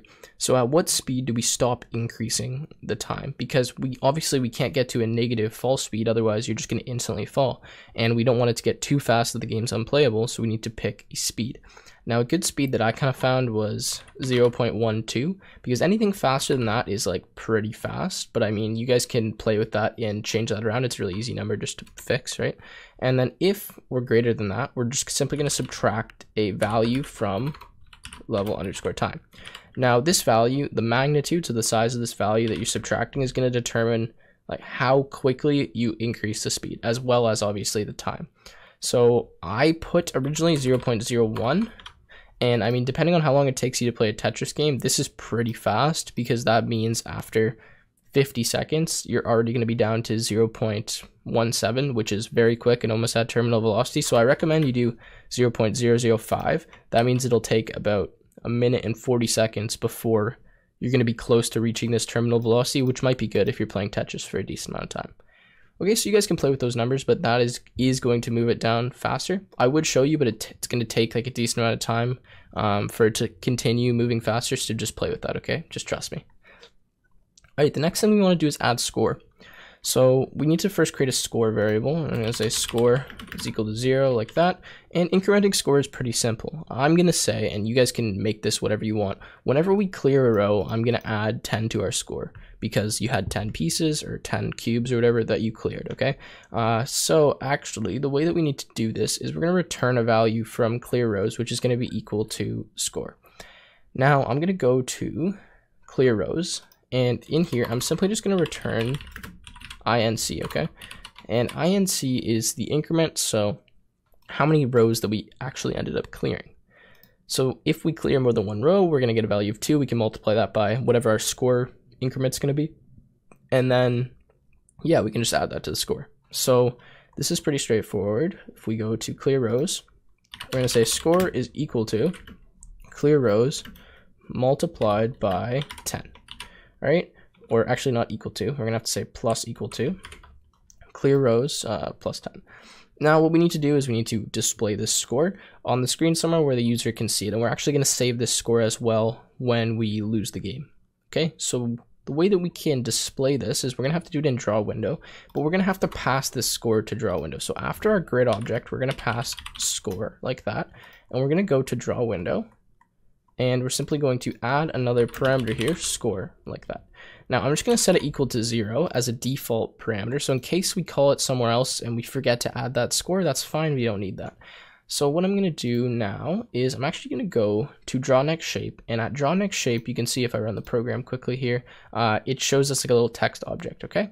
Now I want to get this similar text object. So I'm just going to copy this font, the label SX, SY, and I'm just going to bring it down here into draw window. Now it doesn't really matter where you draw it. I'm just going to plop it in the middle here. And obviously I'm going to change this from next shape to be score. Now we need to obviously display what the actual score is. So we can just say plus str score like that. And that should be displaying for us. Okay, so now we have SX and SY, which is giving us the play area, I believe. Or no, this is actually the position in which we wanted to draw it. Okay, so what I'm going to do is I'm going to say now win.blit, or is it surface? Surface.blit, our text object, which is the label. And then where do we want to draw it? So we want to draw SX, SY. Now I'm just going to have a look up here to see where I did it here. So SX plus 10, SY minus 30. So what I might want to do is we can add plus 10 to this, so it's aligned, but then we're going to subtract, or actually add to the Y so it's lower. So I'm going to add, let's say like 80, like that. So let's test this out and see if it's working. Score, so it's not low enough. So we'll add this, do 120, and see where we're getting it now. Score, again, not low enough. Let's go 160. And again, you guys can play with these numbers. Score equals 0, perfect. And then maybe we'll just add 10 more pixels here so it's more in the center.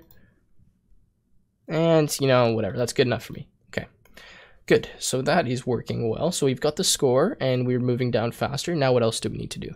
What we need to do now is work in main menu and figure out what happens when we actually lose the game. So we have this check lost, and all this simply does is just quit the game for us when that happens.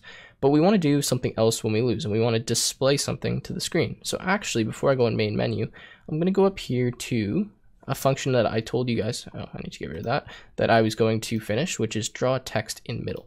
Now this is going to take a surface text, and what else do we want? Let's say size and color. Okay, so surface text size color. This way you can use this in another function, or sorry, in another program, and you can use it multiple times with whatever text size and color you want. So we're going to set up a font. We're going to say font equals pygame.font.sys font. By now you probably know this. I'm just going to pick Comic Sans. we're going to make it equal to size, and bold is going to be equal to true. Now, you can make this false if you want, or just omit it completely, and then it won't make it bold. Pretty straightforward. Make a label. Label is equal to, again, font.render. And then we're going to say text, 1 for anti-aliasing, and color, like this. Okay, now we'll just simply draw this in the middle of the screen. So to do this, we'll say surface.blit, label, comma, and now we're just gonna do a little bit of math here. So top underscore left underscore x plus play underscore width divided by 2, not 3, minus, and we're gonna get the label width. And the way we do this, I don't believe I've actually done this yet, is get underscore width. I think I'm just gonna check, yeah, get width. And then the reason I have this in brackets because I'm gonna divide this by 2 as well. And this will essentially give us the middle position where we should be drawing in terms of x coordinate, okay? So now I'm gonna give top underscore left y plus play underscore height divided by 2. Okay, and now same thing, minus label dot get underscore height in brackets and divided by 2. I don't know why I can't tab over here. Okay, divided by 2, and that should hopefully be working for us. Okay, so we can test that out in just a second. So we've got this, it's blitting now whatever text we want to the screen, so this makes it really easy for us to draw anything to the middle of the screen. So the first thing I want to draw to the middle of the screen is like a you lost message. So when it says you lost, what I want to do is draw, obviously, you lost, and tell them that. So let's say draw text middle, and then what do we want to draw? Well, let's simply draw what surface first actually that we need. So we'll say win, and then we're going to pass it text, and in this case we're going to say you lost exclamation point. Size, let's go for 80, and color, let's go white. And obviously you guys can play around with that. Now after I draw that and I display the screen, or update the screen, pygame.display.update, just because we haven't called the window yet, draw window when we do this, then what we're going to do is we're just going to delay. So we're going to say pygame.time.delay, and I'm just going to delay 1.5 seconds, just so once this comes up, the user has a second to look at it, because then we're going to move back into our main menu screen, which you'll see. Okay, so I'm just going to fast forward this until I lose, and then you guys can see that it's working. And there we go. So we got you lost, and then it delayed, and then just quit because I have this pygame.display.quit here, okay? So now what we're going to move to is main menu. Everything else is working. I told you guys it's not like super difficult, a lot of this stuff. And in main menu, what we're going to do now is we're just going to make it pop up whenever you start the game and whenever you lose. And it's just going to say hit any key to like move forward, to continue, okay? So I'm just going to set up another game loop in here. So we're going to say run equals true while run. And this is going to be really similar to the loop we've done above. It's just a lot shorter.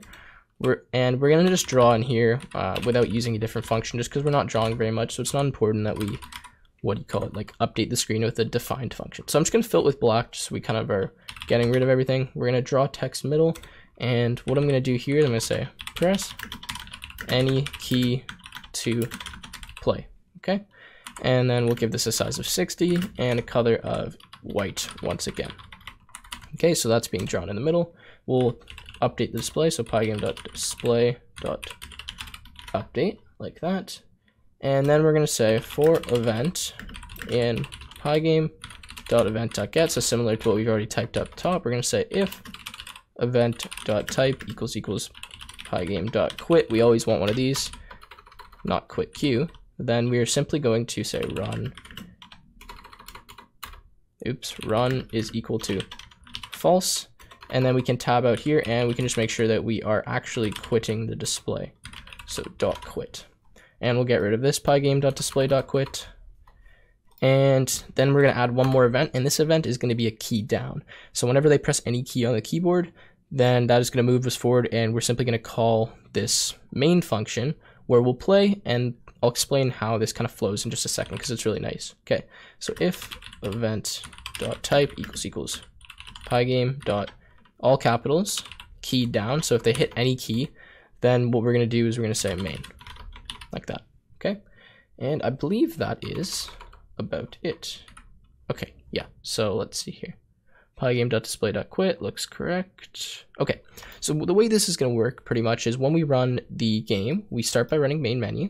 So we run main menu, and then we go into this main loop where all it's going to do is just say press any key to play, and that's going to be drawn in the middle of the screen. Once that happens, we're going to check if they're hitting any key. If they hit any key, we're going to call main. In which case, sorry, let me close this so it's easier to see.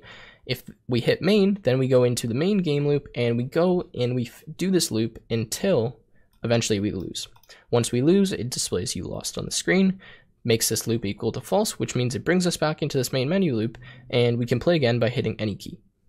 Pretty straightforward. Okay, so let's test this out and make sure this is working. Draw text missing one potential argument color. It's because I didn't give a surface, my bad. So let's just do win, and there we go. Okay, so press any key to play, press space, missing one main. Okay, sorry guys, and this is why we test our program. Okay, win, and now let's try. There we go, and now we're playing. It shows the score, and you guys can mess around with this. I haven't actually tested the score, so I'll just do this really quickly and see if I can clear a row without having to fast forward, which we may be able to do.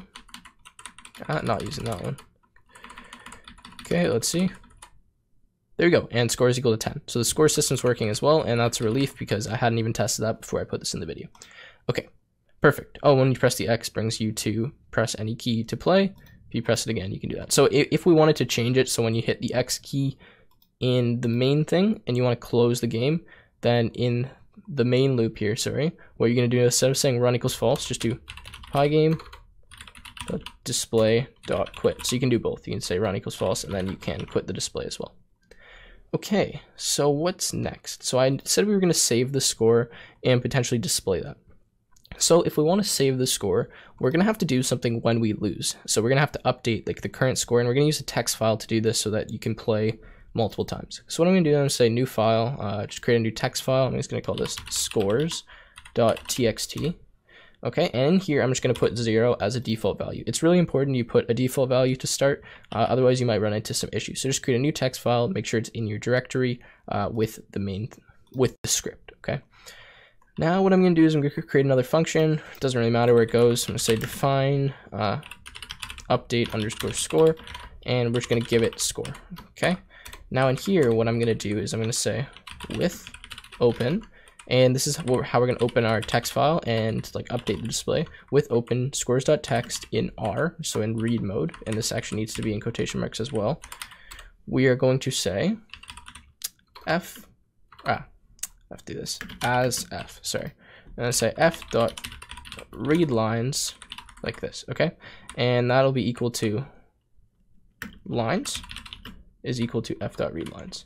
So that means our score is going to be, well, the first line, so score is equal to lines 0, and we're just going to add this dot strip so that we remove any like \ns, because if you don't know, in a text file, when you hit the next line, the way that it actually tracks that you have another line is it puts a character that looks like this on the line. It's invisible to you in the text file when you're viewing it, but when you read it in with code, you actually read in this character. So we just want to make sure we strip that off in case it is there. We're going to say score equals this, and then we'll just say, okay, so we've done that, and since we're tabbing out now, it's going to automatically close our file. What we're going to do now is we are going to open the file again, except in this time we're going to open it in write mode, which means we're going to overwrite whatever is in the file. And we're simply going to say if score is, I guess I'm going to change this to n score, standing for new score. If score is greater than n score, then we'll say f dot, and we'll say write lines, or actually write, I think, and we'll simply put in str of score, which is this updated score. Otherwise, so if that's not true, we just have to write back the other score because we're clearing it when we open this with W mode, okay? So we're going to say f.write, and then, or sorry, this is going to be, what am I doing? N score. Yeah, sorry, so I kind of messed up in this way. It should be the other way around, but whatever. We're just checking if the original score is greater than the new score. If it is, we'll write the original score. Otherwise, we'll write the new score. So this works still, it's just not the way that I was thinking about it when I was kind of talking about that. Okay, so update score should work. And then, you know what, we can actually return, let's just return, actually, no, we don't need to return anything. So I haven't pre-written this yet, so I'm kind of still just going through how I want it to work. Okay, what we'll do here after we set run equal to false, we'll say update score, and we'll give it whatever the current score is. And then this should be working in the scores.txt file. So let's run this. I'll fast forward through and make sure everything's working.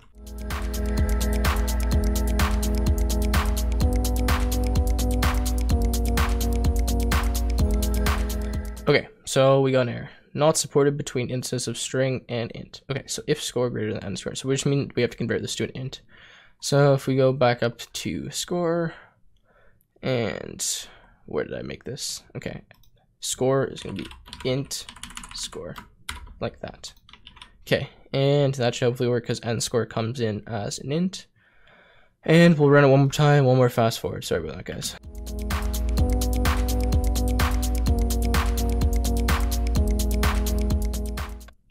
Okay, and another issue. Lines 0, list index out of range. Okay, I'm gonna have a look at this and come back. Okay, so this code is actually working just fine. The issue was that since last time when it crashed, we didn't end up writing anything into the file. So we had a blank file, and then we were going lines 0, where is it here? And obviously there was no line 0, so that crashed. But if you just add any number, so if I add 0 back in here to scores.txt and save it, then this works fine. Okay, so that's it for saving scores. Now we need to display those saved scores. So I'm kind of going to leave this up to you guys where you want to display it. I don't really know where I want to put my saved score, like high score. Maybe on the left side of the screen. Doesn't really matter. So if I want to draw it on the left side of the screen, then I can do something like, we're going to have to first get this max score, right? So I'm going to have to make a new function called define max score, or last score, whatever you want to call it. And if you call max score, what we're going to do is we're just going to do the exact same thing we did here. So we can say with open scores.txt, score 0 equals line 0.strip, except in this time we're going to return score. Like that, okay? Now, what we can actually do here too is we could just simply replace this whole line with max score and just say score equals max score. Be the efficient way to do it. And I mean, feel free to do that if you want, or leave it the other way. Okay, so now we have something that's getting us max score. So how are we going to use this? Well, when we call main, I guess when we call main, or we can call main menu. Does it, like, you guys, if you want to draw it in the main menu, you can do that. Otherwise, just draw it in the main. To draw it in the main, all you're going to do is going to say like last score is equal to max score, which is going to be whatever is stored in that text file. And then to draw this, well, we're going to have to pass this again into when we're redrawing the window.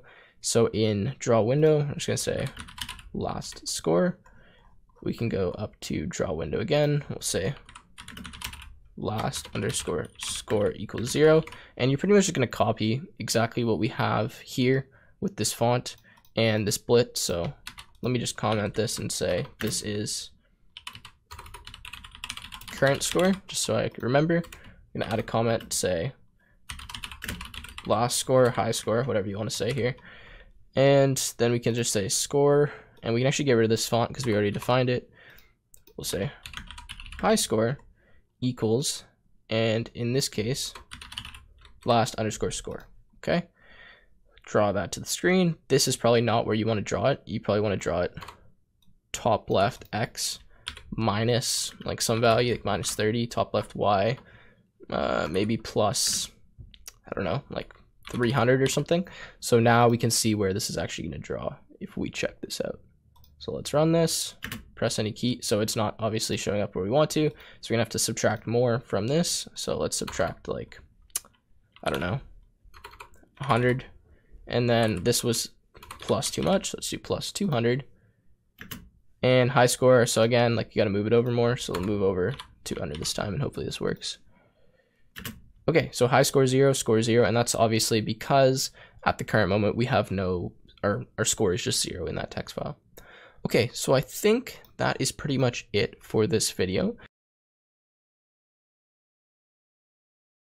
So essentially this is online game development with Python, which means we're going to be using sockets and networking to connect what's known as a client and a server, or multiple clients to a server where they can send and share information, and therefore we can create an online game.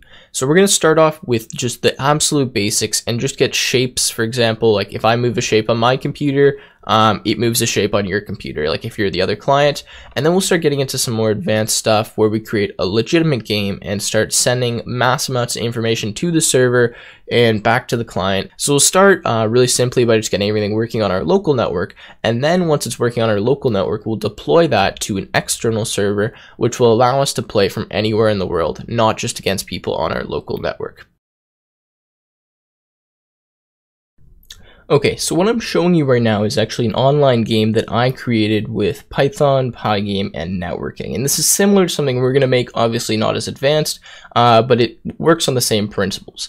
So essentially, I have what is known as 2 clients. Now, if you don't know, the way that any online game works is we have multiple clients connecting to one main location, which is known as a server. Now, right here on my screen, we have 2 clients. So this client on the left that my mouse is kind of going over that has this red highlight, like where the rook is or where I just am about to move this knight, is client 1. And then this black one over here, so like you are black, where I just moved this pawn, is client 2. Now you can see in the background I have this command line thing going, and it's sending and receiving information. And this is essentially how a online game works. And you might see whenever you guys play an online game, it says waiting for server or connecting to server. And that's because it's doing exactly that. It's waiting to get a connection to the server and then grab information from that.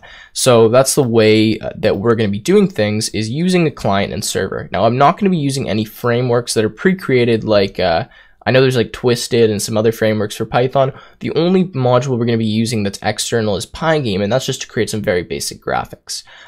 Okay, so let's close this. I just want to give you guys an example of what an online game looks like, and you can see when I was moving something on one client, it would move it on the other. So let's close that up, and let's actually get started with the tutorial. Oh, did not mean to open that. So I'm going to be working with PyCharm for this tutorial. Now, if you don't know what PyCharm is, it's an IDE.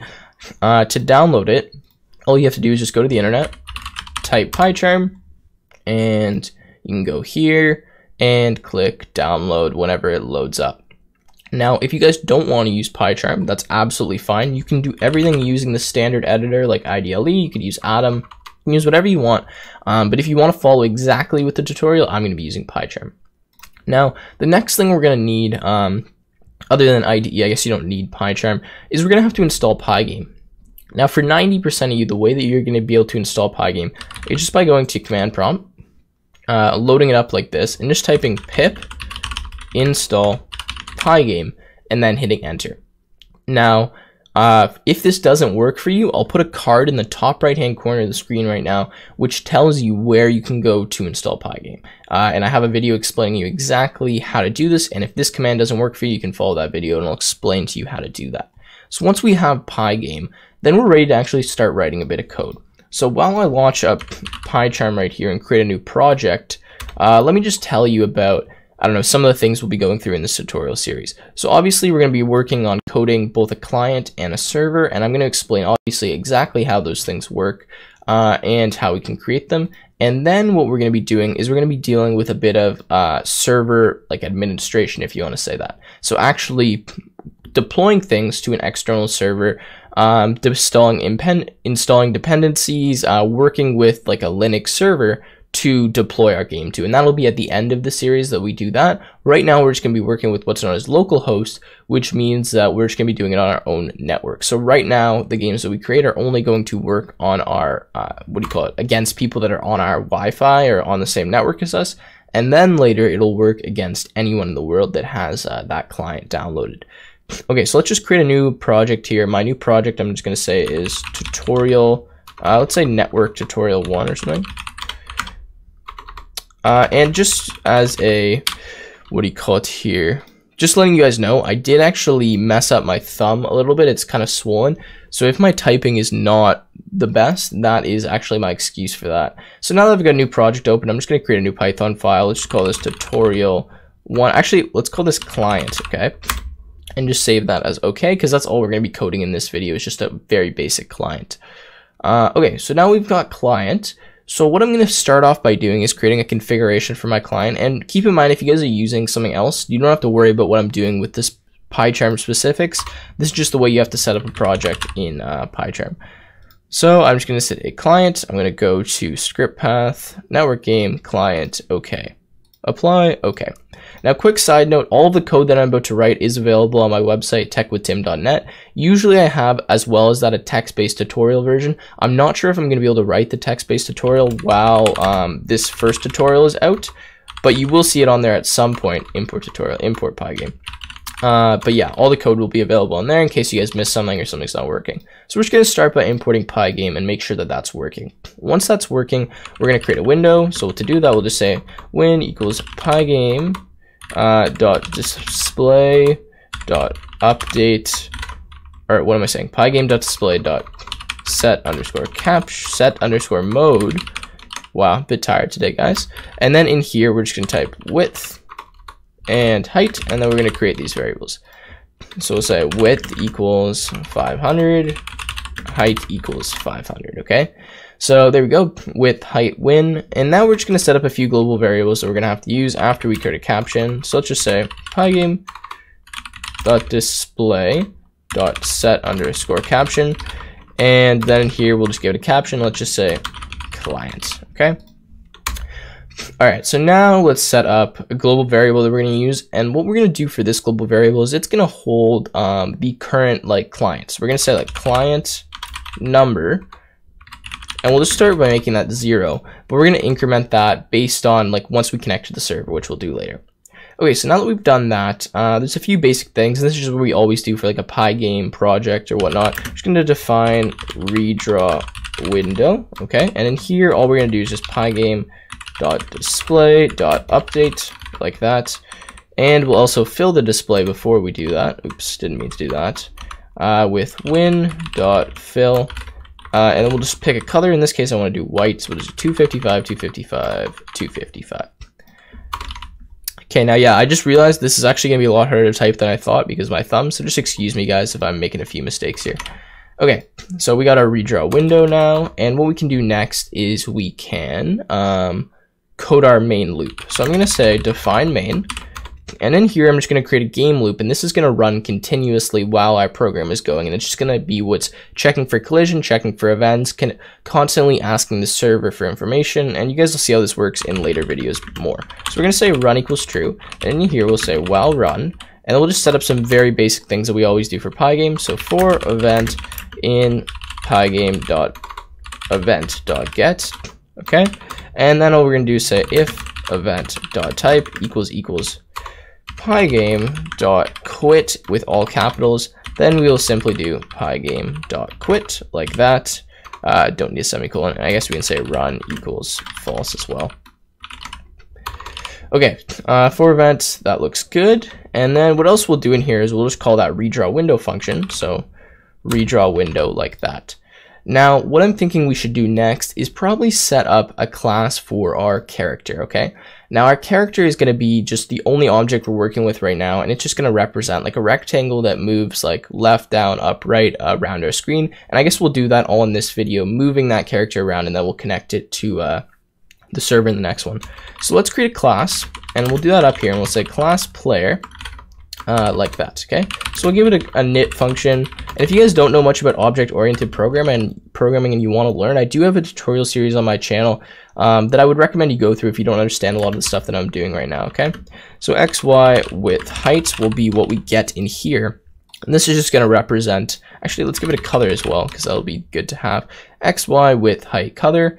And yeah, this will just represent kind of our player and what variables they're going to have. So we'll pass these values in when we create a new player.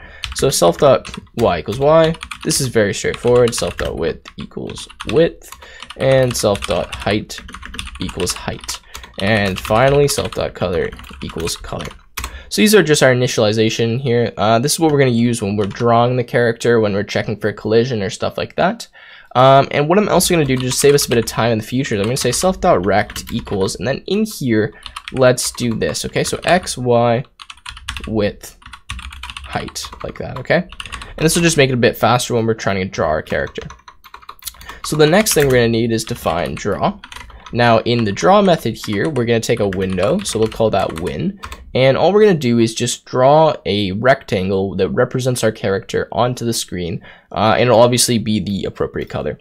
So to do that, all we have to do is just say win dot oh no, we don't have to do that. We have to do pygame dot draw dot rect, standing for rectangle. We have to first give the window, so we'll give win. We need the color, so we'll do self dot color, and then we need a rect, which will be self dot rect. Okay, and that's actually all we need to do to draw the rectangle to the screen. Now we need one more method we're going to use, and this is going to be called move. And move, actually, I believe, yeah, we don't need to do anything else in there right now as a argument, sorry. So for move, what this is going to do is it's essentially just going to check, what do you call it, if they press like left key, right key, whatnot, how can we move them around the screen? So the way that we can do this really basically essentially is just do pygame dot, what do you call it, dot keys dot get underscore pressed. I believe that's it. It might be key.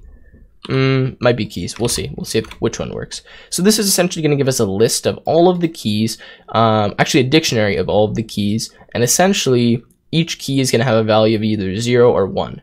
Now, if 1 is true, that means we're currently pressing the key. If 0 is there, then it means we're not pressing the key. So the way that this is useful as opposed to doing what we could sometimes do, which is just check for events in here, is if you're pressing more than one key at once, it'll allow you to move like diagonally or whatnot, okay?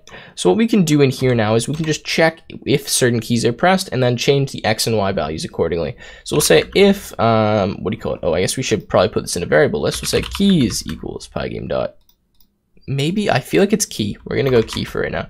Pygame dot key dot get underscore press. So we'll say if keys and then pygame dot k underscore left, standing for our left arrow key, and that's all we need to do for that one. And then we'll say if keys and then pygame dot k underscore, should this be all capitals? I think it should be k underscore right.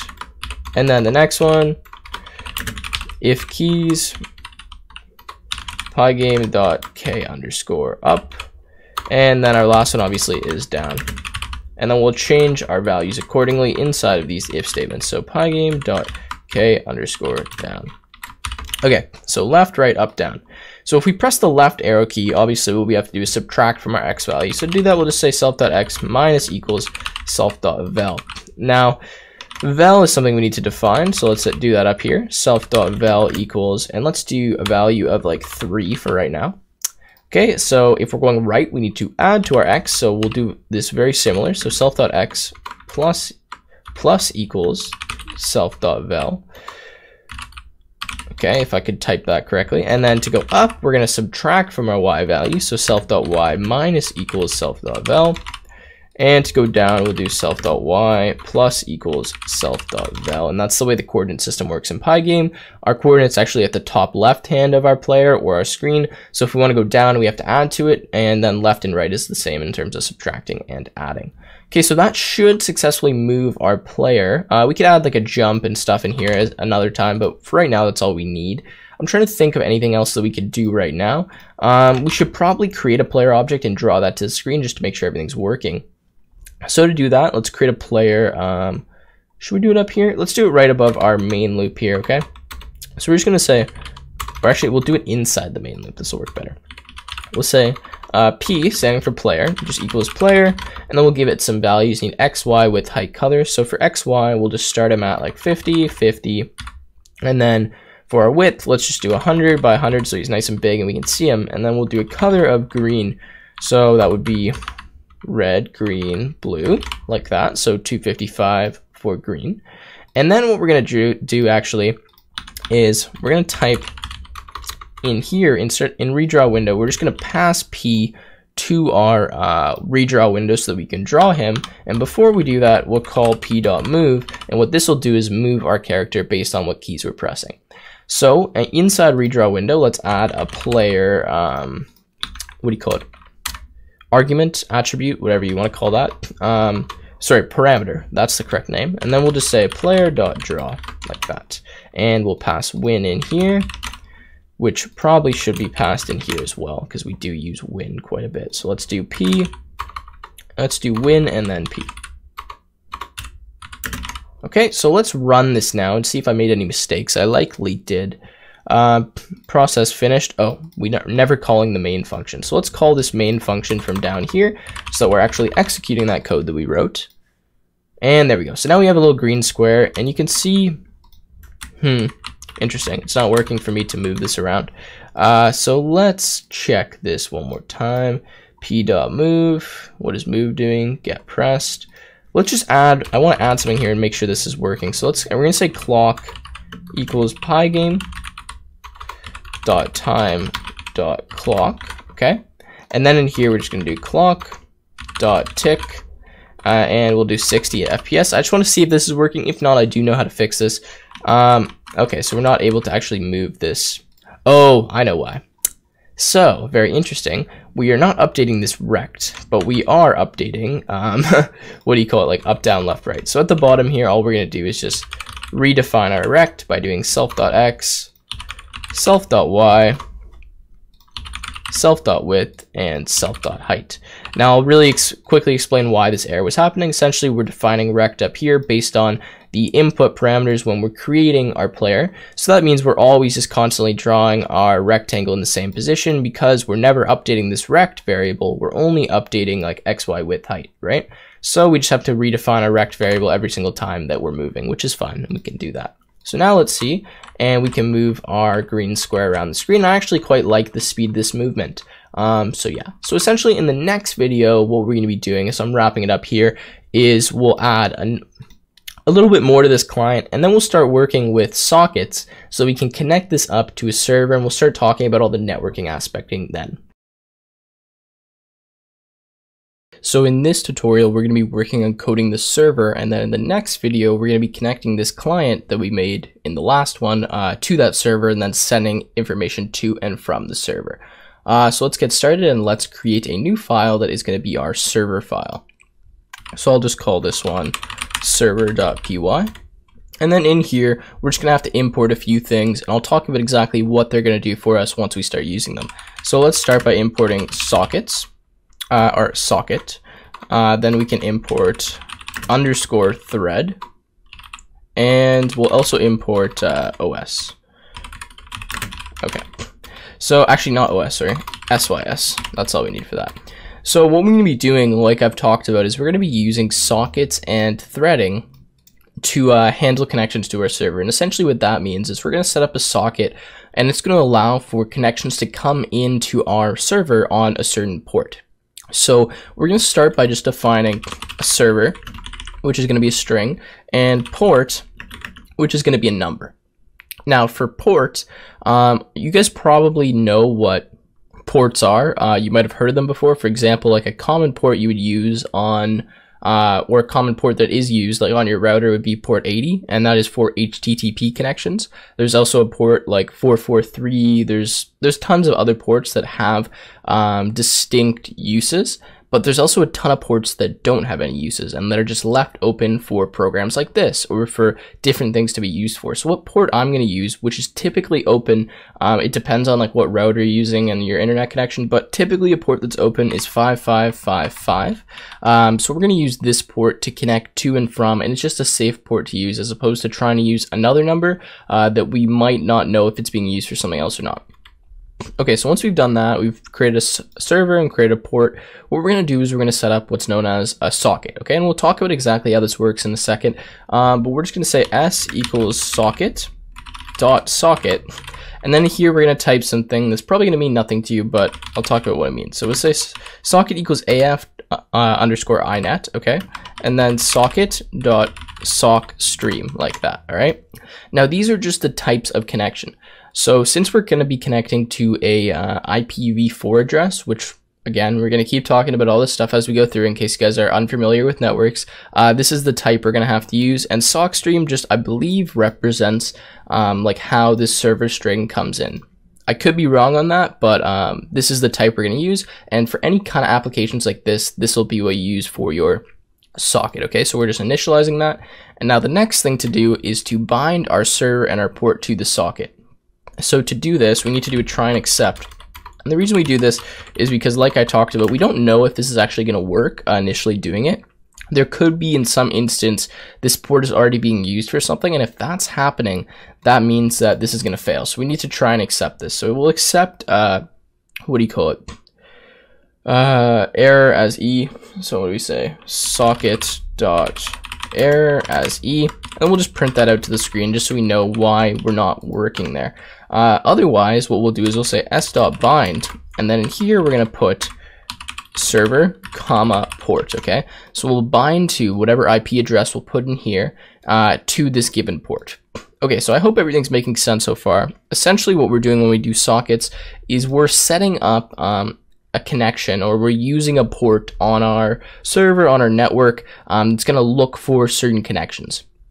And then we'll be doing this on the client side as well. We'll be binding, or not, I don't know if we'll be binding. We'll just be connecting to a certain server and a port. And then since we're connecting to that, this server script that we're going to have running will see that connection and handle it in some way. Okay, so now that we've done that, I'm trying to think what else we have to do. Okay, so what we're going to start by doing is we're going to start listening for connections.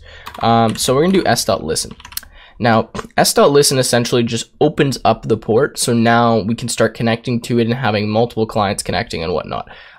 So in here, this actually takes one argument. Now, it's optional, and if you leave it blank, it means it'll allow for unlimited connections to happen. Now, depending on what kind of program you're writing, is what you're going to do for this. Now, for me, I only want 2 people to be able to connect to my, what do you call it? Yeah, to my server. So we're just going to do s.listen 2.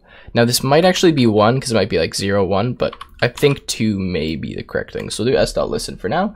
And then what we're going to do is we're going to print after we listen. We'll just say waiting for connection, and we'll say server started or something like that, because once we get to this point, we are running the server and everything actually is working. Like, we're listening for connection, we're ready to go. Okay, so the next thing we're going to do is we're going to define something known as a threaded function, okay? And I'll talk about again what this means, but let's just do threaded underscore client for now. And I'm just putting, you don't actually have to name it this, you can name it whatever you want. I'm just putting threaded here just so we know this is threaded. And then it's going to take one argument, which is just going to be conn, which stands for connection, and let's just pass in there for right now. So the way that threading works, actually let's do the threading and then I'll talk about how it works, because it'll probably make a bit more sense. So let's do a while true down here. Okay, so once we set up our server, our port, we bind it, doing here, we're starting to listen, waiting for a connection, starting the server. Then what we're going to do is we'll be put into this while loop. And what this while loop will do is we'll continuously look for connections, okay? Because right here, we're just listening like once, right? To see if anything's on that server or port. But down here, we want to continually try to grab connection and see if something connected. And if it does, then we want to print something to the screen, or we want to send information, or we want to start a new thread, which we'll talk about in a second. So in here, what we're going to do is we're going to say connection, which is conn, and then adr equals, and then s dot, and then we'll say accept.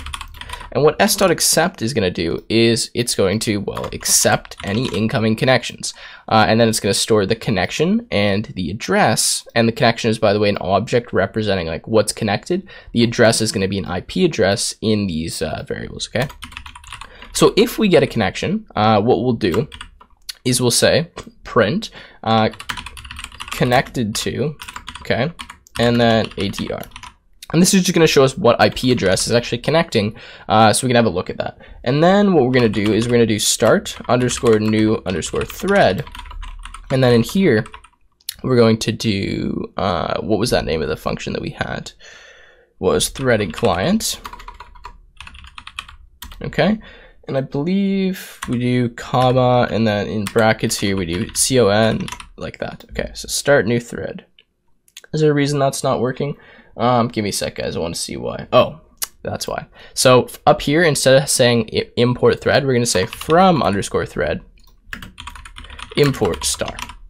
Okay, and that's just going to make it so we can just do this start new thread thing. And you know what? I don't know if we're going to need this sys, but let's just leave it there for now. Okay, so let's talk about what threading is going to do. So essentially, the way that you guys are used to programs working, I'm assuming, unless you have some familiarity with threading, is that say we're in this while loop, right? And we were to call the function threaded client.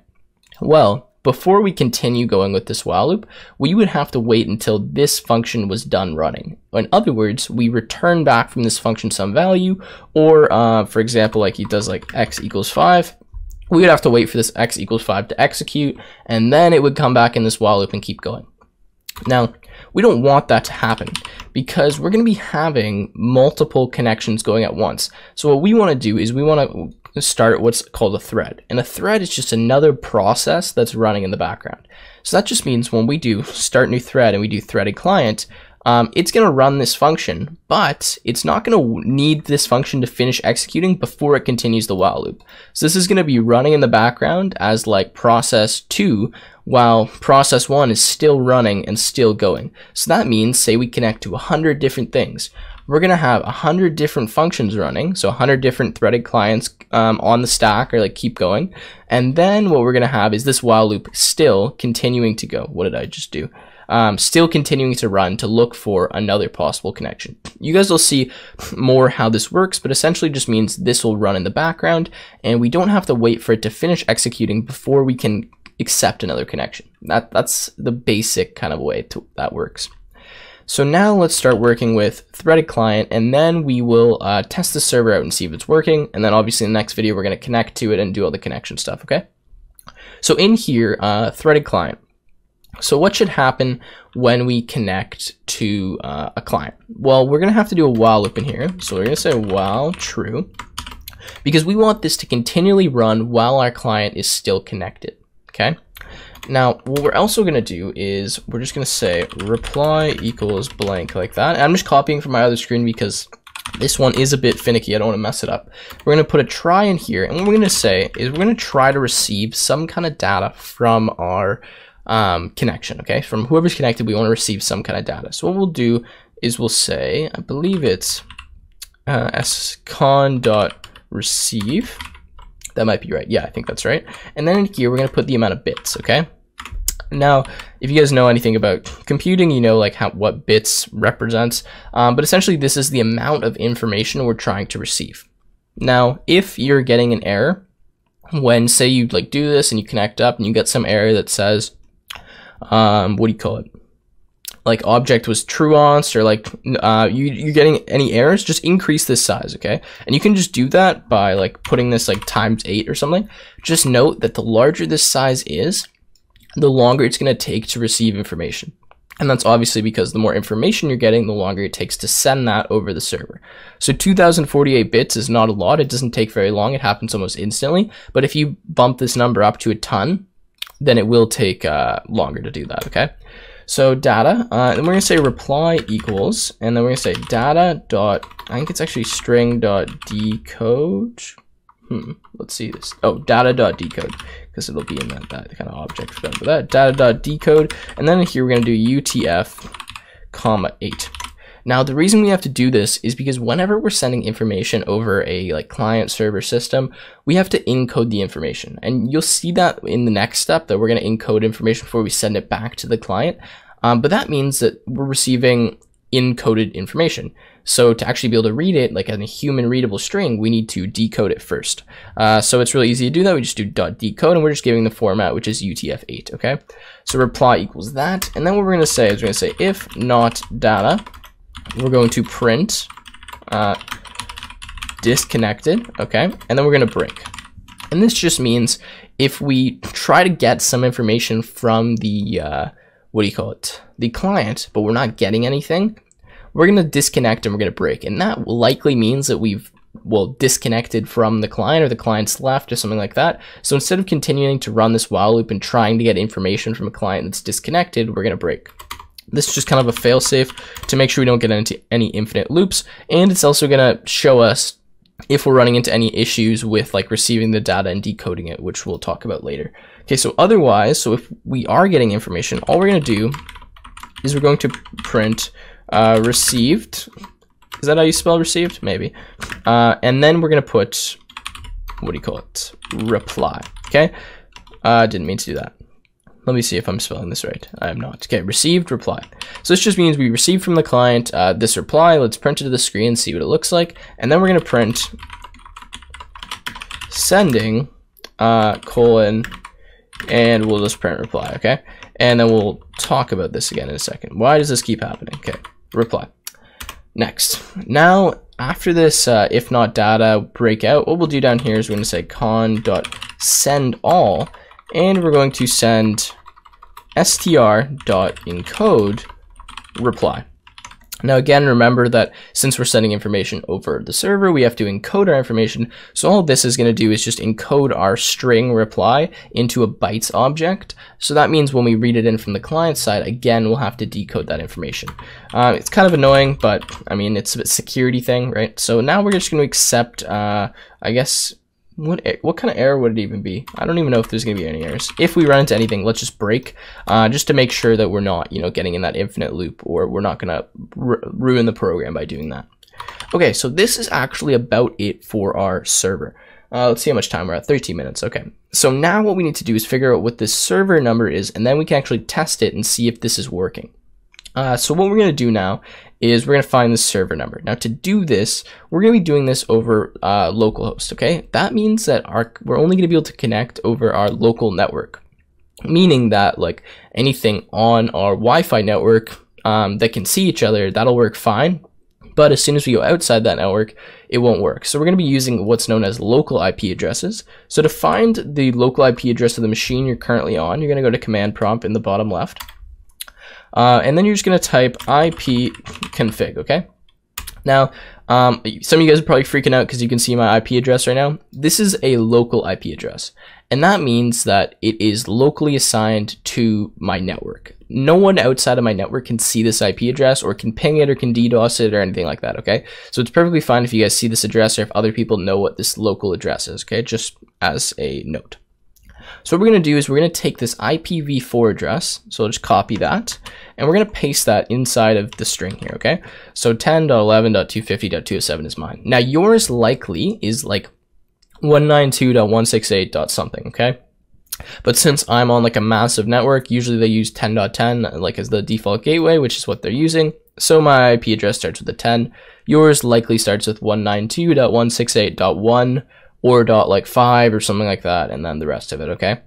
So that's the address we're going to use, and this is going to be our server address. So whatever machine that you're going to be running the server script on, that's the address you want. So say you want to run this server on your laptop, and you want to run clients on like your PC and your Mac or something like that, then you want to make sure you get the IP address from your laptop and you're putting it in that script, okay? And we'll talk about more of this in the next video when we actually connect to it.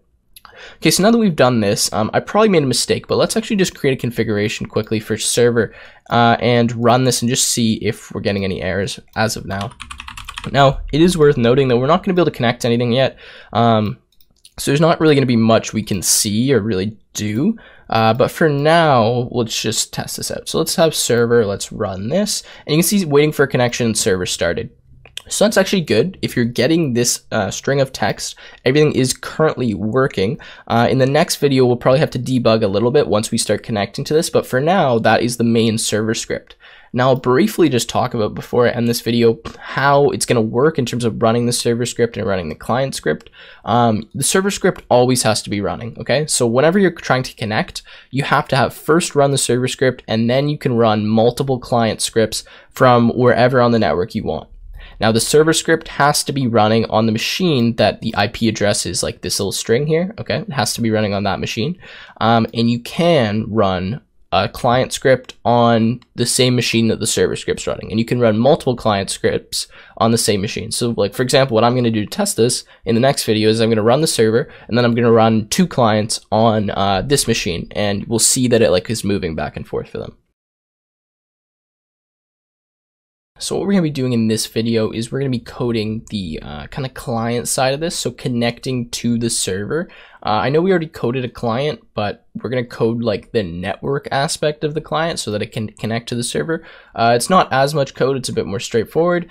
And then we're just going to test out sending very basic information to the server and hopefully getting some back, see if that's working okay. And then in the next video, we're going to be connecting this. So like the little user interface we created with moving that block around in the first video, we're going to be connecting that so that we can have multiple clients running and we can see like different blocks moving on each screen, okay? So that will involve a bit more work. Hopefully by video 5, we'll have like a fully working kind of game that's working over the network, okay? That's the goal. So within this video, I just want to start by saying on this server class here, or sorry, server file, I did actually forget 2 lines of code in the last video. So after this accept break in threaded client, just need to add this print lost connection and then connection.close. All this is doing is once we break out of this threaded client, we're just letting the, we're just going to print this to the console so we can see what it looks like. And then we're going to close that connection so that we can possibly reopen it in the future, okay? Really straightforward. That's all you got to add. So just make sure you add that before moving on. Okay, so next what we're going to do is we're going to create a new file, and I'm going to call this network, okay? Now you don't have to put what I'm going to in a new file. It's just a lot easier, so that's why I'm going to do that. So let's do network, and in here we're going to import socket. Now what I'm going to do is I'm just going to code a class that is going to be responsible for connecting to our server. And this just makes it like so I can reuse this class in the future, and you guys could reuse this class in the future, and it's just a bit cleaner and nicer, and that's the way I like to do things. So we're going to say class network. Again, call this whatever you want. And in here, we're just going to set an initialization function.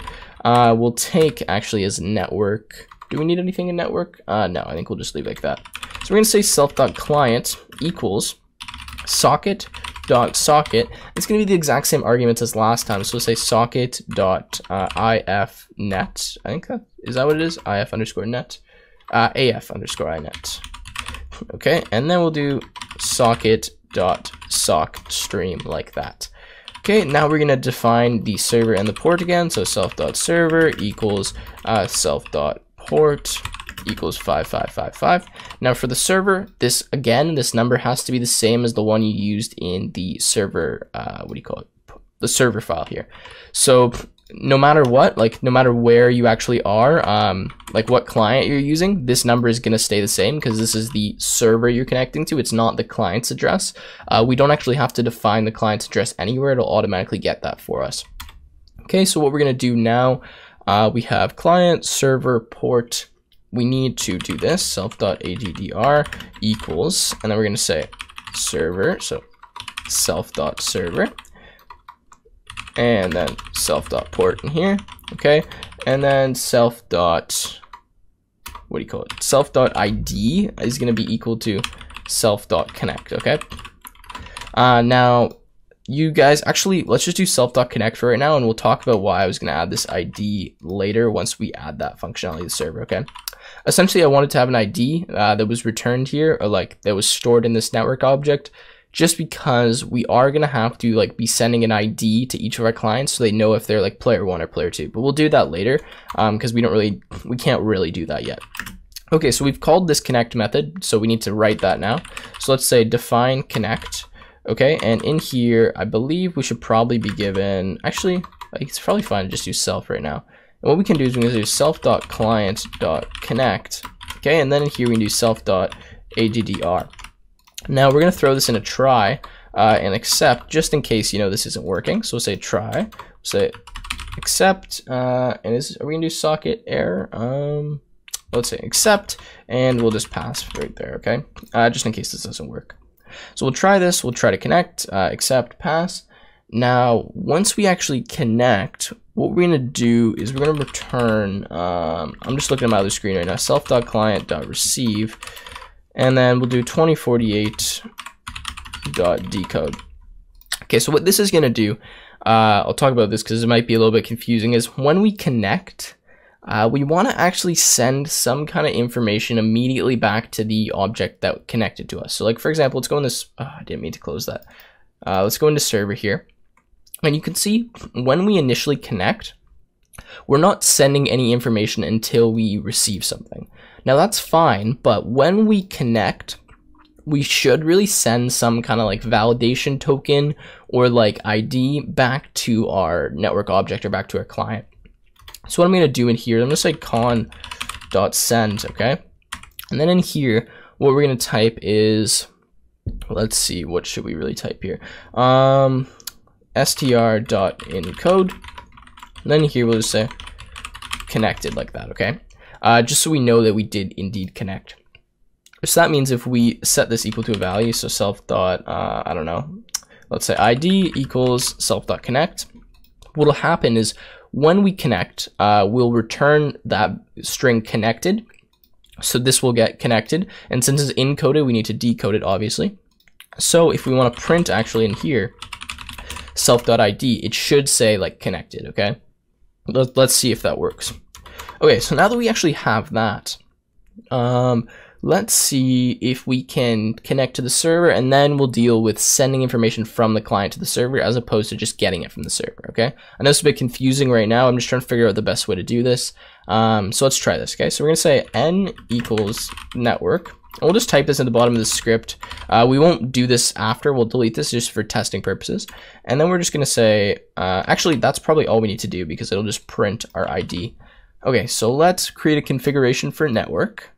So new configuration, type network in here, and then select that path.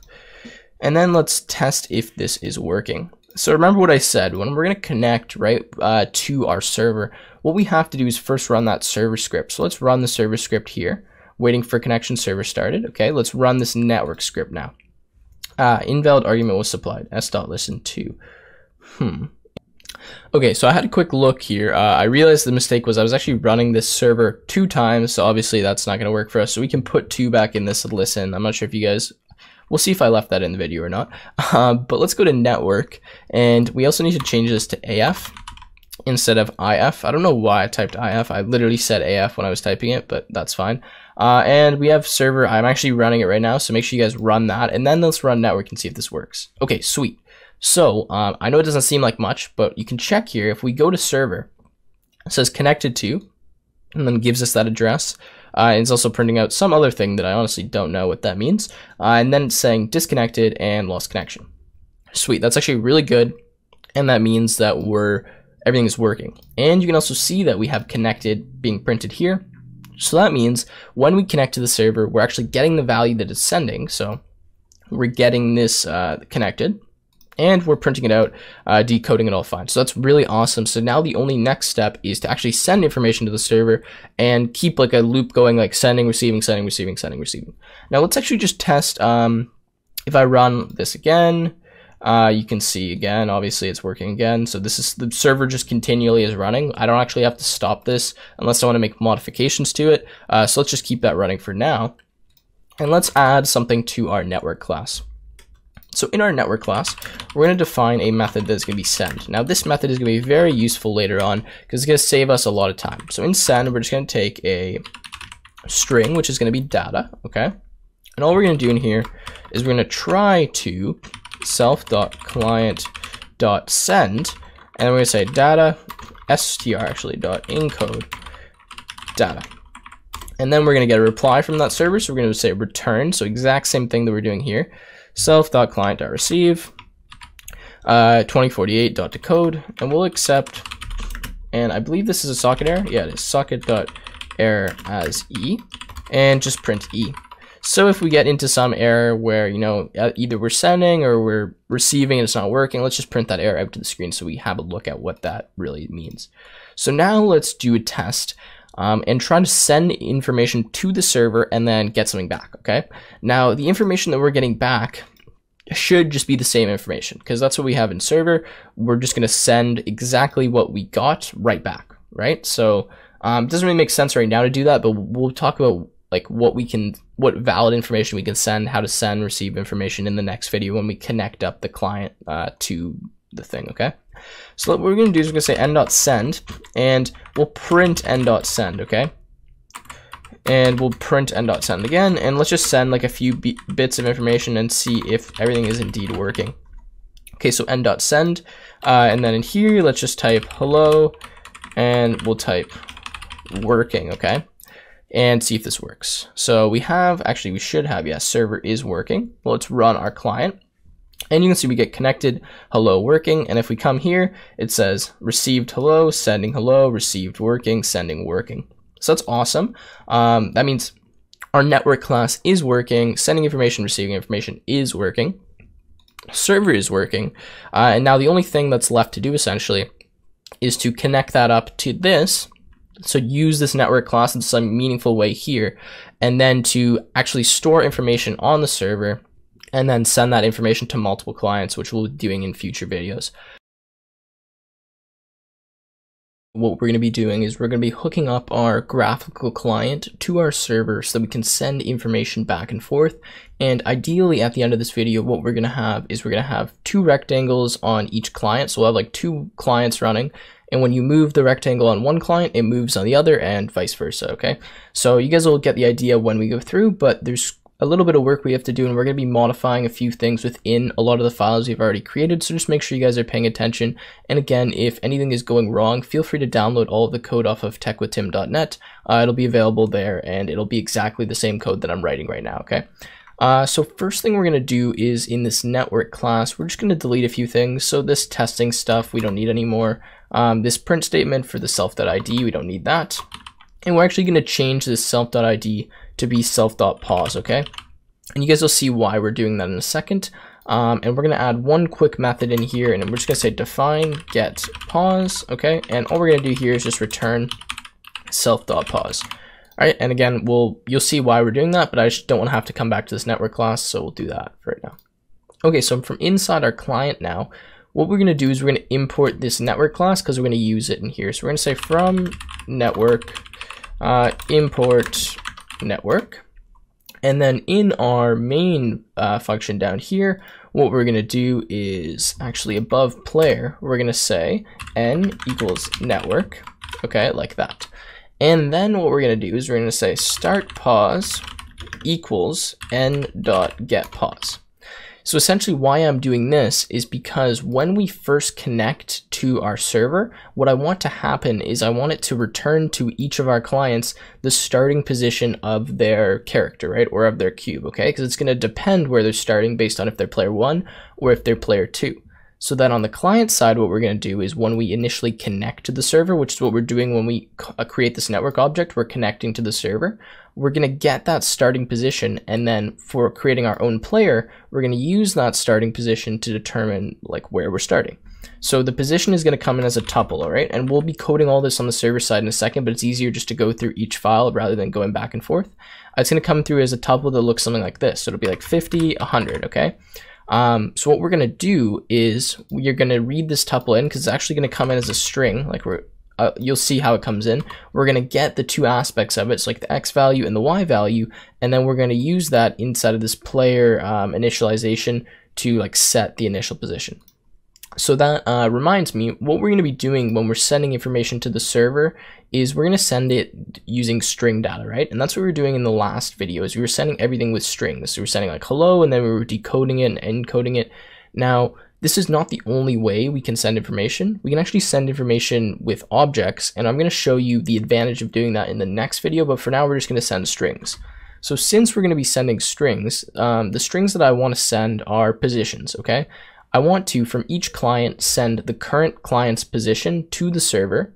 The server is going to get that position, update it on the server side, and then send the other client's position back to the client. You guys will see how it works in a second. Actually, let's see if I can do a quick drawing to illustrate this because it'll make things a bit easier. Okay, let's, I don't know why I had this. Let's delete that. Okay, so let's do a quick drawing. So what we're going to have is we're going to have client 1, and excuse me because I'm drawing this with a mouse, and client 2. Okay, so this is going to be 1, and this is going to be 2. All right, this, we'll do it as a red box, is going to be our server. And on the server, what we're going to do is we're going to store positions. So say like 1 has position like 1, 2, okay? Sorry, this is hard with the mouse, guys. And then client 2 will have position like 3 and 1, okay? So it's going to store these positions. So what's going to happen is when we initially connect, client 1 is going to go to the server, it's going to connect to it, and then it's going to be sent back the starting position for the client, okay? So it's going to be said, okay, so you're client 1, so that means you're going to start at position 1, 2. Client 2, it's going to connect. It's going to say, okay, we're client 2, so I need to send client 2's position, so let's send that back, all right? Now, let's say we've already connected, client 1's there, client 2's there, and we've set their starting positions. What we're going to do next is now we're going to continually call to the client and update the position. So what we're going to do is say, say we're working with client 1, okay? What it's going to do is it's going to send its position to the server. So it's going to say, let's just say pause, okay? It's sending its current position. Let's say that position is like 4, 5. Sorry, this is really hard with the mouse. Okay, 4, 5. what's going to happen here is we're going to say, okay, so you're updating your position. So then it's going to go in here. It's going to say, okay, client 1 will update your position to be 4, 5, like that, okay? And then what it's going to do is instead of sending back this same position, because we already know what the position is, it's going to send back the position of client 2. So it's going to send 3, 1, and then on here we can draw that client so that it looks like it's moving, right? So we're sending our information, and then in return we're receiving the other client's information. Now the same thing works here with client 2. So if client 2 connects, right, and it's sending information, it's going to send its position. Let's say it sends the position 1, 3, okay? That's its updated position. So this is going to change to be 1 and 3. And then what's going to happen is it's going to say, okay, well, we don't need client 2's position. We need client 1. So what's client 1 position? Well, that is 4, 5. So let's send 4, 5 over to client 2. And then on client 2, we can draw 4, 5. So you'll see they'll simultaneously be moving. I hope that makes sense. I just want to draw it out for you so you guys know what I'm about to do in this video. Okay. Perfect. Now the only thing is we need to send these positions as strings. So we're actually going to have to implement 2 helper methods so that we can convert those positions, which are going to be tuples, into strings.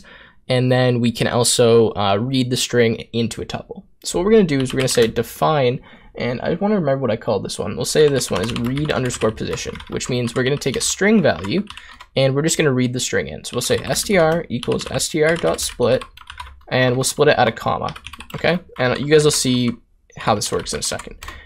And then what we're going to do is we're simply going to return the int of string 0, so str 0, okay, comma int of str1. So what we're going to do is we're going to take a string in that looks something like this. It'll be like 45 comma 67, okay, in string value 45 67. We're going to split it, which means we're going to get a list that has the string 45 and the string 67, and then we're just going to convert those to ints and return them as a tuple. So now we get that converted to something that looks like this, which is useful information that we can actually use, okay? So that's what read pause is going to do, but we need to make one more, which is going to convert that position into a string. So we're going to say make underscore position. And in here, what we're going to have is we're going to take a tuple. So we'll just say tup, standing for tuple. And what we'll do here is we'll say, let's see here, return tup, actually str of tup 0. And then we're going to add that comma in. So sorry, I'm butchering my typing right now. Comma plus str of tup 1. And I hope that makes sense how we do that. So that's returning the string value. So we're reading pause and making pause, and that's all we need to do for those helper functions. Okay, so that means though, that when we get the position initially from our server, it's going to come in that string value, right? It's going to look like 45, 67. So we need to convert that. So what we'll do is we'll say read pause, and we'll just put that around n.getPause because it's going to return to us that string position, so we'll read it in. And now what we're going to do is for our player, we're going to say start pause 0 and start pause 1, okay? And what this is going to do is just set it to the initial start position. We're going to code all the server stuff after. It'll start making a lot more sense, okay? Now what we also need to do is we need to create a second player because we're going to have to draw the first player and the second player on the screen, right? So we're going to say p2 equals, and we're literally just going to copy this, except for start position, we're just going to put it as 0, 0 for right now, and we'll update that in a second, okay?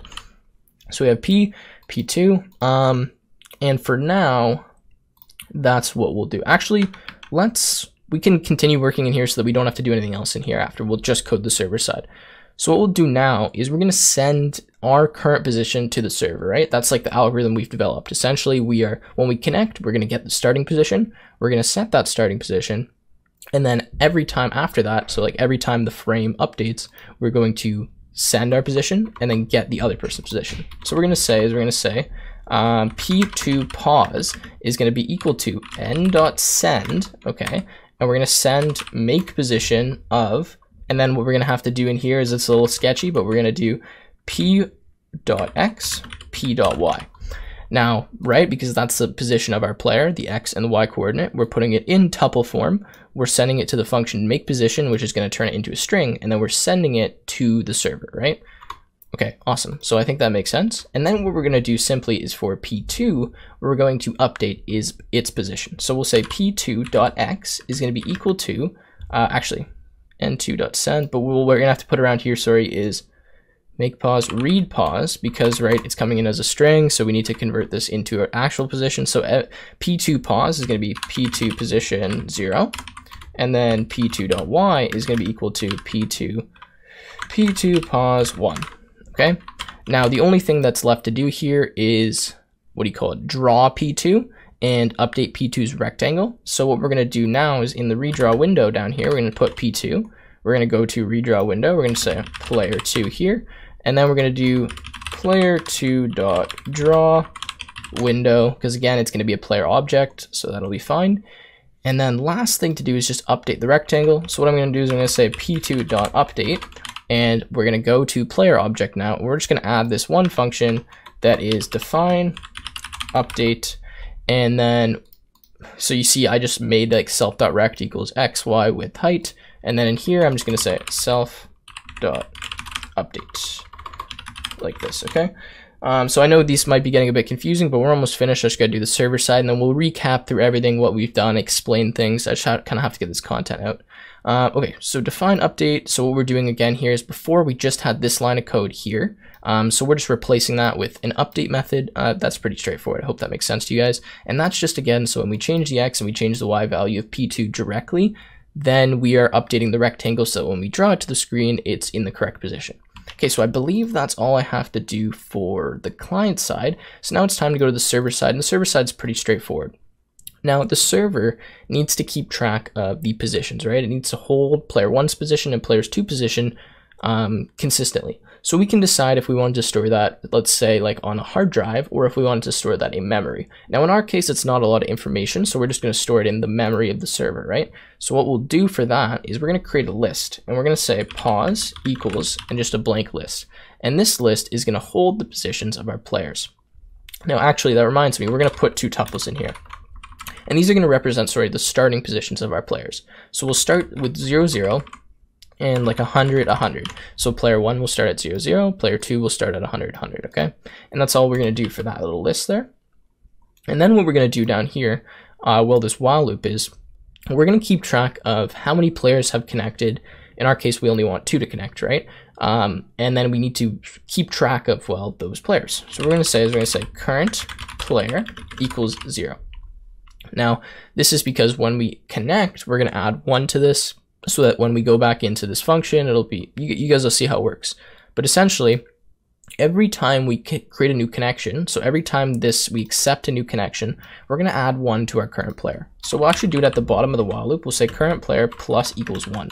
This is just to keep track of which player we're using so that we know what position to update, what position to send to that player based on the connection, right? Okay, so keep track of current player. And now what we're going to do is when we start this new thread, so this threaded client, we're also going to pass another argument, which is going to be the current player. So instead of just passing connection, we're also going to pass player in here, okay? Current player. Like that, okay? Because that's going to be important information to know. All right, so we're actually almost finished. We just got to update a few things. So let's actually grab these two methods from our client class or client file and throw them onto server here. So we're just going to put them right above position because we're going to need to use them. Read pause and make pause. So now when we initially connect to our player, right? This is what happens when we initially connect. The first thing that's sent is this encoded message that is connected. Now in our case, what we want to send is we want to send the starting position. So how do we do that? Well, we know what player we are. We're either player 0 or we're either player 1, right? Because we only have 2 players. When we start, we're player 0. After player 0 connects, then we do player 1, right? So what we'll do is we're going to send pause player. Now, that won't work because it's just a tuple, right? We need to first convert that to a string and then encode that string and send it. So let's actually go back here. I want to keep this string.encode. So string.encode, and we'll say make underscore pause, and then we'll just put pause player in here. And what that'll do is it'll convert it into a string for us, and then it'll send that to the player for us, right? And then they'll read that string in, convert it to a position, and update the position accordingly. Okay, making sense? I hope so. Okay, so that's how that works for player. Now, the only thing we need to change now is what information we are sending every time this loop is running, right? Every time we receive something from the player, we want to send back the other player's position. So to do that, what we're going to do is we're going to say con.receive.decode. So we'll get rid of this for now. And then what we're going to say is we're going to turn this data into like a readable tuple, right? So to do that, we are going to use the read position method that we've already created, or a function. So say read pos con.receive, and we'll turn that into, from that string like this, right? Or whatever it was, like 4567. We'll turn that into something that looks like this so that we can actually use it. Okay, so now that we have that, it's turned into that. What we're going to do is we're going to update our current player's position. So we're going to say pos player equals data, right? Because this is the position they sent to us. So let's update it on the server. So it's updated information. Okay, sweet. So we've done that.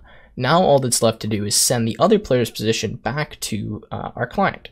So to do that, what we can do is simply say reply equals, and we're just going to say pos, or actually, let's not do it up here.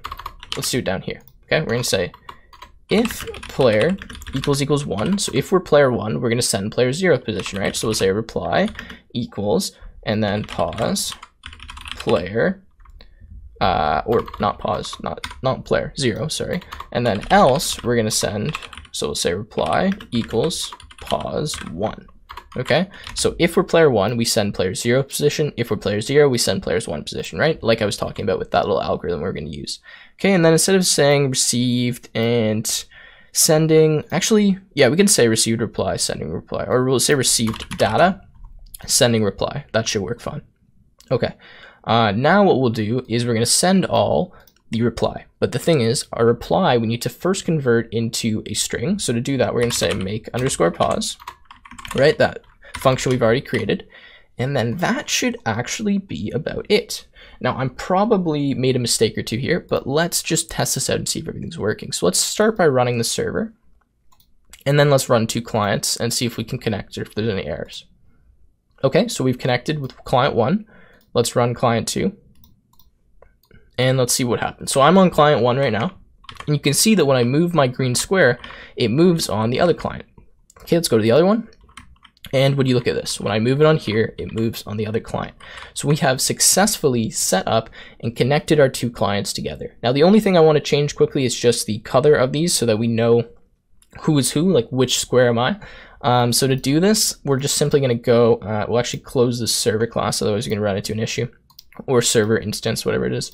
We'll go to client, and instead of having the same color here, we're just going to change this to be 255 for player 2.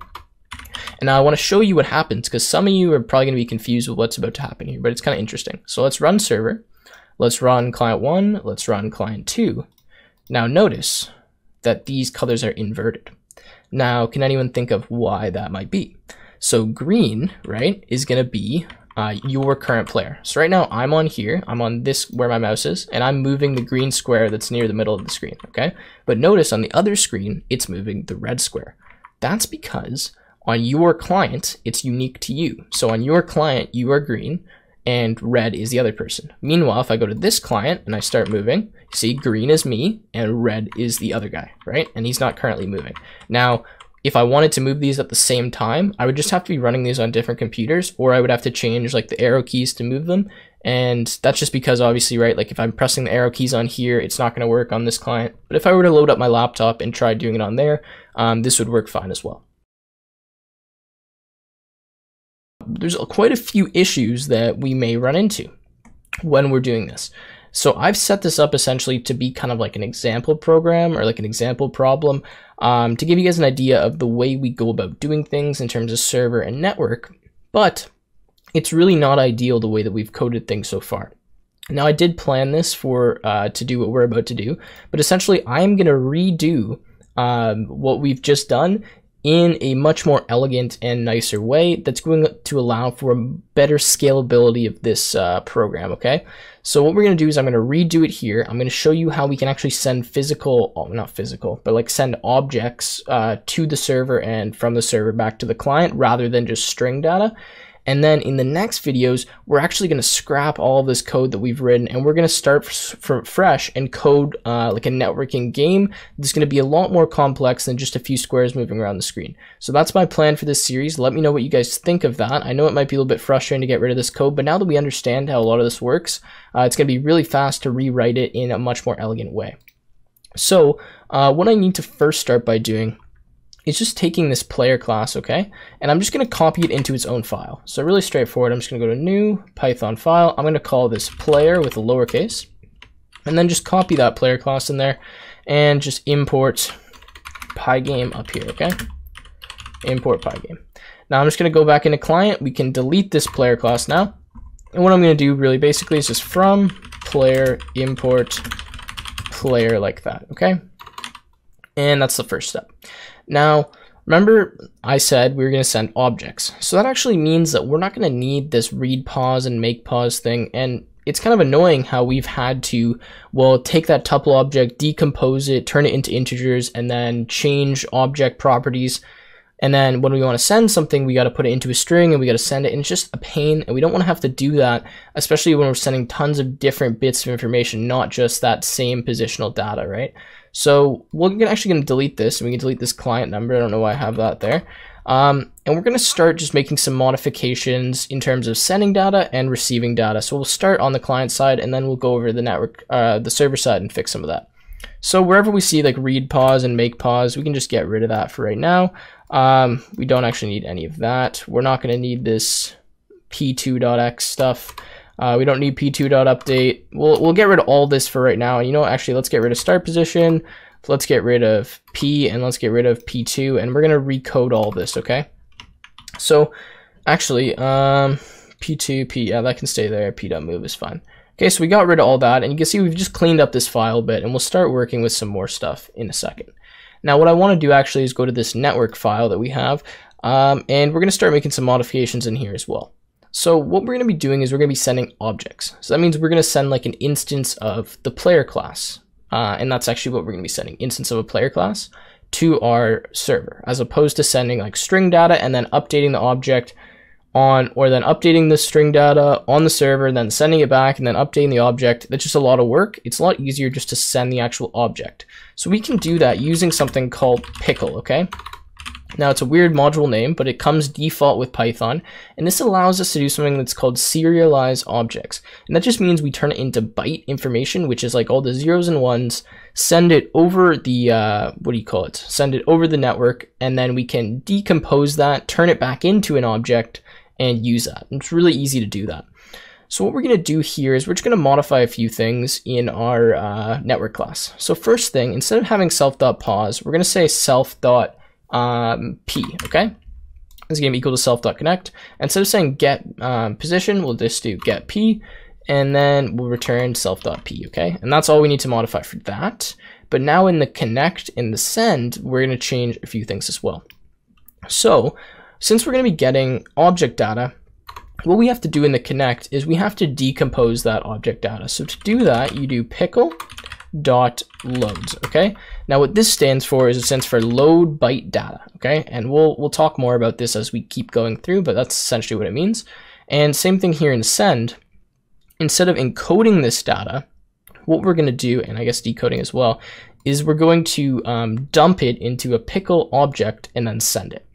So to do that, we're going to just say pickle, is that how you spell pickle? Yeah, dot dumps, like that, and we'll just put data in there, okay? And then when we receive, we'll do the same thing as before. We'll say pickle.loads, and then we'll load that in. So now essentially what we're doing is we're going to be receiving an object, decomposing that object, getting the actual object, not the bytes form of it. And then when we're sending it, we're going to first, like, encrypt it, like send it into that byte information. And then on the server side, we'll decompose that as well, okay? So we'll go through that. But that's all we need for the network side.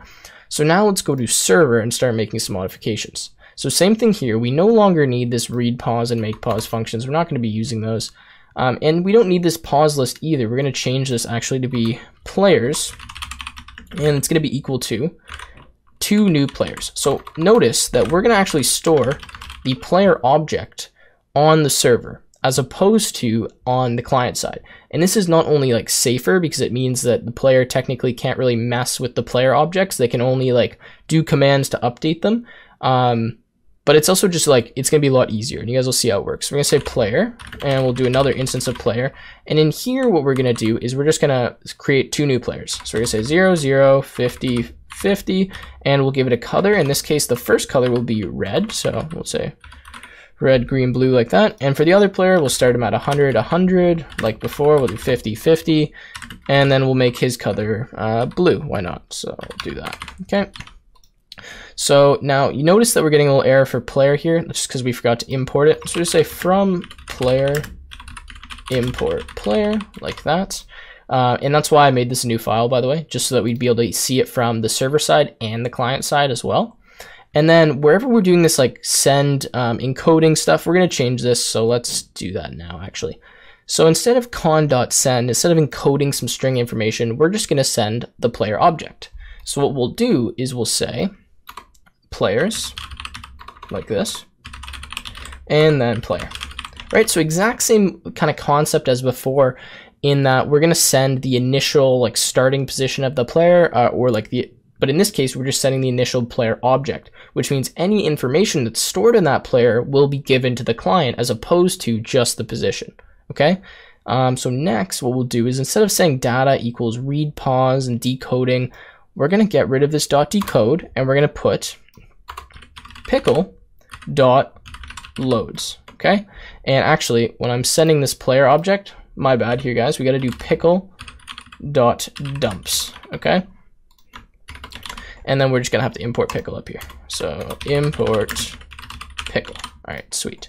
Okay, so pickle.loads, pickle.dumps, and then it's obviously instead of pause, player equals data, we're going to say player equals data. And again, same concept as before. What's going to happen is the client is going to send us a player object. We're going to replace the existing player object with that new player object. And then we're going to send back the other player objects, like the other client, okay? So now what we're going to do is just change these pause to be player or players, like that, okay? Same thing here, players. And then when we send it back, what we'll do is we will just turn it into a object, right? So we'll just do that pickle.dumps and send it back. So say pickle.dumps reply, like that. And that should actually be about it. So let's go back. Oh, sorry, there's something we need to do in client. So now what we're going to do is essentially we've set up our network class so that we're going to be able to send that object data. We've set up the server, so we're going to be able to receive that object data. We're going to modify the objects we're storing in the list here, and then we're going to send back the other one, so the other client. So in client, all we have to do now is set up player 1 and player 2 and then send that data. So really straightforward. It's very similar to before. What we're going to do, first of all, we're just going to say p1, or actually just p, I guess, is equal to n.getP. Okay?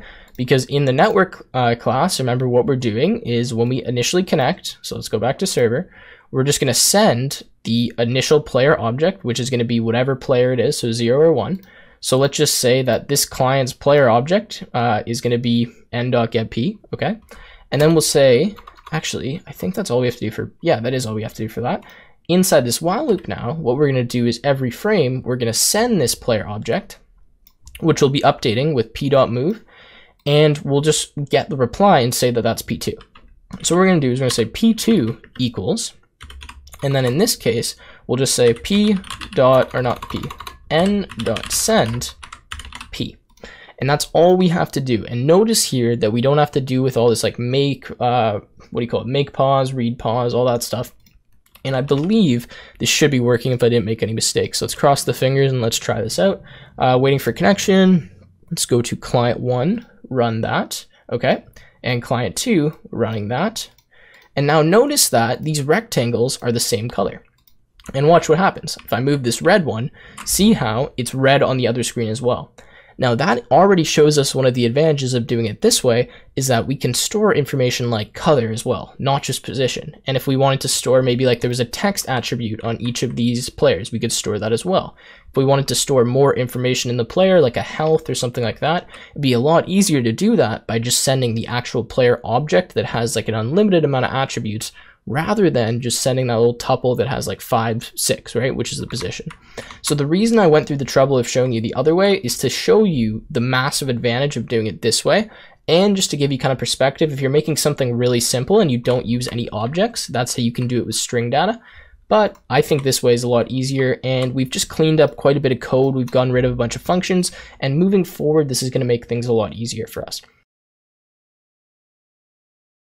I'm pretty much going to be gutting everything we already did. We'll keep a little bit of it, but we're just going to really add to a bunch of that and just, yeah, we're going to be gutting most of it. And we're actually going to be working to create online rock, paper, scissors. Now, I know this sounds like kind of a lame game, but let me show you because it's actually pretty complex. And if you can understand how to make this game, then you're going to be able to understand how to make any other kind of online game because the principles are the same in terms of sending information, waiting for players to go, and there's a lot of different things that you might not think about that we actually have to do to code something like online rock, paper, scissors. Okay, so this is client number 1. I'm just running another Pygame window, or PyCharm window with the server running on it. And you can see obviously it's a bit oversized, but it says waiting for player, okay? So I'm going to launch another client. And then, excuse me, you can see when I launch that, it loads both of them up into the game, and it says your move, opponents, and currently it's waiting. So I believe this one's player 2 and this one's player 1. So if I make a move here on, let's say rock, it'll lock in my move. It says your move is rock, and then over here it says, obviously the opponent's move is locked in because it's like looking for this guy's move. And now if he makes a move, like let's say scissors, then it says you win, you lost, and then it just resets and you can keep playing games. Now, I'm also going to be adding more to this. This is just like the beta version. I'm going to have wins, ties, and losses, keeping track in the top hand corner. And when you load in, you're going to be brought to a menu screen, which will allow you to like start a new game or to leave, or we'll add that later as we go. But this is the main functioning game. And you can see, obviously, it's working well, tie game, and it restarts. This also allows for unlimited amount of clients to play. So for example, if I launch another 2 windows, you can see these guys now have their own game going.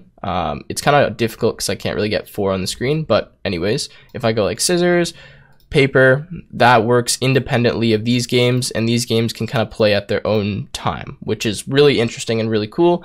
And if you disconnect one of them, it automatically disconnects the pair, and that's just because obviously you can't play against no one, right? So yeah. Okay, sweet. So that's that. Let's start getting into the code. Okay, so first thing we're going to do is we're actually going to code a game class, okay? And this is just going to be responsible for holding all the information for our game that we need. So for example, did player 1 go yet? Did player 2 go yet? What move did player 1 make? What move did player 2 make? Are both of them connected to the server? Information like that, and you guys will see how much information we actually need. It's also going to store things like keeping track of who won or who lost, how many ties, how many wins. So that's what we're going to do with this game class.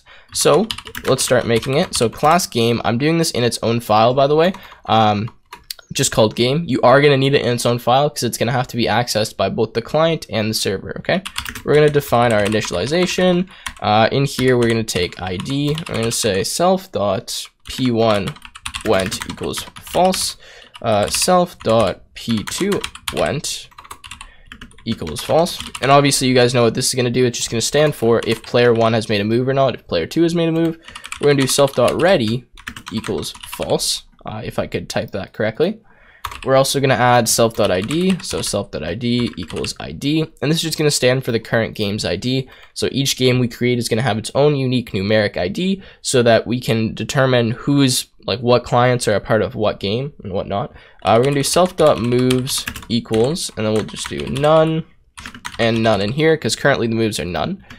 But we'll just store 2 positions so we can change that. We'll say self.wins equals, and then 0, 0. Obviously, this one is going to stand for player 1. This one's going to stand for player 2. And we'll say self.ties equals 0. That's all we need for the init. So the next one is going to say get underscore player underscore move. Now what this is going to do is exactly what it says. It's just going to get, I don't know how I added that there. It's just going to get the player move that we asked for. So we're going to take P, which is going to be either 0 or 1. And what we're going to do is simply return self.moves and P. And just to remind ourselves, we'll say that P is in the range of 0 and 1. So we're only going to take value 0 or 1, and then we're going to return a move. So let's say move here, okay? And that's just to remind ourselves that we have to pass 0 or 1. Obviously, 0 is going to represent player 1, and 1 is going to represent player 2. Okay, next one, play. So this one's a bit more complicated, not crazy. We're going to take play, we're going to take a player, and we're going to take a move. And what this is going to do is it's simply going to update our moves list with that player's move. Pretty straightforward.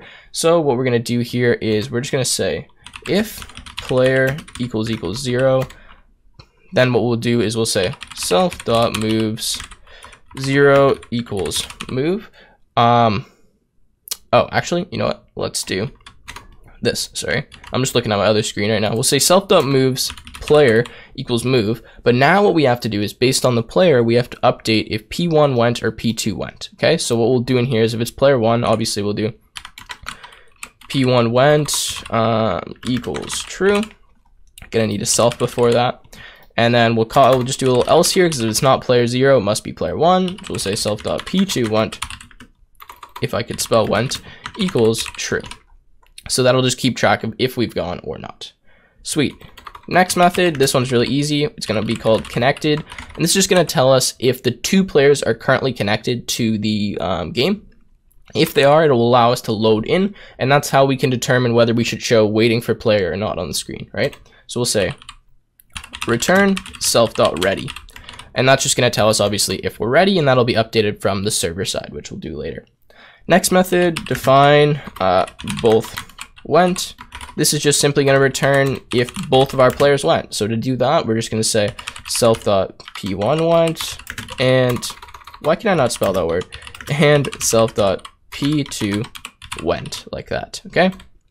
Next one is winner. This one is a bit more complicated, but it's just going to keep track of, or it's actually going to tell us who's won the game. So if we call this method, we're assuming that both players have gone. We're going to check their moves, against one another and see if they won. So we're actually going to have to check 9 possible cases because there's 3 moves each player could do. 3 times 3, 9. So what we'll start by doing is we'll just say P1 equals self.moves 0 dot upper and then 0.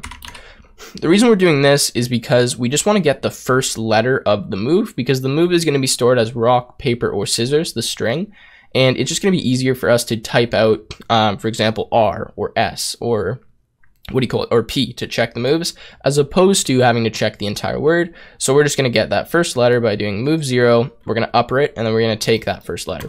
We're going to do the exact same thing for P2, except obviously we're going to need, oh, I don't know what I did there. We're going to need moves 1 dot upper, and now we can start checking to see who's won. So we're going to say to start winner is equal to -1. Now that's because there could be no winner. There could be a tie. So if it's tied, we're going to say -1. If player 1 is the winner, it's going to be 0. If player 2 is the winner, it's going to be 1. Okay, so what we're going to do is we're going to say if P1 equals R and P2 equals scissors, what we'll do is we'll say winner equals 0 because player 1 won that. We'll say elif P1 equals S and P2 equals R. Then we'll say winner equals 1, I believe. Do another elif, and I know this is tedious, but this is the way you have to check for rock, paper, scissors. I don't think there's an easier way to do it. If you know an easier way, let me know. And P2 equals R. And if you guys don't want to type this, you can always copy it from my website, techwithtim.net. Okay, so say winner equals paper beats rock, so that'll be winner equals 1 or 0, sorry.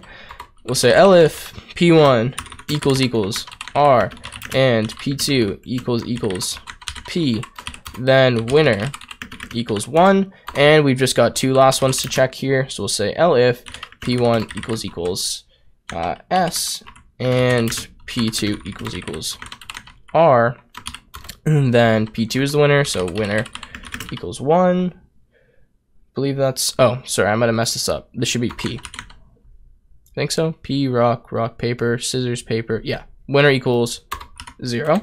Okay. L if P1 equals paper and P2 equals scissors, then winner equals 1.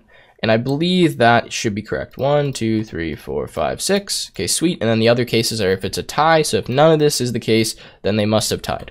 And then all we're going to do is simply return winner like that. Okay.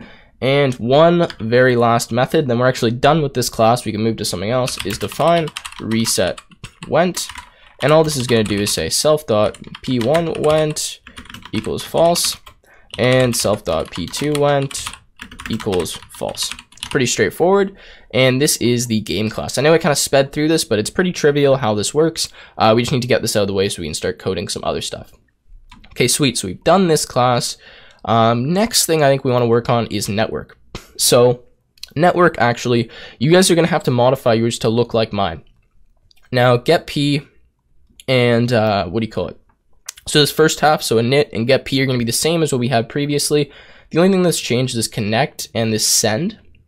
So in connect, instead of what do you call it, like unpickling an object, so like pickle.loads, what we're simply doing is we're going to just connect to the client like we did before, but instead of unpickling it, we're just going to decode it. So we're going to say self.client.receive 2048.decode. We'll return that value. And that's because when we initially connect to the server, what we're going to get from the server is our player number, which means we're either player 0 or we're player 1. Now that's important because that's going to determine where on the screen we're drawing certain things and how we're sending information back to the server and updating player 1 or player 2, right? Because technically each player thinks that they're player 1, but each one needs to be assigned either a 0 or a 1 by the computer so we know where to store information, right? Okay, so that's how we modify that. Just do decode instead of pickling. Sending, I believe, is the same, except what we're going to do is instead of pickling an object to send, we're simply going to send a string, and we're going to load an object. So that means we're going to send string data to the server, and we're going to receive back object data. So when we receive something, we have to pickle.loads it in, but when we're sending it, we just have to encode the string, okay? So just make sure it looks like this. I don't think I need to go through this. We've already done this for the past 2-3 videos. And that's the network class. So game and network are done. The next things to do are server and client. Now, server and client are a bit more complicated. So inside of server, I guess we could do this first because it doesn't really depend on the client to work, where the client kind of depends on the server. We're going to change a bunch of things. So this is what mine looks like now. I've kind of gutted the entire threaded client. I got rid of most of the stuff, like most of the other stuff. Just left this beginning thing, so the server IP, the port, the socket connecting, listening, waiting for connection. So by the way, some of you were saying you're having issues with fs.listen. You can just make this 0. It doesn't really matter what's in here. And some of you were saying like you're having issues, you can just delete it and type it in again, and apparently that works. That's what someone said, so I don't know, don't ask me about that, but if you're running into issues, do that. Okay, so what we're going to do now is we want to make it so you can have unlimited connections at once. Now that means we're going to have unlimited games running at the same time. So before, what we were doing when we had those players moving around the screen is we were just storing like player 1, player 2, and we just had a list that had 2 entries. That's how we were doing that. What we're going to do now is we're going to have a list that contains a bunch of different games. And those games, actually, it's going to be a dictionary. Those games will be accessed by their ID. And you guys will see how this works. It's a bit complicated, but just follow along. And yeah, so I got to just open up my other file so I don't make any mistakes here. Okay, so what we're going to do is we're going to do connected equals set. We're just going to define some variables. We'll talk about what these do. Games equals a blank dictionary, and ID count equals 0. So the reason we're adding these is games, this dictionary is going to store our games. So it's going to have an ID as a key and the game as like a game object like this, okay, as the value. This connected is just going to store the IP addresses of the connected clients. We're storing in a set just so it's easier to access later. I don't actually know if we use this. We might, but we'll see, okay? ID count obviously is just going to keep track of our current ID. So that means what game we should recreate so we don't override games and say like 2 games have the same ID, because obviously we can't have that happening. Okay, so that's fine for that. We're not going to deal with anything in threaded client right now. We're going to go down to our while loop, and this is where we're going to create new games based on new people joining, or possibly delete games. Actually, we'll delete games from threaded client. So what we're going to do right now is when someone connects, this runs, right? And we run a new, so like once we accept a connection, everything after this runs. So what we're going to do is we're going to say ID count plus equals 1. If you notice me looking away, I'm just looking at my other screen to make sure I don't make any mistakes on this. Now what ID count plus equals 1 is going to do, obviously, is it's going to keep track of how many people are connected to the server at once. Because obviously, right, like once this happens, we accept, then we go down the while loop, we start a new thread, and then we wait for another connection. So we're just going to keep track of that. What we're going to do is we're going to say p equals 0, just standing for the current player. And we're going to say game ID equals, and this is going to be weird, but just follow along with me. What do you call it? ID count minus 1 integer division 2. Now what this is going to do is essentially every 2 people that connect to the server, we're going to increment game ID by 1. And what game ID is going to be, or we'll say it's, yeah, we'll add it by 1. What game ID is going to do is keep track of what ID our game is going to be. So like, for example, if we have 10 people connected to the server, we're going to have 5 games, right? So that's what this line of code is doing for us. It's keeping track of how many games, or if we need to add a new game. Because obviously if we have like 6 people connected, all of them are going to be playing each other. A 7th person connects, well, it doesn't have a game to join. We have to create a new game for it to join. Hopefully that makes sense. Okay, so what we'll do next is we'll say if ID count modulus 2 equals 1. And what this is going to stand for is if you're going to be player 1 or player 2. And if this happens, is actually we need to create a new game, because this means that we don't have a pair for our new player. So for example, like say this number is 3, that means 2 people are already playing. So that's 1 person just connected. So we need to create a new game. That's what this modulus 2 is getting. Okay, so to do that, we're going to say games game ID equals game ID. Okay, and I believe this actually has to be capital. So obviously, sorry, at the beginning of this, I forgot to mention I imported game. So from game, import game. That is important. And yeah, essentially what we're doing is we're just going to say that game ID, which is that key in our dictionary, is now equal to a new game, so we can access that and add players to it and whatnot. Sweet, so that works. Let's actually print out a message here and just say creating a new game, ... just so that in our server we get some kind of output and we can have a look at that if something's going wrong.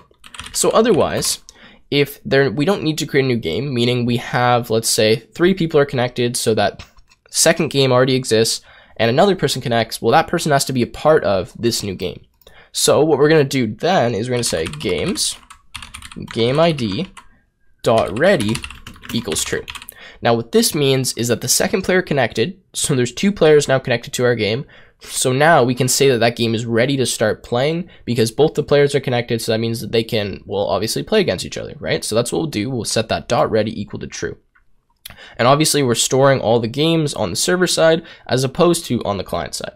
And then what we're going to say is we're going to say p equals 1. And what this means is player equals 1. And you'll see why we need to do this in a second. Okay, so now we're going to do start new thread. Now notice in start new thread, I added 2 new parameters, p and game ID. So this means the current player, so it's either player 0 or player 1, and the game ID. And game ID is going to stand for which game in this game's dictionary are we playing in this threaded client. Like which one of our clients that's connected here is playing which game. That's why we need that. So let's pass that information. So we're going to pass P, which is either going to be 0 or 1, like we have there. And we're going to pass game ID. And then we'll have that up here. And just remember that threaded client, one of these functions is continuously running for every single one of our clients. So if we have 100 clients, we have 100 different functions of this running in the background at the same time. Okay. Awesome. So that's how that's working inside our threaded client now. Excuse me, I just had to take a break there. Inside of our threaded client, we now need to add some things. So the first thing we're going to add is ID count. We're going to global ID count because if someone leaves our game or disconnects, we're going to need to subtract from that so we can keep track of accordingly, like how many people are connected, how many games are running, and all that stuff, okay? Now the first thing we're going to do when someone connects to our, our server, is we're going to send them what player they are. Remember what I was saying in this game class, or in this network class, sorry, that when we connect, we're initially just going to decode a string that's either going to be 0 or 1 to tell us what player we are. Okay, so what we're going to do is we're going to send con.send str.encode p. And I believe this should be actually string p, like that, so that we know if we're player 0 or if we're player 1. That's the first step. Next, we're going to say reply equals a blank string.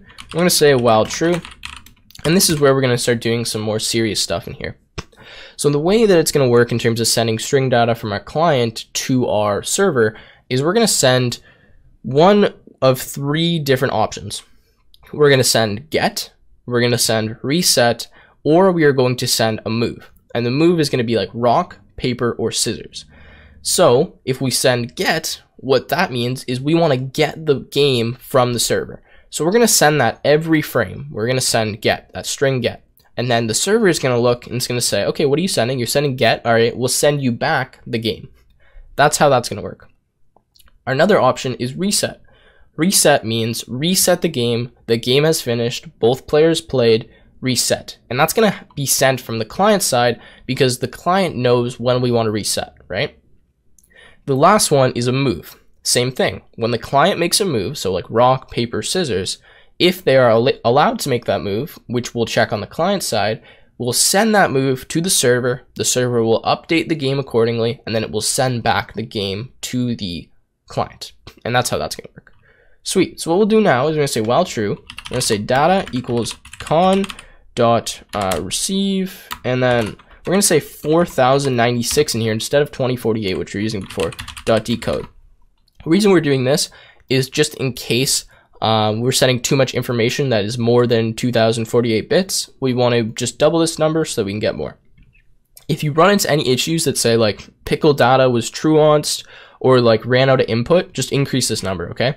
You can literally just do multiply by 2 in here, and that should hopefully fix the error. If it doesn't work, you can like multiply by 4, multiply it by 8, and that should hopefully fix your error for you.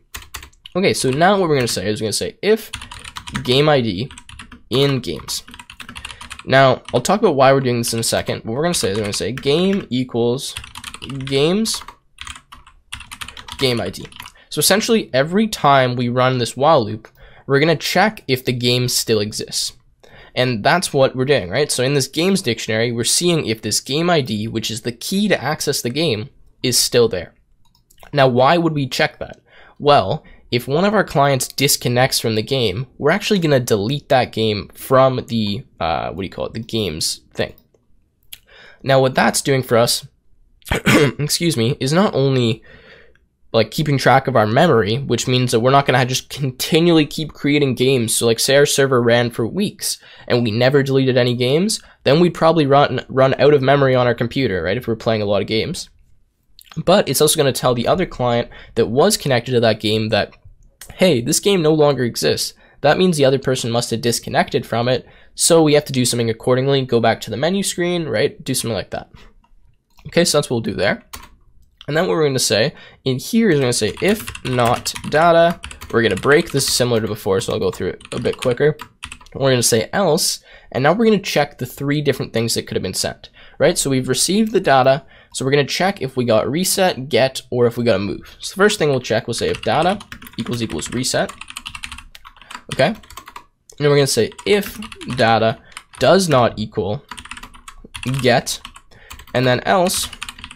Sorry, this should be an elif. Elif data does not equal get. Else, we'll do something else. Actually, do we need an else? No, we don't need an else. Okay, so if data equals reset, what we're going to do is we're going to say game.reset, right? Because we already have the game, and if we look in here, what reset's doing is essentially it's resetting both players went so we can play another game. Really straightforward for that. Next one, if data equals get, what we're going to do is say game. Or if data does not equal get, sorry. So if it didn't equal reset, and it does not equal get, well then it must be a move. So it means we're either getting rock, paper, or scissors. So we're going to send that move to the game to update it. So to do that, we're going to say game.play, and then we're going to do the current player number, which is P, and then the move. and the move is going to be whatever this data is, right? So it'll be data.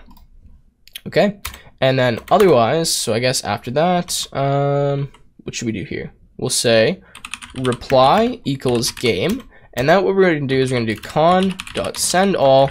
We're going to say pickle.dumps, and not data, sorry, reply. Okay, and what this is going to do, let me just make sure I didn't run into any errors here, is simply going to package up our game into that nice sendable form. We're going to send it over to our client. Client's going to receive it, unpickle it, and then use it to obviously make moves and do different things and draw it to the screen and all that, okay?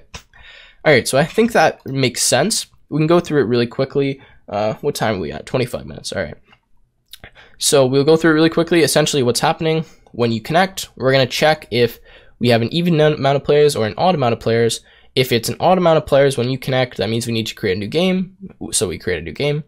If it's not, that means we need to assign you to a game. So what we're going to do is make the current game that only has one player in it ready. We're going to assign you to that and start a new thread. When we start the new thread, what's going to happen is we're going to send to the client what player they are, either player 0 or player 1. And then what we're going to do is we're going to constantly receive string data from the client. If the game still exists, then what we'll do is we'll check if they're sending us reset, get, or a move. If they're sending us a move, we'll make that move. If they're sending us reset, we'll apply that reset to the game. And then we're just going to constantly send back to them the game object. And now what we need to do is just really quickly add some else statements in here so that if some of this stuff doesn't happen, we have like a catch for it, okay? So what we'll do here is we're just going to simply say else break, okay? That should be lined up here. And we're just going to add a try and except up here. So we're going to say try, and we're going to indent all this by just highlighting and pressing tab. I'm going to say accept, and then pass. I think that's, yeah, no, not pass, sorry, accept, and then break. Just in case, you know, something goes wrong with this data.receive, we want to make sure the server keeps running. So we have that try and accept. And then underneath this accept, in line with the main function indentation, what we'll do is if we break out of this while loop, we need to close the game and delete it. So to do that is actually we're going to print, so I'm on my wrong file here. We're going to print lost connection, and then we're going to print, what do you call it? Closing game. Okay, and actually we can print that game ID too if we want to see what game ID we're closing. So we'll say lost connection, closing game, game ID, okay? And then we're going to try to delete games, game ID.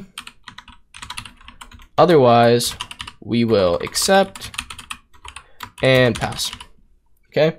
And then underneath here, last thing we're going to do is we're going to say ID count minus equals 1, and we're going to say connection.close. Now that I actually think about it, we should probably put this closing game only in this try after we delete, just so that we only close the game once, we don't say we're closing the game twice, okay? So what we're doing down here essentially is if we break out of this while loop, so for example, if the game no longer exists, we're going to break. If something goes wrong with this getting data, so like the player disconnected, we're going to break. We're going to say lost connection. We're going to try to delete that game. The reason we have this try here is because if both players disconnect at the same time, one player will delete the game before the other. So if we try to delete a key that doesn't exist, we're going to run into an issue. So we try that. If that works, we will say print closing game, and then we'll say that game ID. Otherwise, we're going to pass. We're going to subtract from the ID count, and we're going to close the connection. Sweet. So we're rolling. We're going pretty fast here. Now all we got to do is code the client. Now, this is probably the most amount of code. I think it's about 100 lines. It just is a lot of drawing stuff, okay? So I'm going to take a break. I'll be back in 1 second, and then we're going to code the client. All right, so I'm back now, and we've got about 150 lines to write for this file. It's pretty tedious because a lot of the stuff is to do with the drawing. Like we need those buttons to be working. We need like all that text to be showing up. So that's like 90%, or not 90%, but like 70% of the code we're about to write is just going to be cosmetic stuff. But I mean, what do you want me to tell you? That's what we need to do if we're going to make an online graphical game, right? So let's start by just coding a class, and this is going to be our button class. Just so that when we have those 3 buttons, you know, it just makes things easier. So we're going to do our init. What do we need in the init? We're going to go for text. Sorry, I'm coding in the wrong file. Text, X, Y, and color. And we're just going to say that the width and the height will be uniform in here, and we'll just make it the same for all of our buttons. So we're going to say self.text equals text, self.x equals x, self.y equals y, and self.color equals color.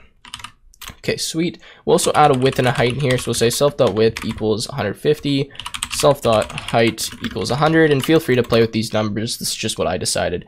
By the way, guys, just really want to say this. I'm not focusing on how good this game looks.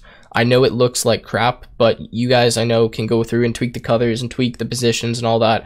I just didn't want to focus on that because I want to get the hard stuff out of the way in the tutorial. Okay, so let's do a draw method in here. Pretty straightforward. We're just going to do pygame.draw.rect. And then for the rectangle, we're going to take window, which is that parameter for the draw. And then we're going to do, what should we do? Color. So self.color, and then we're going to need that rectangle position, which is going to be self.x, self.y, self.width, and self.height, like that. Okay, and then I guess let's see if there's anything else we need to add to that. No, that's fine. We're going to define a font. So we actually need to make sure we just add this at the top, pygame.font.init. Okay, make sure you guys add that.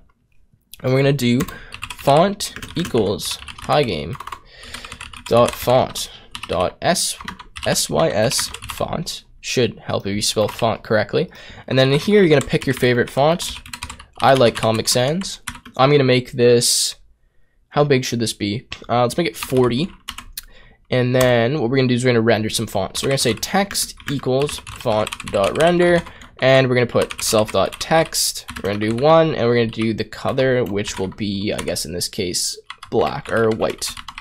255, 255, 255. Okay, next we're going to draw this on the screen. Now we want this to be centered on the button, so I'm going to do some, like, I don't know, decently complicated math. It's not really that crazy, but we're going to just say win.blit text, and then we're going to say self.x minus, is it minus? No, it's plus. Self.x plus in brackets, and we're going to round in these brackets. I know this is confusing. We're going to do self.width over 2 minus round, and we're going to say text.get_width over 2. Now what this is doing essentially is we're starting at our x position, but obviously we want our text to be centered. So to center our text, we need to know not only the width of the container of the button, but the width of our text. So we're going to get the width of our text, or of our button. We're going to subtract that from the width of, what do you call it, our text. So that way it should add like 20 or 30 pixels from the left side so our text is centered. Okay, for the Y, we'll do a similar thing. So inside, make sure you don't mess up these brackets. Inside here, we're just going to actually copy this, and we're going to paste it right after a comma, and we're simply going to say self.y plus round self.height, okay, plus text.get_height, or minus text.get_height over 2, and that should center our button. Yeah. Okay, next we're going to say define click. We're going to add a position here. This is just going to tell us if we clicked on the button or not. So it's a really basic if statement here. So we're just going to say x1 equals pause 0 and y1 equals pause 1. Now what we're going to say is we're going to say if self.x is less than or equal to x1, less than or equal to self.x plus self.width, and self.y is less than or equal to y1, less than or equal to self.y plus self.height. I believe that's correct. Let me just check this.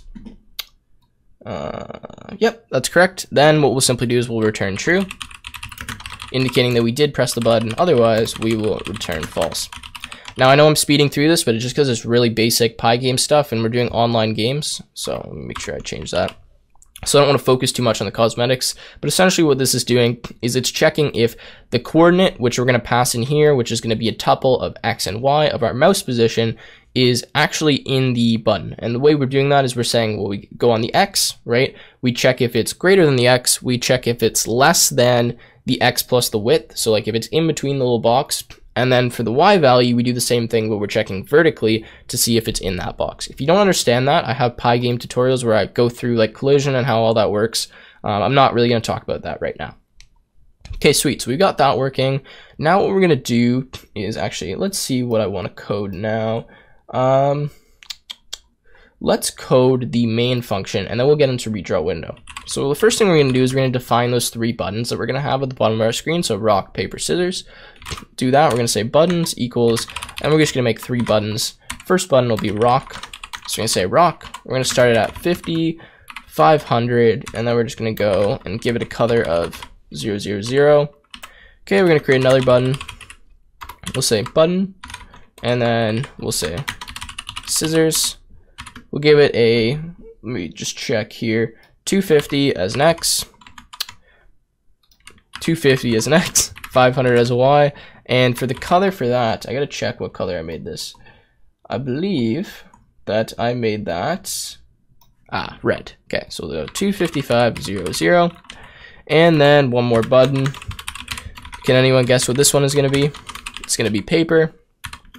We're gonna put this at a position of 450, so if I can go here, 450, 500, and we will simply make it blue, or green, sorry, 0, 255, 0, so red, green, blue.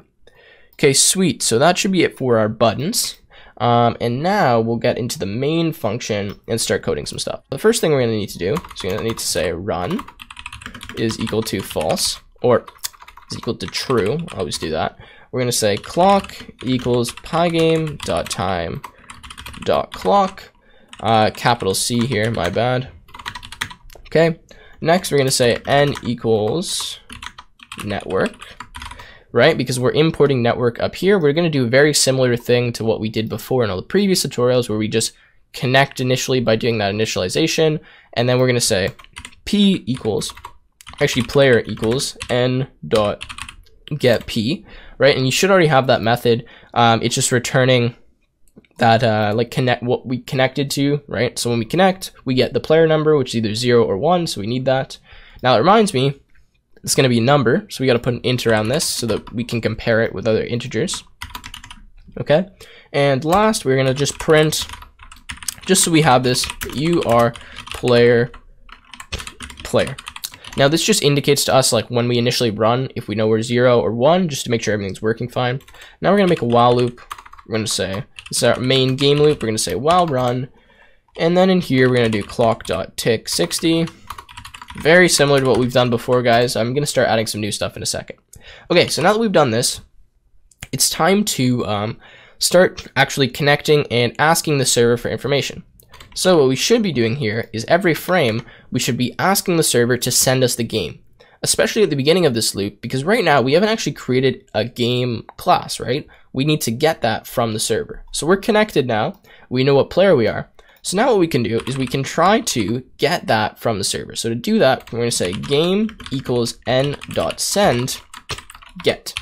And that's literally as easy as it is. We just need to do an accept, and then we'll just what do you call it? We'll say run equals false, and we'll say print couldn't get game. Okay. And the reason we're doing this, and then we're going to break as well, is because if we send this and we don't get a response from the server, that means the game doesn't exist. And what if that happens? Well, then what we should do is we should exit out of this game. We should print saying we couldn't get the game, and then we should try to reconnect or start a new game with someone else. So this main function is going to be like the actual game running, but once we exit out of this main function, we're going to go to a main menu, and the main menu will allow us to choose like who we want to play against and a bunch of other stuff as well. Okay, you guys will see that later. Okay, so that's how we do that.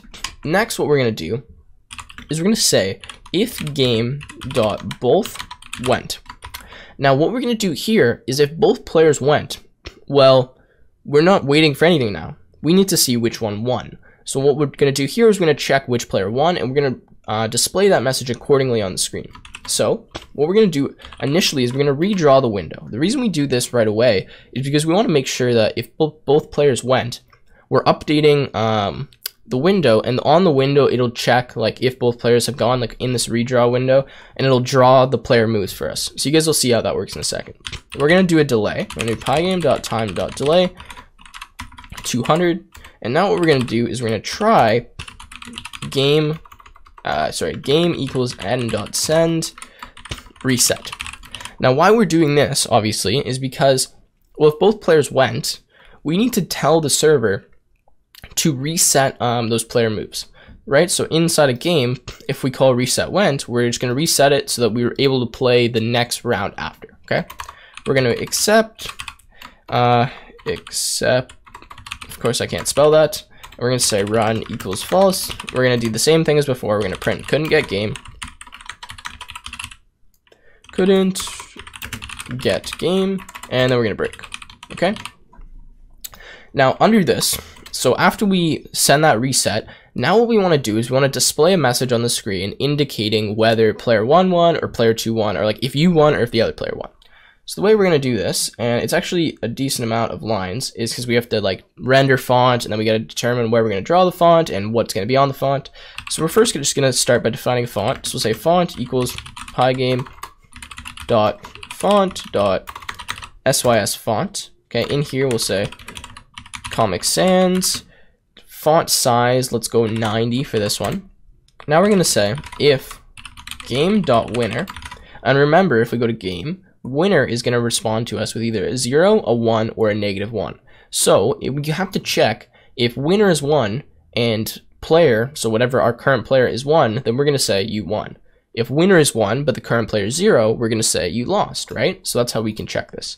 So to do that, we're going to say if game.winner equals 1 and player equals 1, and remember we got that player from the server, so we know if we're either player 0 or player 1 on the client side.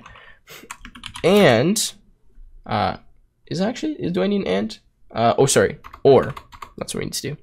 Or game.winner equals 0 and player equals 0. So essentially what we're going to do here is we're going to check if this player won. So we know what player we are and we know what player won. So if that coincide, like what player we are and the player that won, then we'll print out and we'll say, or we'll put on the screen, you won, right? Telling that client they won. So we'll say text equals font.render, and then in here we simply say you won, exclamation point, and then we can just do 1 and then a color, and obviously color we just do like red like that, okay, on the screen. Okay, so else, elif, and now we're gonna check if they lost. Well, actually I think we can do this easier. We're gonna say elif game.winner equals -1.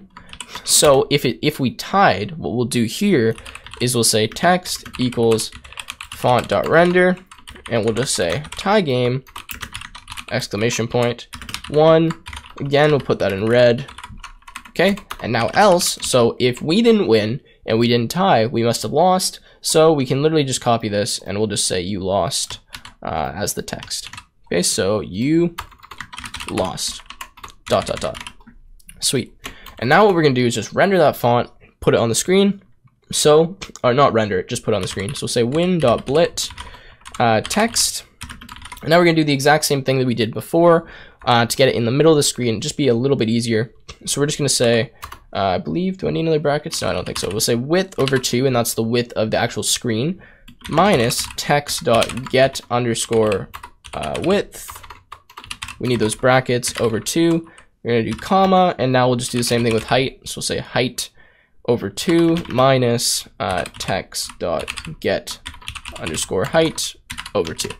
Okay, so that's going to put it in the middle of the screen. We're going to update the display, pygame.display.update, and we're going to delay. So pygame.time.delay, and I'm going to put 2000 for 2 seconds. You guys can put whatever you want in here. Okay, so let's break this down really quickly. If both players went, that means now we got to check who won. So what we're going to do is we're going to redraw the window. We're going to, apply a small delay of 0.2 seconds just so that we can see what both players did before it immediately pops up who won and who lost. So actually, let's make this delay half a second. we're going to send to the server reset. So we're going to reset both players went so that the next time that we start playing, both players are allowed to move. We're going to say run equals false. If this doesn't happen, if this doesn't work, we're going to print couldn't get a game. We're going to break. Now, otherwise, so like if this worked, we sent the game. We're going to create a font. We're going to check who won. So either we won, we tied, or we lost. We're going to display that to the screen. We're going to delay for 2 seconds, and then we're going to play the game again after. Okay, awesome. So we're almost done. We're just going to add this pretty actually complex for loop in here. So what we're going to do now is we're going to say for event in pygame.event.get. Very standard for Pygame. You've probably seen this before. We're going to say if event.type equals pygame.quit.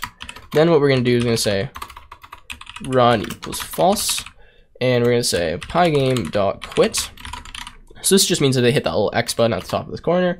Now we're going to check if they actually press their mouse button down. So this is how we're going to check if they pressed a button. This is what we're going to do now. Let's say if event.type equals pygame.mouse button down. Then what we'll do is we'll get the mouse position. To do that, we're going to say pygame.pause pygame.mouse.get_pause. So what we're doing here is we're checking if they press right, middle, or left mouse button. If they do, let's get the mouse position. Now, for every single button, we're going to check if we click that button. If we did, we're going to do something accordingly. Okay, so what we're going to do now, I'm going to say for button in btns. Remember, we defined buttons up here. Then what we're going to say is if btn.click pause.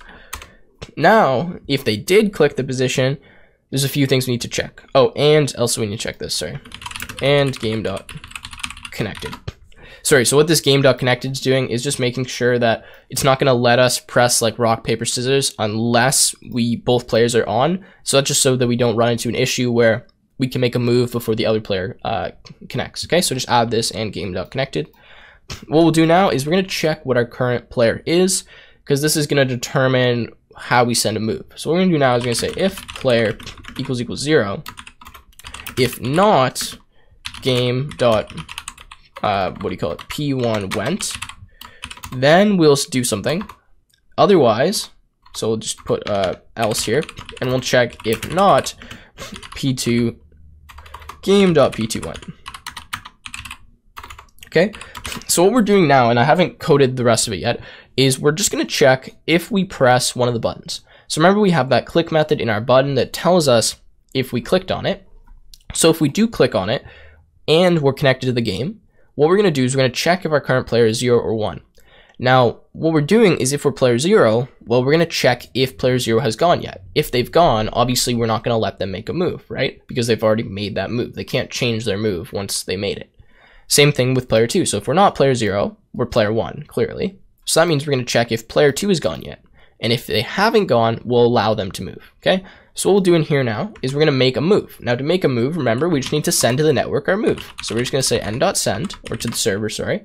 And all we're going to do is we're just going to send the text of the button. Now the text of the button will be rock, paper, or scissors, right? And that's precisely the move that we're going to make depending on what button we're clicking. So it's a really nice dynamic way to do that.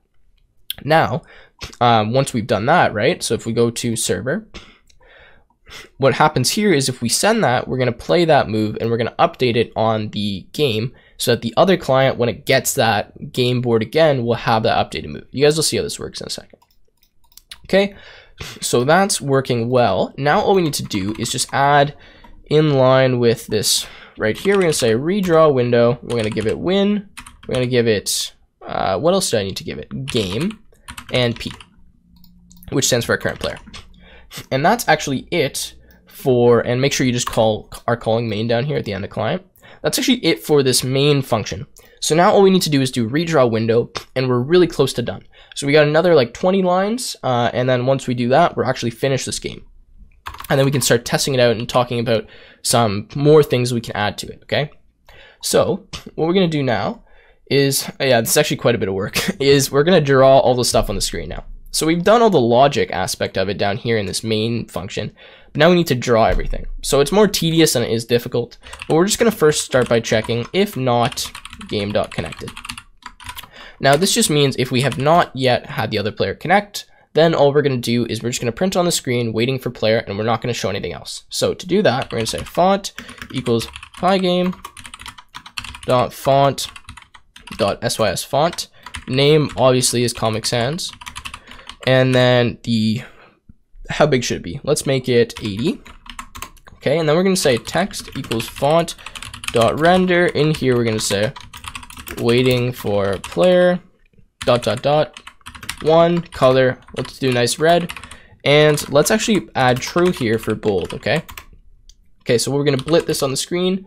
So to do this, we'll say win dot blit, and we're going to do again that same, I know, a tedious thing to get it in the middle of the screen. So we're just going to say width over 2 minus text dot get underscore width, and then we're going to say height over 2 minus text dot get underscore height.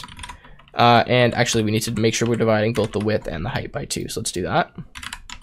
Okay, that's it for that. Now else, so this means if we actually are connected, both players are in, now it's time to start drawing the real stuff on the screen. So we need to draw that, what was it? So actually let me pop up client for you guys so you can see what it looks like. Let's run server, run client. Right, so if we want to see the client, what we should do is we need to draw this, and then the 3 buttons. Okay, so we're gonna have to do these 4 texts, and the thing is, these texts need to change like they're gonna be different depending on what player is looking at it, right? So for example, here it's showing us what our move is, but notice it just says locked in for opponents. It doesn't tell us what our move is and what the other player's move is, right? So we need to do that as well.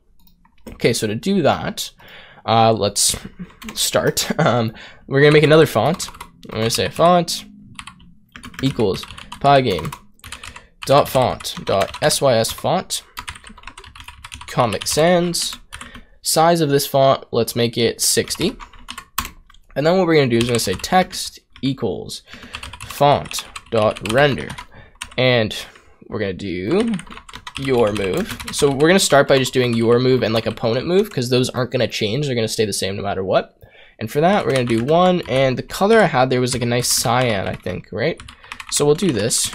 Feel free to change the color. I know it probably doesn't look the best. And let's just split this at a static position on the screen. So we'll say text, and let's go 80, 200. Okay. All right, next. So actually still in this else statement, we're going to copy this. Sorry, what am I doing? Just this text and this win part. And we're going to put it down here. Instead of your move, we're going to say opponent's move. Is that how you spell that?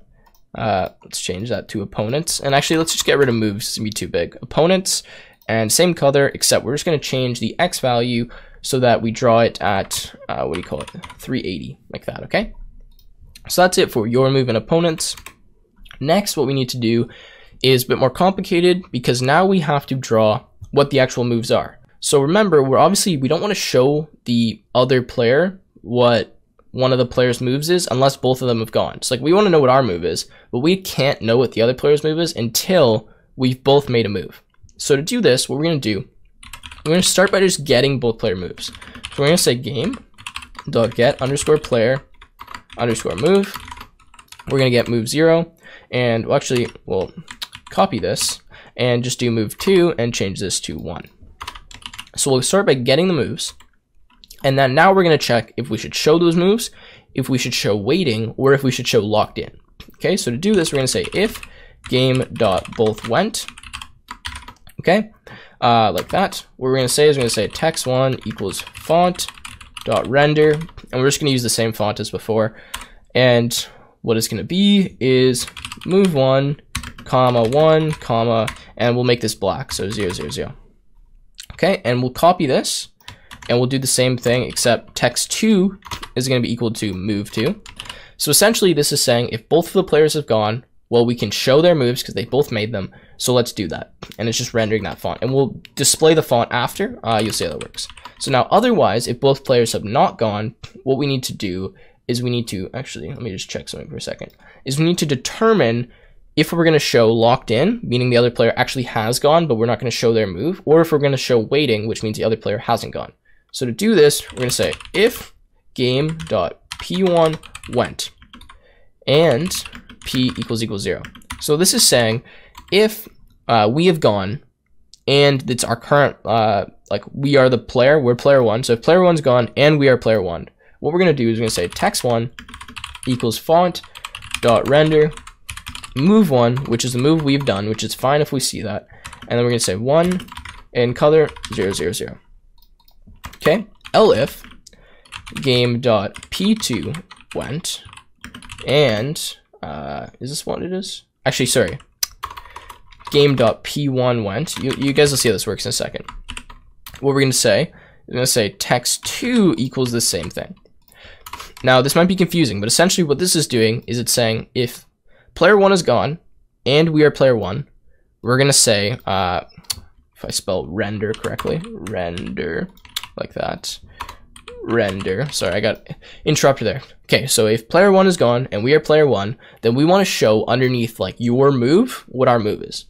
Otherwise, what we want to show is we want to show that like locked in. So we're going to change this to locked in underneath opponent's move, because it means player 1 went, but it's not us. So it's not our move. So that means we want to show it under opponent's move. So you'll see how this works. We're going to say locked in like that. Okay. All right. Now we're just going to do else. So this actually just stands for if game.p1 hasn't, like if they haven't moved yet, we're just going to say text2 equals waiting. So we'll say waiting dot dot dot. I believe that's correct. Actually, sorry, these all need to be text1. My bad. Okay. All right, I know this is confusing, but we'll go through it after. All right, so we're gonna actually copy this, and we're just gonna change everything to 2. So this is gonna be P2, this is gonna be 1, this is gonna be 2, this is gonna be 2, and this is gonna be 2, and this is gonna be 2 as well. And let me just make sure that I did that correctly. I believe I did. Okay, sweet. And now we're going to actually show these. We're gonna blit these on the screen, and we're actually really close to finish, guys. So to do this, we're gonna say if p equals 1. So if we're player 1, what we'll do is say win.blit, and we'll say text2, and then where we're going to show it, we're going to show it at 100 and 350. Okay, now we'll copy this, so control D, and we'll blit 1, except instead of at 100, we're going to change this to 400. Now we're just going to put an else. So if we're not player 1, clearly we must be player 0. So we're just going to reverse these, player 1, player 2. Now the reason we're doing this is because this is going to be where like player 1 and player 2's moves are shown on the screen. So we want it to make so that for each of our clients, rather than saying like player 1, player 2, and having one of the clients have their move on the right side and one of them have it on the left side, we want it to be the same for each client. You guys will see how this works when we actually run the thing. So let's actually just, let's add in drawing the buttons. So to draw the buttons, we could draw them in this else statement, actually. That might be better. Yeah, let's do it inside of this else, okay? So we're going to say for btn in buttons. We're just going to say btn.draw and give it a win. And I think that's actually all we need to do. And lastly, we're just going to update the display. So pygame.display.update. Now, assuming I didn't make any critical errors, this should actually be working. So I know this has been a lot of code and a lot of writing, but I think I've kept it to just about an hour now, actually. And that's actually a pretty decent time for creating a game like this. So you guys will see how this works now. Okay, so let's try running our server and see if we get any errors first of all. Okay, server, waiting for a connection, server started. Good sign so far. Okay, clients, let's try running a client. So I'm going to client. Oh, name P is not defined. Win game P. Ah, okay. So what we're going to do for client, this is a really easy fix. Just change this to player. And I might have to change. Oh yeah, up here when I do redraw game window as well, we gotta do win, game, and player. Okay, so fix that. All right, client, run. Waiting for player. All right, good sign. Let's run another one. And what do you look at that? Okay, they both launch in now. So you saw that waiting for player showed up, but as soon as we are ready, now both of them are showing up. Okay, so this should be player 1. This should be player 0, or player 1, player 2, right? Okay, so let's try this now. Rock.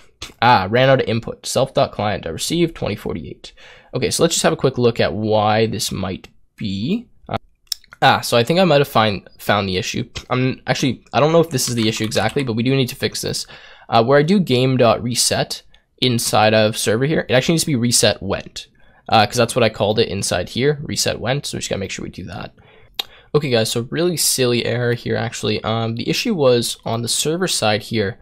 I'm calling play, right? Like game.play. And so actually I need to get rid of this. I was just printing out the exception so I can see what it was. But essentially, play doesn't actually exist because I misspelt something on game. I misspelt it. I misspelt player. It should be play. So that was the issue I was running into. It was very difficult to see because it was just accepting it and not printing anything out, just continuing to run the server, so I couldn't find it.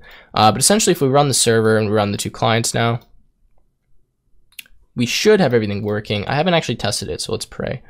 If I go paper, sweet. So it goes paper here. We're not getting locked in over here, so that might be an issue, but let's see if we make something here.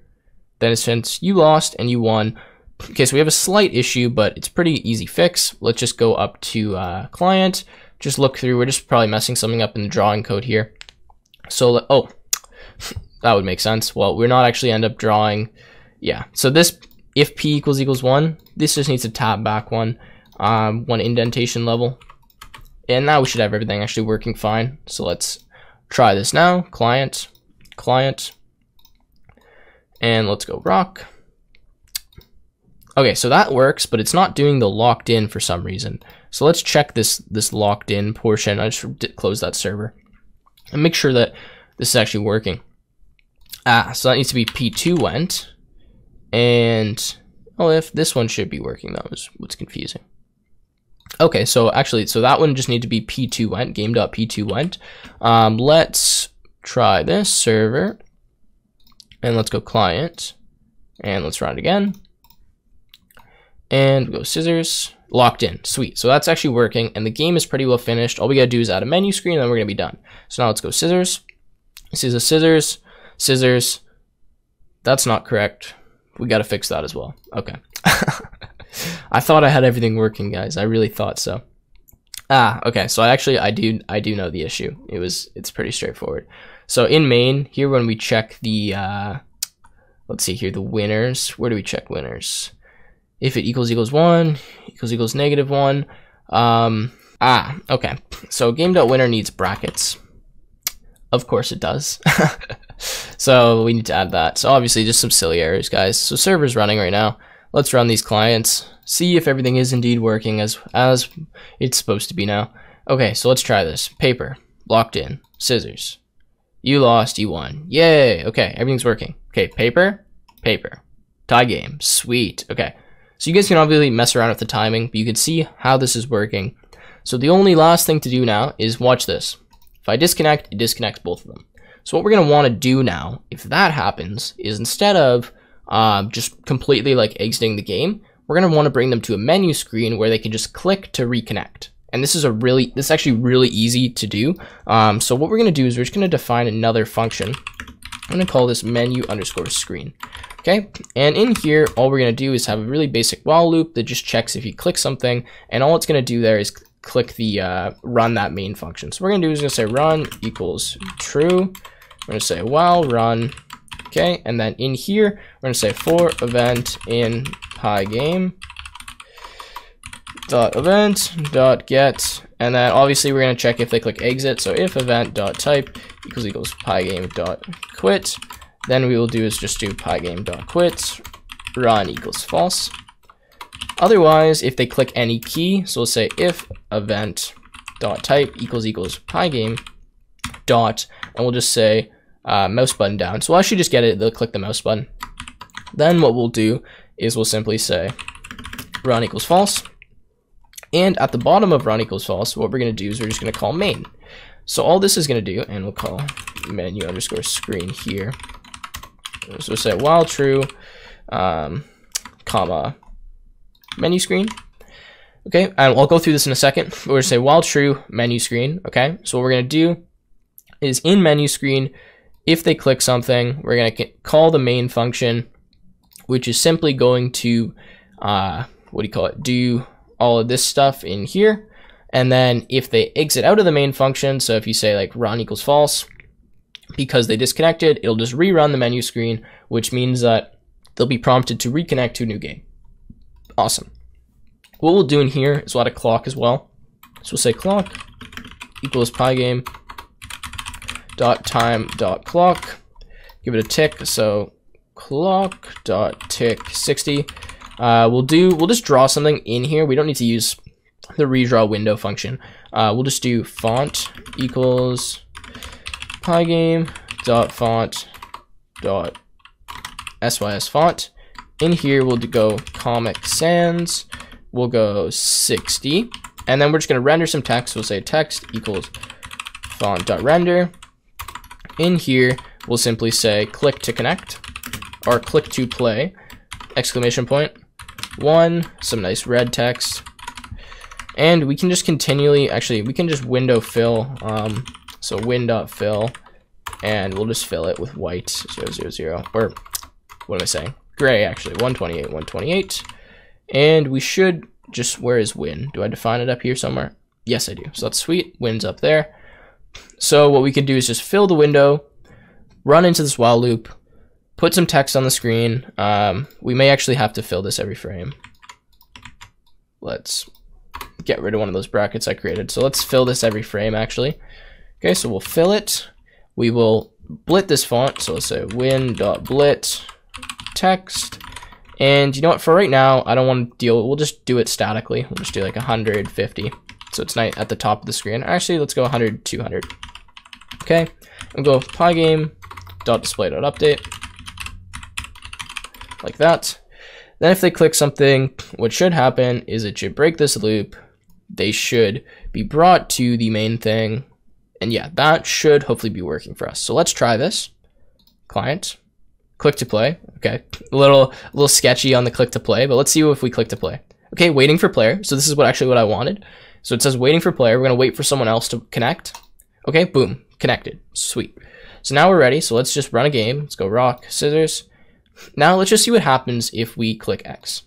This one goes to the menu screen where it says click to play, and it can be play against someone else, right? And that's exactly what we wanted. We may also want to add like a back button to go back, but I'll leave that to you guys. So guys, I'm going to leave the tutorial here. If you guys have any questions or run into any bugs or anything, please let me know. This is by no means like a full, complete game. There's still obviously a lot of things that could be added to this. I hope that you guys learned how to make an online game. I find this stuff really freaking cool and really interesting, how you can have like a ton of different clients connecting together.